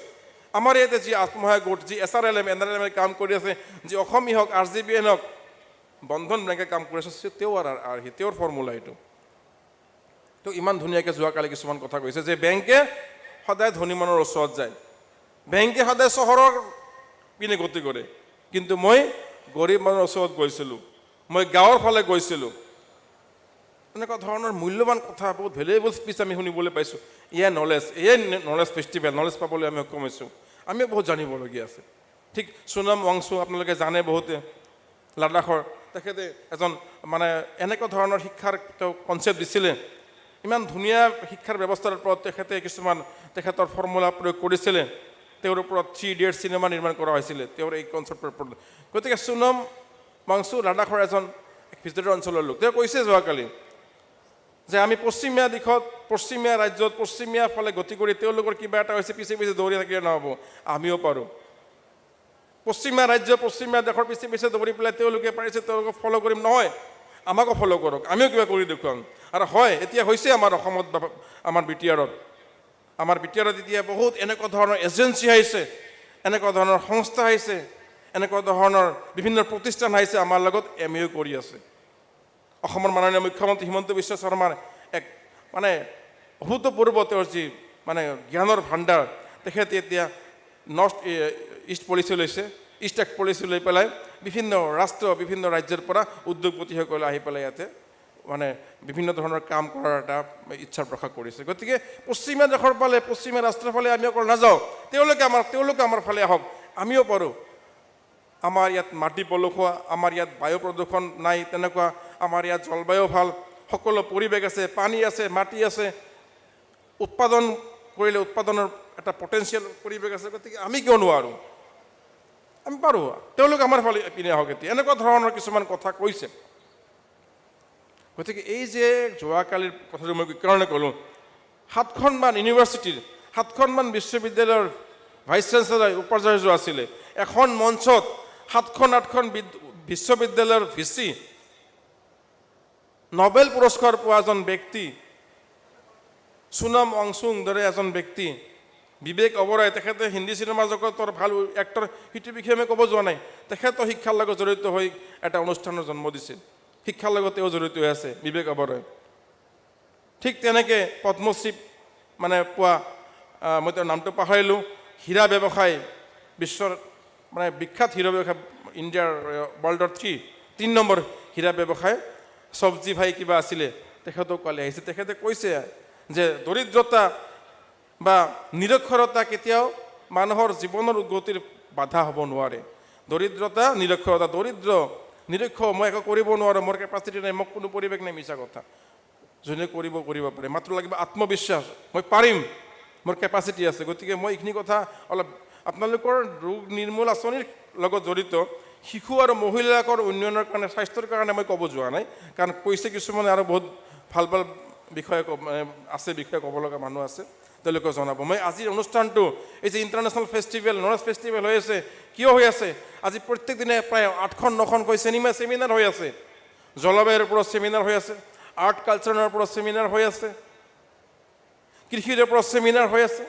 এডুকেশ্যনৰ ওপৰত ছেমিনাৰ হৈ আছে, চাইল্ড ৰাইটৰ ওপৰত ছেমিনাৰ হৈ আছে, বিহেভিয়াৰ এণ্ড পিকচাৰৰ ওপৰত ছেমিনাৰ হৈছে, বিহেভিয়াৰ আমাৰ বিহেভিয়াৰ কেনে হ'ব লাগে, বিহেভিয়াৰৰ ওপৰত ছেমিনাৰ হৈ আছে, বিহেভিয়াৰৰ ওপৰত মানুহৰ বিহেভিয়াৰে মানুহৰ নিজৰ লগে লগে সমাজখনৰ বা পাৰিপাৰ্শ্বিকতাৰ কিমান এটা ভাল বা বেয়া ফল পেলাব পাৰে, বেয়া ব্যৱহাৰে মিছবিহেভে বেয়া ব্যৱহাৰে কি কৰিব পাৰে, ভাল ব্যৱহাৰে কি কৰিব পাৰে, পিচ কিয় লাগে, মানুহে ভাবে শান্তি শান্তি বুলি ক'লে এইটো অশান্তি বুলি ক'লে এইটো নহয়।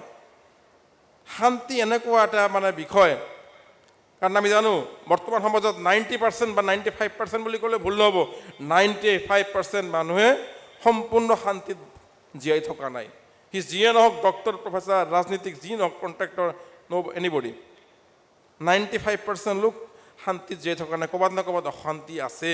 গতিকে শান্তি কিয় লাগে, শান্তিৰ পৰিৱেশ ঘূৰাই আনিবলৈ বা নিজে শান্তিত থাকিবলৈ, শান্তিৰ বাতাৱৰণ সৃষ্টি কৰিবলৈ আমাৰক বহুত কৰিবলগীয়া আছে। তাৰ কাৰণেও ছেমিনাৰ ৰখা হৈছে। গতিকে ইমান ভাল ভাল ছেমিনাৰ, আৰু এই ছেমিনাৰবোৰৰ যিসকল বক্তা, ৰিচাৰ্চ পাৰ্চন, তেওঁলোক আন্তঃৰাষ্ট্ৰীয় পৰ্যায়ত, কোনোবা আহিছে ব্ৰাজিলৰ পৰা, কোনোবা আহিছে জাৰ্মানৰ পৰা, কোনোবা আহিছে অষ্ট্ৰেলিয়াৰ পৰা, কোনোবা আহিছে দিল্লীৰ পৰা, কোনোবা আহিছে মহাৰাষ্ট্ৰৰ পৰা, এনেকুৱা ৰাষ্ট্ৰীয় আন্তঃৰাষ্ট্ৰীয় পৰ্যায়ৰ বিশেষ বিশেষ দক্ষতা সম্পন্ন, বিশেষ বিশেষ বুৎপত্তি সম্পন্ন বিজ্ঞ লোকসকলৰ দ্বাৰা ছেমিনাৰৰ আয়োজন কৰা হৈছে, যাতে আমি কিছু নলেজ পাব পাৰোঁ, নলেজ এক্সচেঞ্জ কৰিব পাৰোঁ।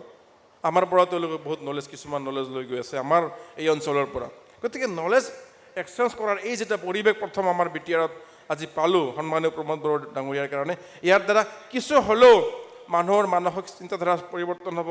ইয়াত প্ৰায় এই 4 দিনৰ কাৰ্যসূচীত অংগনাবাদী, আশা, শিক্ষাৰ্থী, কলেজ স্কুলৰ প্ৰিন্সিপাল, অধ্যক্ষ আদি কৰি, গাঁওবোৰ আদি কৰি প্ৰায় 10,000 বিভিন্ন পৰ্যায়ৰ লোক ইয়াতে সমাগম হ'ব 4 দিনৰ কাৰ্যসূচীত। এই 10,000 অন্তত 5,000 লোকেও যদি ইয়াৰ এটা ইম্পেক্ট বুজি পায়, এই 5,000 আৰু 10,000ক ক'ব, এই 10,000 আৰু 15,000ক ক'ব, তেওঁলোকে বুজিব কিবা এটা কৰি আছে প্ৰমোদ বড়ো ডাঙৰীয়াই, বিটিআৰ চৰকাৰে। গতিকে মই দীঘলীয়া নকৰোঁ, ৰোগ নিৰ্মূলৰ ওপৰত কিছু কথা কৈছে আৰু ক'ব। আপোনালোকৰ দায়িত্ব আৰু কৰ্তব্যখিনি মই বিশেষ নকওঁ, অনুৰোধ কৰিম এটাই, যিহেতু শিশু আৰু মহিলাসকলৰ কাৰণে আপোনালোক কাম কৰি আছে, আপোনালোক সদায় নমস্য, তাত ক'বলগীয়া নাই। আপোনালোকে ডেডিকেটেডলি কাম কৰক। ইয়াৰ চাকৰি মই দৰমহা পাই আছোঁ তেনেকুৱা অনুভৱেৰে কাম নকৰিব।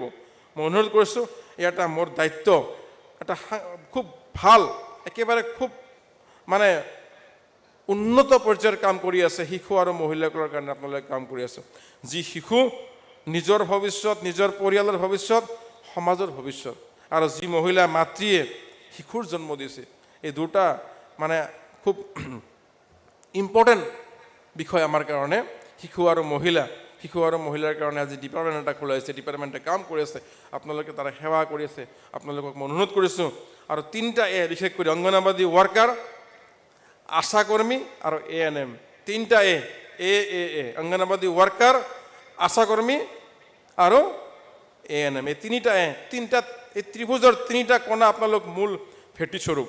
এই 3টা এ আপোনালোকে প্ৰত্যেকৰ লগত সুসম্পৰ্ক বজাই ৰাখি, কাৰণ আপোনালোকৰ 3জনৰে কাম যিহেতু একে, আপোনালোকৰ 3টা মানে আপোনালোক যি কেটেগৰী, 3টা কেটেগৰীৰ, এই 3টা শ্ৰেণীৰ কাম যিহেতু একে, গতিকে আপোনালোকে নিজৰ যি গাইডলাইন, নিজৰ যিবোৰ নৰ্মছ, নিজৰ যিবোৰ দায়িত্ব, সেইবোৰ ভালকৈ পালন কৰক। শিক্ষাৰ্থীসকলৰ কাৰণেও এই কথা কোৱা হৈছে, আপোনালোকেও কোৱা হ'ল, নৱপ্ৰজন্মকো এই কথা কোৱা হৈছে, কৃষিৰ লগত জড়িত ব্যক্তিসকলেও এই কথা কোৱা হৈছে। যাৰ যিটো দায়িত্ব সকলোৱে পালন কৰক। এতিয়া বিটিআৰৰ পৰিৱেশ উন্নত, এই শান্তিৰ বিটিআৰ পাইছোঁ, এই শান্তি যিহেতু অব্যাহত আছে, চাৰিওফালে শান্তিৰ একটা বাতাবৰণৰ সৃষ্টি হৈছে, সেই শান্তিৰ লগে লগে আমি উন্নতি আৰু প্ৰগতিও একেলগে কৰিব লাগিব।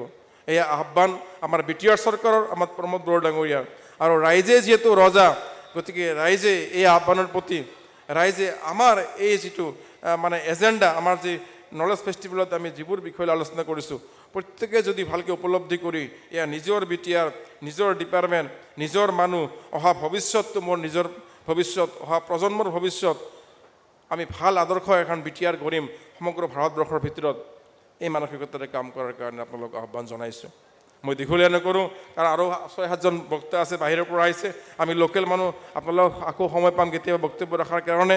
তেওঁলোকে বহুত গুৰুত্বপূৰ্ণ মূল্যৱান কথা যিহেতু ক'ব তেওঁলোকৰ কথাখিনি আপোনালোকে শুনিব লাগিব আৰু আপোনালোকৰ পৰাতো বহুত গুচিয়ে গ'ল দেখা পাইছোঁ কাৰণ বহুত দূৰৰ পৰা আহিছে যোৱাৰ তাগিদা এটা আছে যিয়ে নহওক এনেকুৱা পৰিৱেশ আমি নাপাম গতিকে সদায় এনেকুৱা পৰিৱেশ নাই সেইকাৰণে ধৈৰ্য কৰি আপোনালোকে কিছু সময় বহিবলৈ আহ্বান জনাইছোঁ আৰু যিসকল বক্তাই বক্তব্য ৰাখিব সেই কথাখিনি আপোনালোকে খুব ভালকৈ গুৰুত্ব সহকাৰে শুনিবলৈ আহ্বান জনাই পুনৰ আটাইৰে মংগল কামনা কৰি আৰু আপোনালোকৰ পৰা সদায় পৰামৰ্শ সহযোগিতা বিচাৰি মই মোৰ বক্তব্য সামৰিছোঁ ধন্যবাদ গজং থওঁ ছয় বিটিয়াৰ Vande মাতাৰাম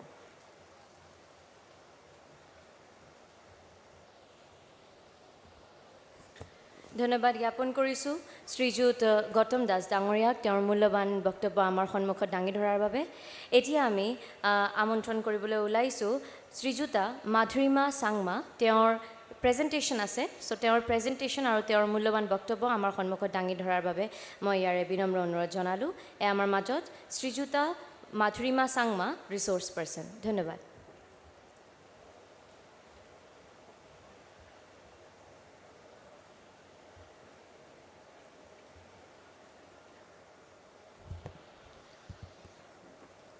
Bodoland International Knowledge Fest ইয়াতে যিমান ডিগনিটৰিজ আহিছে মঞ্চত আমাৰ লগত আছে EM sir Gautam Das sir Arup De sir আৰু লগতে যিমান সিনিয়ৰ আমাৰ ডক্টৰ্ছ আছে স্পেচিয়েলিষ্ট আছে ৰিচোৰ্চ পাৰ্চনছ আছে প্লাছ আমাৰ সন্মুখত যে আছে আশা অংগনাবাদী এণ্ড ANM অলপ আগতে যোনটো গৌতম দাস ছাৰে কৈছিলে AAA সবকে মোৰ ফালৰ পৰা নমস্কাৰ জনাইছোঁ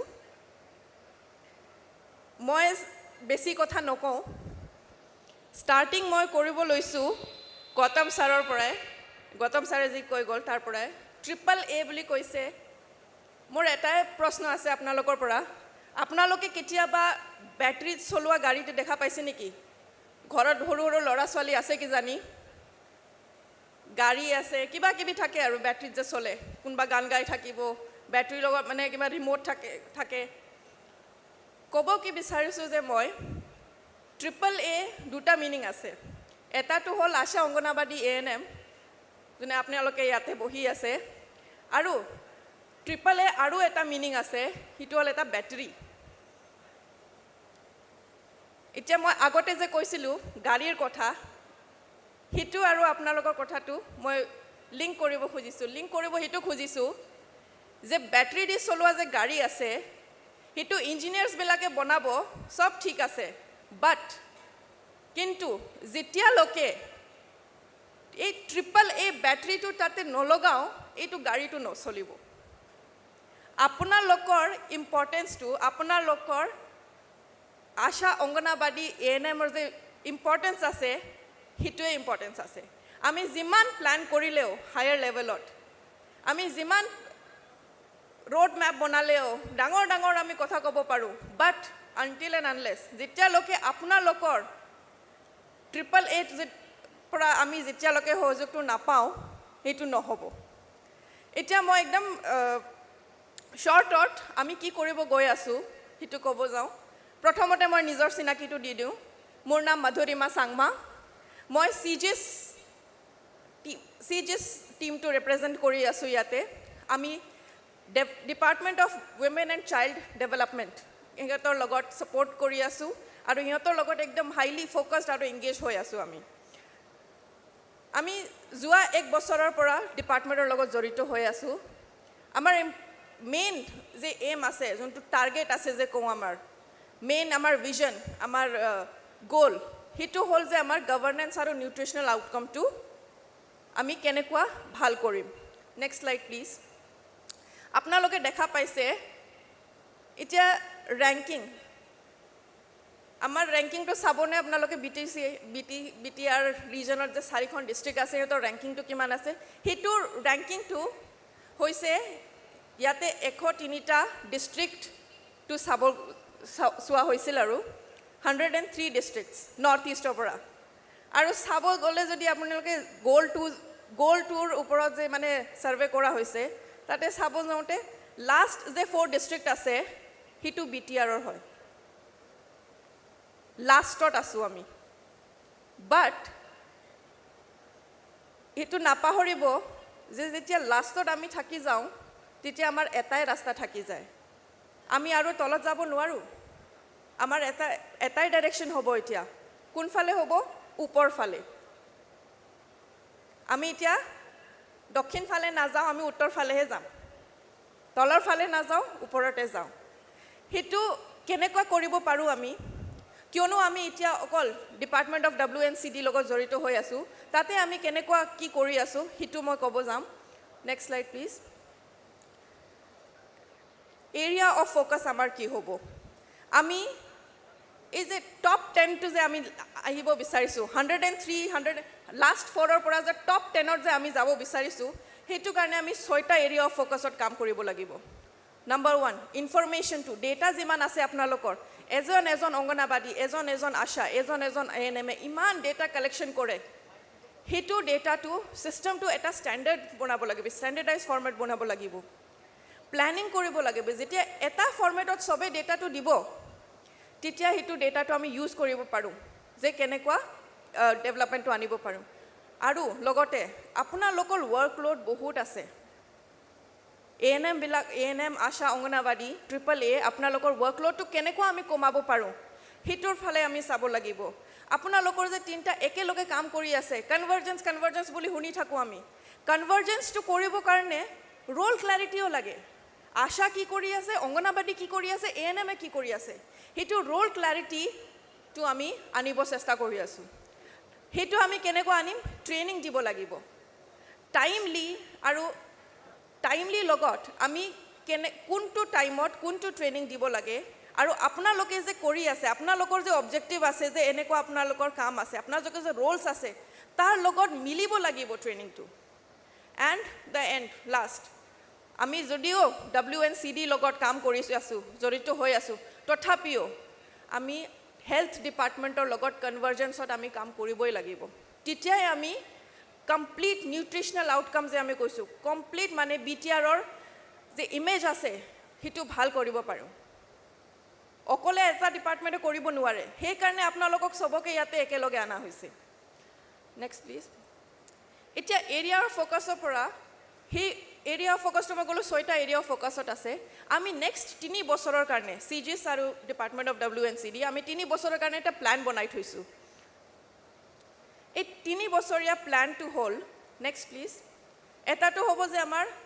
ডেটাটো ইম্প্ৰুভ কৰিব লাগিব যেটা যে মানে একদম গ্ৰাউণ্ড লেভেলত যে ইনফৰমেশ্যন কালেকশ্যন কৰা হৈছে গ্ৰাউণ্ড লেভেলৰ ইনফৰমেশ্যন কালেক্ট কৰাটো একদম ইয়াতে EM ছাৰো চাব পাৰে যে সেক্ৰেটাৰিজ যিমান আছে ইহঁতেও মানে সব ডেটাটো চাব পাৰে মনিটৰ কৰিব পাৰে প্লেনিং সেইটো হিচাপত আমি যে এফিচিয়েণ্টলি প্লেনিঙত যাব পাৰোঁ নেক্সট মাহত কি কৰিব লাগিব নেক্সট মাহত কোনটো অংগনাবাদী চেণ্টাৰত নেক্সট মাহত কোনটো PSR আমি বেছিকৈ গুৰুত্ব দিব লাগিব সেইবিলাক প্লেনিং কৰিবৰ কাৰণে লাগে প্লাছ ক্লাৰিটি লাগে যোনটো মই কৈছিলোঁ ৰোল ক্লাৰিটিৰ কথা ৰোল ক্লাৰিটি যেতিয়া হ'ব যেতিয়া আমি জানো সেইটো মোৰ দায়িত্ব হয় তেতিয়া মটিভেশ্যনটো আহি যায় তেতিয়া লাগে যে এইটো মোৰে কাম হয় মই কৰিবই লাগিব মই যদি নকৰোঁ বেলেগে নকৰিব সেইটো ক্লাৰিটিটো আহিব এণ্ড প্লাছ মষ্ট ইম্পৰ্টেণ্ট আপোনালোকে কিয় মানে AAA কিয় আছে আপোনালোকৰ কিয় ইম্পৰ্টেঞ্চ আছে কিয়নো আপোনালোকে একদম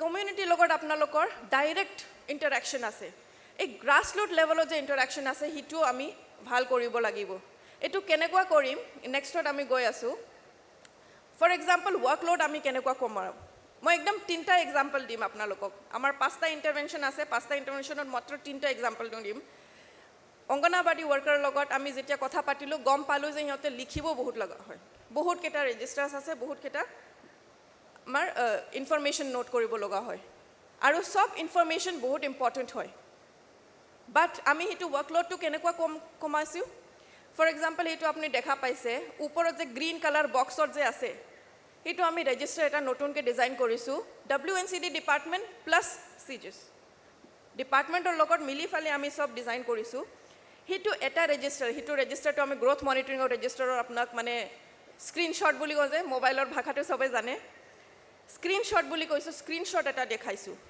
এই যে গ্ৰ'থ মনিটৰিং গ্ৰীণ বক্সৰ ভিতৰত যে আছে সেইটো ৰেজিষ্টাৰত 5টা ৰেজিষ্টাৰৰ ইনফৰমেশ্যন আছে ইয়াতে আপোনালোকে যে গ্ৰ'থ মনিটৰিং ৰেজিষ্টাৰ আছে ৰেফাৰেলছৰ ৰেজিষ্টাৰ আছে, হোম ভিজিটৰ ৰেজিষ্টাৰ আছে, ভিটামিন এ ৰেজিষ্টাৰ আছে, এই ইমিউনাইজেশ্যন ৰেজিষ্টাৰ আছে। এই 5টা ৰেজিষ্টাৰত আপোনালোকে যে বেলেগ বেলেগ ইনফৰমেশ্যনটো যে কালেক্ট কৰি আছিলে সব আমি এটা ৰেজিষ্টাৰত আনি দিলোঁ। এতিয়া 5টা ৰেজিষ্টাৰত আপোনালোকে নাম লিখিব নালাগে আৰু বেনিফিচিয়াৰিছৰ। এনেকুৱা আমি ৱৰ্কলোডটো কমাই দিলোঁ। প্লাছ এতিয়া আপোনালোকে চাব পাৰিব, কিয়নো এইটো ৰেজিষ্টাৰটো বেনিফিচিয়াৰী ৱাইজ হয়। এজন বেনিফিচিয়াৰী গোটেই হিষ্ট্ৰী এটা জেগাতে পাই যাব। বাৰে বাৰে পেজখন আগে পিছে কৰি থাকিব নালাগে, এইটো বাচ্চাটো আগতে ছেম হৈছিল নে হোৱা নাই, সব এটা জেগাতে আপোনালোকে গম পাই যাব। সেইটো এটা এক্সাম্পল হ'ল, সেইটো এটা ইণ্টাৰভেনশ্যন যে আমি কৰিব গৈ আছোঁ উইথ WNCD ডিপাৰ্টমেণ্ট। নেক্সট যে এতিয়া ছুপাৰভাইজাৰ্ছবিলাকেও আছে। আমাৰ অংগনাবাদী ৱৰ্কাৰবিলাকে যিমান কষ্ট কৰে ছুপাৰভাইজাৰ বাইদেউসকলেও কম কষ্ট নকৰে। কিমান সিহঁতৰ এটা ৰোলছ আছে, এটা ৰেছপনচিবিলিটি আছে যে সব অংগনাবাদী চেণ্টাৰত ভিজিট কৰিব লাগে। বাট যেতিয়া তেখেতে অংগনাবাদী চেণ্টাৰত ভিজিট কৰিবলৈ যায় আৰু আহি যায়, ইহঁতে নোট কৰিবৰ কাৰণে এটা একো ফৰ্মেট নাই যে মই গৈছিলোঁ, এটা প্ৰুফ নাই। চবে বিশ্বাস কৰে, বাট কেতিয়াবা অডিট হ'লে কিমান ভিজিট কৰিছে, কিমান ভিজিট কৰা নাই, সেইটো যে প্ৰব্লেম যে নাহে, এফিচিয়েঞ্চিটো আহি যায়।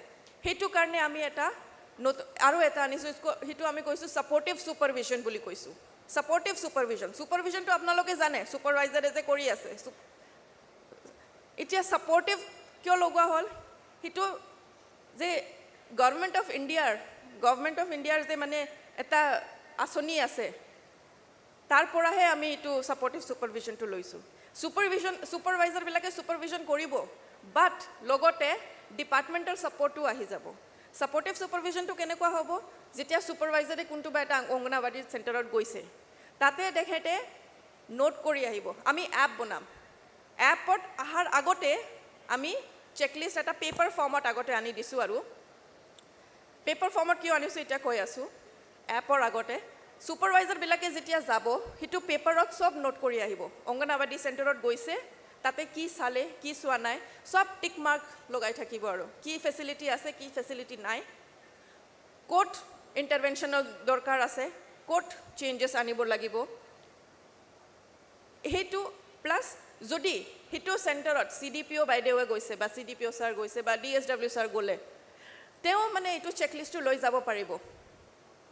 আৰু যেতিয়া DSW ছাৰ, CDPO ছাৰ বা বাইদেউ আৰু CDPO ছাৰ বা বাইদেউ যেতিয়া গৈ আহিলে, ছুপাৰভাইজাৰৰ তাত ডেটাটো থাকিলে, ছাৰ গৈছিলে, মই চাগে এইটো মাহত নোযোৱাকৈ নেক্সট মাহত যাব পাৰিম, সেইটো চেণ্টাৰত গৈছিলে ছাৰে।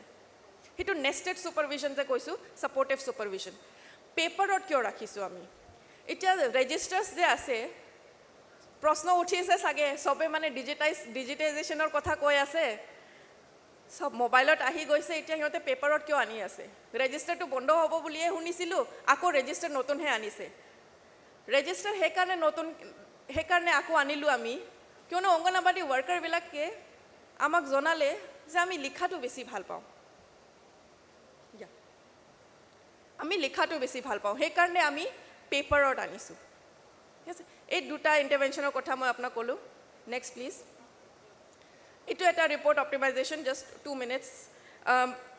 ৰিপৰ্ট অপ্টিমাইজেশ্যনটো কি হয়, মানে বেলেগ বেলেগ লেভেলত, অংগনাবাদী ৱৰ্কাৰ লেভেলত, প্ৰজেক্ট লেভেলত, চব লেভেলত মানে ৰিপৰ্ট আহে। এইটো ৰিপৰ্টটো আমি যিমান বেলেগ বেলেগ ফৰ্মেট আছে, 40 পইণ্ট আছে, 20 পইণ্ট আছে, PMPR আছে, AMPR আছে, চব ৰিপৰ্টবিলাক আমি একেলগে আৰু ষ্টাডি কৰি ফালে, ৰিচাৰ্চ কৰি ফালে আমি এনেকুৱা আহিছোঁ যে এটা ইউনিফৰ্ম ৰিপৰ্টিং ছিষ্টেম যে আমি আনিব পাৰোঁ। ঠিক আছে, সেইটো আমি কৰিব গৈ আছোঁ। এতিয়া ইম্পৰ্টেণ্ট সেইকাৰণে আছে যে আমি ছিষ্টেমটো অলপমান আমি চেঞ্জ কৰিব আহি আছোঁ, বাট অকল সেইটো কাৰণে যে গ্ৰাছ ৰুট লেভেলত আমাৰ যে নিউট্ৰিশ্যনটো মানে আউটকামটো বেছি ভাল হৈ যায়। আপোনালোকে জানে না, 3 লাখ ল'ৰা ছোৱালী আছে 6 বছৰৰ তলত। এতিয়া প্ৰায় 3 লাখৰ বেছি হ'ল চাগে, পপুলেশ্যনটো আগপিছ হৈয়ে থাকে আৰু ডেইলি বাঢ়ি থাকে। অংগনাবাদী ৱৰ্কাৰ, আশা, ANM, আপোনালোকৰ ওপৰত ৰেছপনচিবিলিটি এই 3 লাখ বাচ্চাবিলাকৰ আছে। তাৰ পৰা আমি ষ্টাৰ্ট কৰিব লাগিব কিয়নো যেতিয়া 0 to 6 ইয়াৰ্ছৰ বাচ্চাবিলাকৰ আমি সিহঁতৰ নিউট্ৰিশ্যনটো ভাল কৰিব পাৰিম তেতিয়া ফিউচাৰটো আমাৰ বড়োলেণ্ডৰ ফিউচাৰটো আমাৰ ভাল হ'ব এনে নকয় কোৱা নাছিলে আগৰ মানুহবিলাকে যে মানে আমাৰ সন্তানবিলাকে আমাৰ ভৱিষ্য হয় সঁচাকৈ সিহঁতে আমাৰ ভৱিষ্য হয় কিন্তু সিহঁতৰ ভৱিষ্য আমাৰ হাতত আছে এতিয়া স্পেচিয়েলি AAA আপোনালোকৰ হাতত আছে আৰু বহুত ডাঙৰ ক্ৰাউড হয় এইটো বহুত ডাঙৰ নম্বৰ আছে এইটো আমাৰ ফ্ৰণ্টলাইন ৱৰ্কাৰ্ছ AAA আপোনালোকৰ প্ৰায় 7,000ৰ বেছি আমাৰ অংগনবাড়ী ৱৰ্কাৰ আছে প্ৰায় আপোনালোকে ANMsবিলাক আমাৰ আছে 3,000ৰ বেছি ইমান হাজাৰ হাজাৰ মানুহ যেতিয়া আছে আমাৰ 3 লাখ বাচ্চাবিলাকক টাৰ্গেট কৰিবলৈ দিগদাৰ নহ'ব আপোনালোকে কিন্তু আপোনালোকৰ কাম কৰিবৰ কাৰণে যে আমি যে গ'ল আছে এইটো অবজেক্টিভটো পাবৰ কাৰণে আমাৰ ফালৰ পৰা যি কৰিব লাগে আপোনাৰ লাইফটো অলপমান সিম্পলিফাই কৰিবৰ কাৰণে যি কৰিবলগীয়া আছে আপোনাৰ কামটো ৱৰ্কলোডটো অলপ কমিবৰ কাৰণে যি কৰিবলগীয়া আছে সেইটো আমাৰ ফালে আমি কৰি গৈ আছোঁ স্কোপ আছে আমিতো এতিয়া অকল অংগনবাড়ী ৱৰ্কাৰবিলাকৰ লগতে কৰি আছোঁ বাট যেতিয়ালৈকে ANM আৰু আশা আপোনালোকৰ যেতিয়ালৈকে হেল্পটো নাহে অংগনবাড়ী ৱৰ্কাৰবিলাকেও অকলে কৰিব নোৱাৰিব চাব গ'লে অংগনবাড়ী ৱৰ্কাৰ ডাবল ষ্ট্ৰেংথ আছে কিন্তু ডাবল ষ্ট্ৰেংথ হ'লে কি হ'ব ডাবল ষ্ট্ৰেংথৰ লগত আমাক আৰু ষ্ট্ৰেংথ লাগিব সেইকাৰণে AAA একেলগে থাকি ফালে আপোনালোকে আগবাঢ়াই যাব সেইটো মোৰ আশা থাকিল নেক্সট এই কিছুমান ফটোগ্ৰাফছ আছে আমি যোৱা বছৰৰ পৰাই আমি জড়িত হৈ আছোঁ ডিপাৰ্টমেণ্টৰ লগত গৌতম দাস ছাৰৰ লগত আৰু প্ৰিন্সিপাল ছেক্ৰেটাৰী ছাৰৰ লগত আমি ডাইৰেক্ট মানে বহুত মানে চেষ্টা কৰি আছোঁ বাট আমি সেইটো মানে এৰা নাই যে আমি অকল ইয়াতে BTC ছেক্ৰেটেৰিয়েটত বহি ফালে আমি কাম কৰিলে নহ'ব আমি সেইকাৰণে গ্ৰাছৰুট লেভেলতো গৈছোঁ আমি অংগনবাড়ী চেণ্টাৰ ভিজিট কৰিছোঁ আমি প্ৰজেক্ট অফিচত গৈছোঁ আমি ডিষ্ট্ৰিক্ট অফিচত গৈছোঁ সেইকাৰণে মই শেষত মানে ধন্যবাদ এইটো এনেকুৱা চান্সটো মই নাপাম সেইকাৰণে মই ধন্যবাদো জনাব মানে লাষ্টত মই ধন্যবাদ দিব খুজিছোঁ যে আমাৰ যিমান অংগনবাড়ী ৱৰ্কাৰ্ছবিলাক আছে আমাৰ যিমান পোষণ টীম আছে প্লাছ BTR ফেলোজ প্লাছ ছুপাৰভাইজাৰ্ছ আৰু CDPOs and DSWs entire department of WNCD আপোনালোকৰ পৰা আমি যিমান আজিলৈকে কপাৰেশ্যনটো পাইছোঁ তেনেকুৱাই মানে নেক্সট আমি যেতিয়া এইটো ইমপ্লিমেণ্ট কৰিব যাওঁ নতুন ৰেজিষ্টাৰ ছাপৰ্টিভ ছুপাৰভিজন ৰিপৰ্ট অপটিমাইজেশ্যন সেইবিলাক যেতিয়া আমি কৰিব যাওঁ এনেকুৱাই আপোনালোকে আজিলৈকে যেনেকুৱা আমাক সহায় কৰি আহিছে আমি যেনেকুৱা কপাৰেটিভলি কাম কৰি আহিছোঁ এনেকুৱাই আগতেও মানে নেক্সটতো কৰি যাব পাৰিম সেইটোৱে আশা থাকিল ধন্যবাদ দিছোঁ আৰু এটা লাষ্টৰ কথা মোৰ অসমীয়াটো ইমান ভাল নহয় কিবা ভুল হৈছে যদি মোৰ কোৱাটো ক্ষমা কৰিব থেংক ইউ ছ' মাছ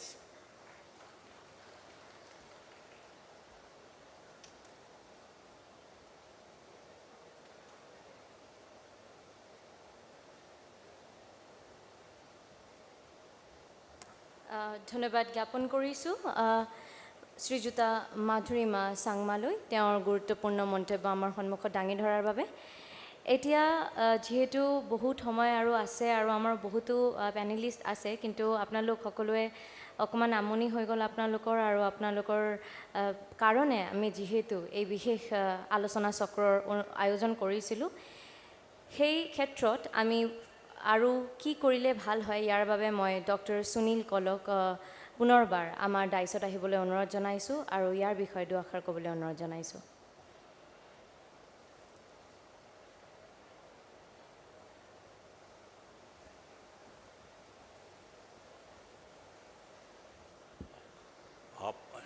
জানো কি বহুত টাইম হৈছে আৰু আমাৰ যিমান অতিথিসকল আহিছিলে সিহঁতে যে আছে মানি লৈছে কি আজি এতিয়া কোৱা লাভ নাই আৰু আমি ভাবিছোঁ কি ইয়াতে সামৰিম ভাবিছিলোঁ কি কিবা নতুনকৈ শিকিম চবে যে আছে কিন্তু এইটো হ'ব পৰা নাই জানো কি বহুত দেৰি হৈ আছে আৰু আপুনি বহুত দূৰ যাব লাগে ইয়াৰ কাৰণে আমি ইয়াতে সামৰিম আৰু যিমান মঞ্চৰ আলহীবিলাক আছে বাকী আপুনি চম্ভালি ল'ব ধন্যবাদ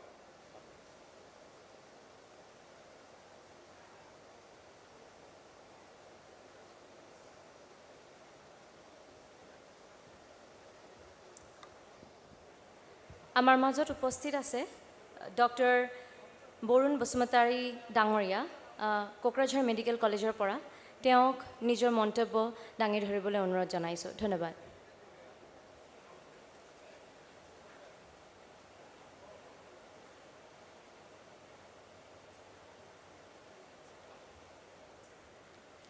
এই মঞ্চত উপস্থিত থকা সন্মানীয় ব্যক্তিসকলক মই মোৰ নমস্কাৰ জনাইছোঁ আৰু মোৰ শ্ৰোতা হিচাপে থকা আশাকৰ্মীসকলকো মই মোৰ নমস্কাৰ জনাইছোঁ। আজি মোৰ বক্তব্যৰ বিষয়টো হ'ল মেটাৰ্নেল মৰ্টেলিটি, তাৰমানে প্ৰসূতি মৃত্যু। এতিয়া প্ৰথমতে আমি জানিব লাগিব প্ৰসূতি মৃত্যু কাক কয়।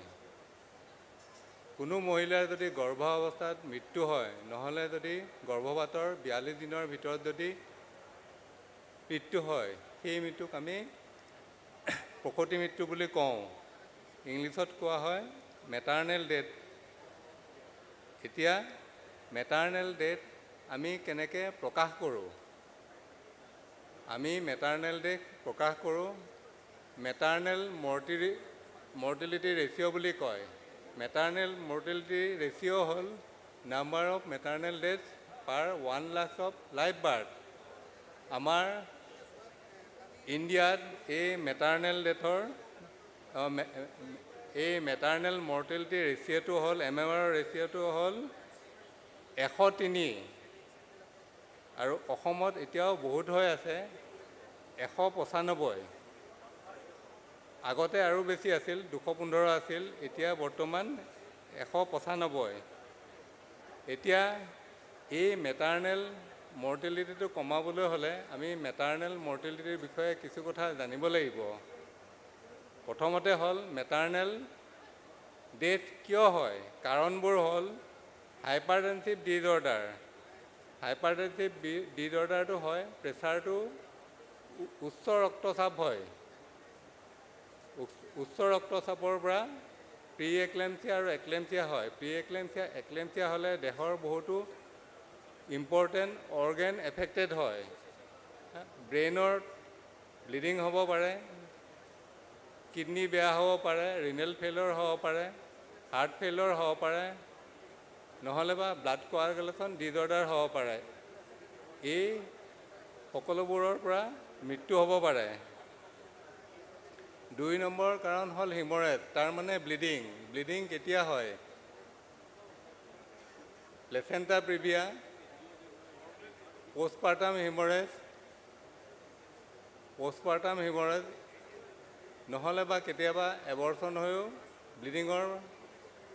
ব্লিডিং হৈও প্ৰসূতি এগৰাকী মৃত্যুমুখত পৰিব পাৰে। আৰু ৰক্তহীনতা, এনিমিয়া বুলি যাক কয়, এনিমিয়াটো হাৰ্ট ফেইলিয়াৰ হয়, প্ৰসূতি এগৰাকীৰ মৃত্যু হ'ব পাৰে। আৰু 4 নম্বৰ কাৰণটো হ'ল ইনফেকশ্যন, চেপচিছ। এতিয়া কথা হ'ল আশাসকলৰ এই প্ৰসূতি মৃত্যুৰ হাৰ কমোৱাত আশাকৰ্মীসকলৰ কি ৰোল আছে? 1 নম্বৰ হ'ল প্ৰথমতে আৰ্লি ডিটেকশ্যন অফ প্ৰেগনেঞ্চি। গৰ্ভ হোৱাৰ লগে লগে সেইটো ডায়েগনচিছ ধৰা পেলাব লাগে আৰু ৰেজিষ্ট্ৰেশ্যন কৰিব লাগে। 2 নম্বৰ হ'ল অতি সোনকালে ফলিক এচিড ছাপ্লিমেণ্টেশ্যনবিলাক দিব লাগে আৰু 4টাকৈ এণ্টিনেটেল চেকআপ ৰুটিনভাৱে কৰাব লাগে। আৰু হাই ৰিস্ক প্ৰেগনেঞ্চি ডিটেক্ট কৰিবলৈ পাৰিব লাগে আৰু সেই হাই ৰিস্ক পেচেণ্টসকলক ৰেগুলাৰ ফ'ল' আপ কৰি থাকিব লাগে। পেচেণ্টসকলক মটিভেট কৰিব লাগে যাতে আইৰণ টেবলেটটো ৰেগুলাৰকৈ খাই থাকে আৰু পেচেণ্টসকলক মটিভেট কৰিব লাগে হস্পিটেল ডেলিভাৰীৰ বাবে, যাতে ডেলিভাৰীটো হস্পিটেলত হয়। এণ্টিনেটেল চেকআপ মিনিমাম কেইটা হ'ব লাগে? 4টা হ'ব লাগে। প্ৰথম চেকআপটো 12 সপ্তাহৰ ভিতৰত হ'ব লাগে আৰু সেই চেকআপটোৰ লগতে ৰেজিষ্ট্ৰেশ্যনটোও হ'ব লাগে। দ্বিতীয় চেকআপটো 14 সপ্তাহ আৰু 26 সপ্তাহৰ ভিতৰত হ'ব লাগে। তৃতীয় চেকআপটোৰ থাৰ্ড ভিজিটটো 28 সপ্তাহ বা 34 সপ্তাহৰ ভিতৰত হ'ব লাগে আৰু চতুৰ্থটো 36 সপ্তাহৰ পিছত হ'ব লাগে। এইখিনি মিনিমাম, কিন্তু কেতিয়াবা যদি প্ৰব্লেম দেখা দিয়ে এই চেকআপবিলাকৰ সংখ্যাটো বাঢ়িব। এণ্টিনেটেল চেকআপৰ এণ্টিনেটেল কেয়াৰৰ ইছেঞ্চিয়েল কম্পনেণ্টবিলাক কি কি হয়? আৰ্লি ৰেজিষ্ট্ৰেশ্যন, তাৰমানে সোনকালে ৰেজিষ্ট্ৰেশ্যন কৰিব লাগে। ৰেগুলাৰ ৱেট চেকআপ, ওজনটো ৰেগুলাৰ চেক কৰি থাকিব লাগে। Blood test for anaemia,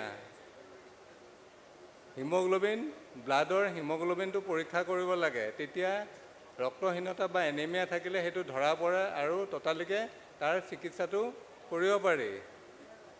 urine test for protein and sugar আৰু ব্লাড প্ৰেছাৰ ৰেগুলাৰ মিজাৰ কৰিব লাগে। আৰু এটাকৈ আইৰণ ফলিক এচিড টেবলেট 3 মাহৰ বাবে খোৱাটো অতি প্ৰয়োজনীয়। আৰু এনেমিয়া থাকিলে, ৰক্তহীনতা থাকিলে তাৰ চিকিৎসা লোৱাটো প্ৰয়োজনীয়।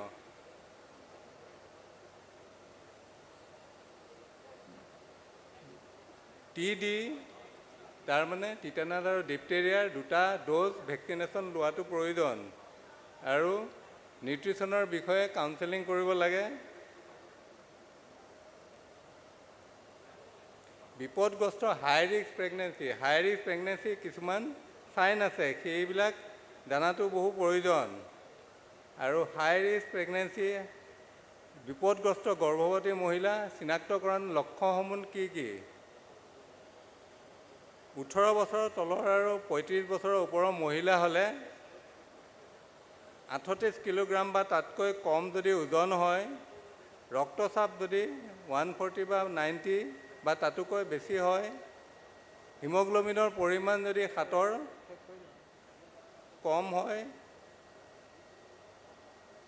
উচ্চতা যদি কম হয়, 145 চেণ্টিমিটাৰৰ কম হয়, পূৰ্বে কোনো ধৰণৰ যদি গৰ্ভপাত হয়, আগতে কম ওজনৰ শিশু জন্ম হ'লে, 2.5 কেজিতকৈ কম যদি শিশুৰ জন্ম আগতে হৈ থাকে, গৰ্ভৱতীগৰাকীৰ হাত ভৰি মুখমণ্ডল ফুলি যোৱা, গৰ্ভাৱস্থাৰ সময়ত মধুমেহ মানে ডায়েবেটিছ ৰোগ হ'লে, আৰু পূৰ্বতে যদি চিজাৰিয়ান প্ৰসৱ হয়, পূৰ্বৰ সন্তানটো যদি চিজাৰিয়ান অপাৰেশ্যন কৰি ডেলিভাৰী কৰা হয়, পূৰ্বৰ সন্তানটি যদি যমজ হয়, পূৰ্বৰ গৰ্ভধাৰণৰ সময়ত অসম্পূৰ্ণ সময়, তাৰ মানে প্ৰিমেচিউৰ ডেলিভাৰী, সময় হোৱাৰ পূৰ্বে যদি ডেলিভাৰী হয়, গৰ্ভধাৰণৰ ব্যৱধান 2 বছৰৰ যদি কম হয়, পূৰ্বে মৃত্যু শিশু প্ৰসৱ হোৱা হ'লে, 4টা বা তাতোকৈ বেছি সন্তান থকাৰ পাছত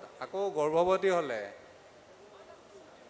এক্লেম্পছিয়া ইত্যাদি হ'লে, HIV/AIDS আক্ৰান্ত হ'লে, তেজৰ গ্ৰুপ যদি নিগেটিভ হয়, পুৰণি জটিল ৰোগ বা অন্যান্য সমস্যা থাকিলে, হৃদৰোগত ভুগি থাকিলে, এই সকলোবোৰ হ'ল বিপদগ্ৰস্ত গৰ্ভৱতী মহিলাৰ চিনাক্তকৰণৰ লক্ষণ। তো এই সকলোবোৰ জনাটো অতি প্ৰয়োজনীয়। আমি এতিয়া প্ৰিভেণ্টিভ আৰু ছ'চিয়েল মিজাৰ হিচাপে কি ল'ব পাৰোঁ, কেনেকৈ আমি এই সমস্যাটো প্ৰিভেণ্ট কৰিব পাৰোঁ, ইয়াৰ বাবে আমি কি কি কৰিব লাগিব? আৰ্লি ৰেজিষ্ট্ৰেশ্যন অফ প্ৰেগনেঞ্চি, তাৰমানে ৰেজিষ্ট্ৰেশ্যন অতি সোনকালে, প্ৰেগনেঞ্চি হ'লে অতি সোনকালে সেই প্ৰেগনেঞ্চিটো ৰেজিষ্ট্ৰেশ্যন কৰিব লাগে। ৰেগুলাৰ এণ্টিনেটেল চেকআপ কৰি থাকিব লাগিব, সেইটো অতি কমেও 4টা এণ্টিনেটেল চেকআপ কৰিব লাগিব। আৰু নিউট্ৰিশ্যনেল ষ্টেটাছটো ইম্প্ৰুভমেণ্ট কৰিব লাগিব। আৰু এনেমিয়া, ৰক্তহীনতা আমি কাৰেকশ্যন কৰিব লাগিব। এনিমিয়া থাকিলে আমি সেইটো চিকিৎসা কৰি এনিমিয়াটো কাৰেকশ্যন কৰিব লাগিব। Early detection of high risk pregnancy যদি থাকে, সেইটো আমি অতি সোনকালে ডিটেক্ট কৰি পেলাই সেইটোৰ ব্যৱস্থা ল'ব লাগিব। Family planning counselling is very important. Family planning is the first line of defence against unwanted pregnancy and illegal abortion. Maternal death from unwanted pregnancy can be avoided if methods of contraception are made available and used. গতিকে কণ্ট্ৰাচেপ্টিভ মিজাৰ লোৱাটো use কৰাটো অতি প্ৰয়োজনীয়।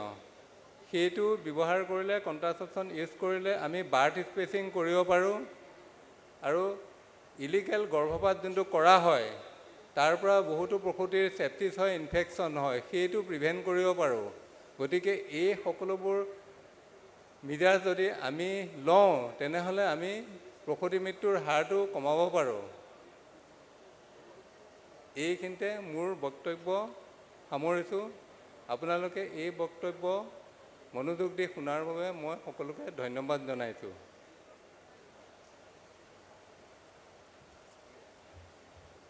ধন্যবাদ sir আপোনাৰ মূল্যৱান বক্তব্যৰ বাবে। দৰ্শকবৃন্দ আৰু জ্ঞানপ্ৰেমী ৰাইজ, আমাৰ আজিৰ এই দ্বিতীয় ছেশ্যন আমি ইয়াতে সামৰিলোঁ। আমাৰ সকলো ডিগনিটাৰিজ, আমাৰ সকলো পেনেলিষ্ট, আমাৰ সকলো ৰিচাৰ্চ পাৰ্চন আৰু লগতে সকলো সন্মানীয় স্পীকাৰ, সকলো বক্তাসকলক মই ধন্যবাদ জ্ঞাপন কৰিছোঁ তেওঁলোকৰ মূল্যৱান সময় আমাক দিয়াৰ বাবে। আৰু আপোনালোক সকলোকক, আমাৰ আশা কৰ্মীৰ পৰা আৰম্ভ কৰি পিনে আংগনবাড়ীৰ সকলো কৰ্মকৰ্তাসকলক আৰু আমাৰ KGVBৰ সকলো ছাত্ৰ ছাত্ৰীসকলক ধন্যবাদ জ্ঞাপন কৰিছোঁ ইয়ালৈ অহাৰ বাবে আৰু নিজৰ মূল্যৱান সময় আমাক দিয়াৰ বাবে। আমাৰ অহাকালিও আৰু বহুতো অনুষ্ঠানৰ আমি আয়োজন কৰিছোঁ। এতিয়া আমাৰ মাজত উপস্থিত আছে তৃষ্ণা ৰায় আৰু নন্দিতা ৰায়। এই দুগৰাকী নাচনীক মই মঞ্চত আহিবলৈ অনুৰোধ জনাইছোঁ। তেওঁলোকে এটি বিহু নৃত্য আপোনালোকৰ সন্মুখত আগবঢ়াব। এয়া আমাৰ মাজত উপস্থিত হৈছেহি তৃষ্ণা ৰায় আৰু নন্দিতা ৰায়। এওঁলোকক নিজৰ বিহু নৃত্য আমি আপোনালোকৰ সন্মুখত দাঙি ধৰিবলৈ অনুৰোধ জনাইছোঁ। ধন্যবাদ।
দিয়ক ষ্টাৰ্ট কৰক।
আচলতে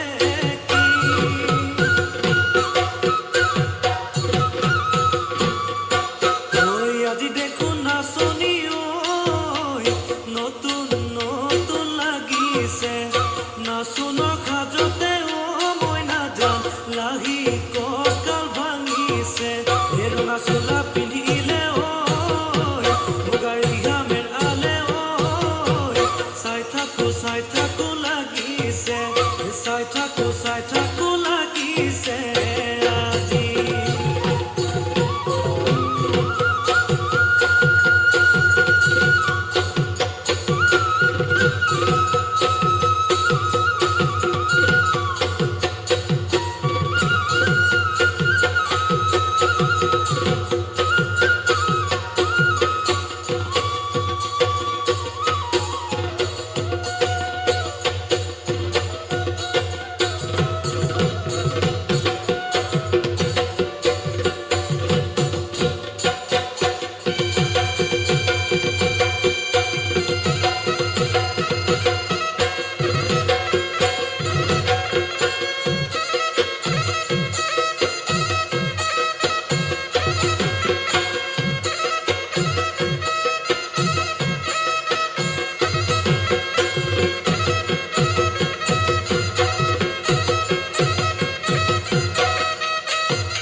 ধন্যবাদ থাকিল আমাৰ ভণ্টিসকল তৃষ্ণা ৰায়ৰক এতিয়া আমাৰ মাজত নাচনি কৰিব আমাৰ বিজুলী গ্ৰুপ চেৰজা খাম স্পুং তেখেতসকলক মানে নিজৰ প্ৰদৰ্শন দেখাবৰ কাৰণে মই অনুৰোধ হ'ল थाब खालाम बिनि उनावनो जोंनि गेजेराव जोंहा गोमोथाव बसुमतारी बिथाङा सेरजा दामगोन बिथांखौबो थाग थियारि जानानै थानो थाखाय आं गुरै खावलायनाय जाबाय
जोंनि गेजेराव गोबां आर्टिस्टफोर दङ बिथांमोना खनलांबाय थागोन फारि फारियैनो बिथांमोन मोसाखांनायनि उनाव जोंनि गेजेराव सेरजा दामनानै दिन्थिफुंगोन जोंनि गोमोथाव बसुमतारी बिथाङा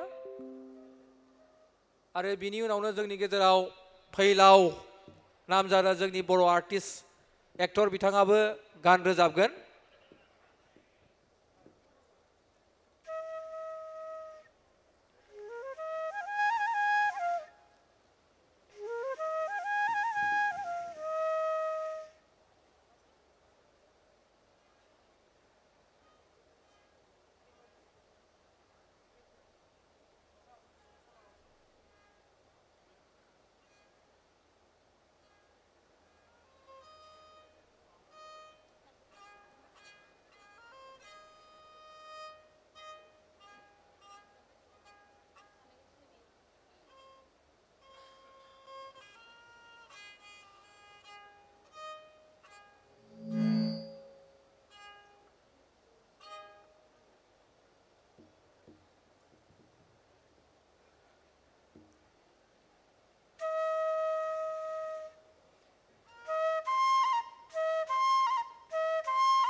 गोजोननाय थाबाय बिथांमोननिसिम रोजा रोजा दा जोंनि गेजेराव सेरजा दामनानै दिन्थिफुंगोन जोंनि मानगोनां गोमोथाव बसुमतारी बिथांखौ बे समाव गावनि सेरजाखौ दिन्थिफुंनो थाखाय गुरै खावलायनाय जाबाय।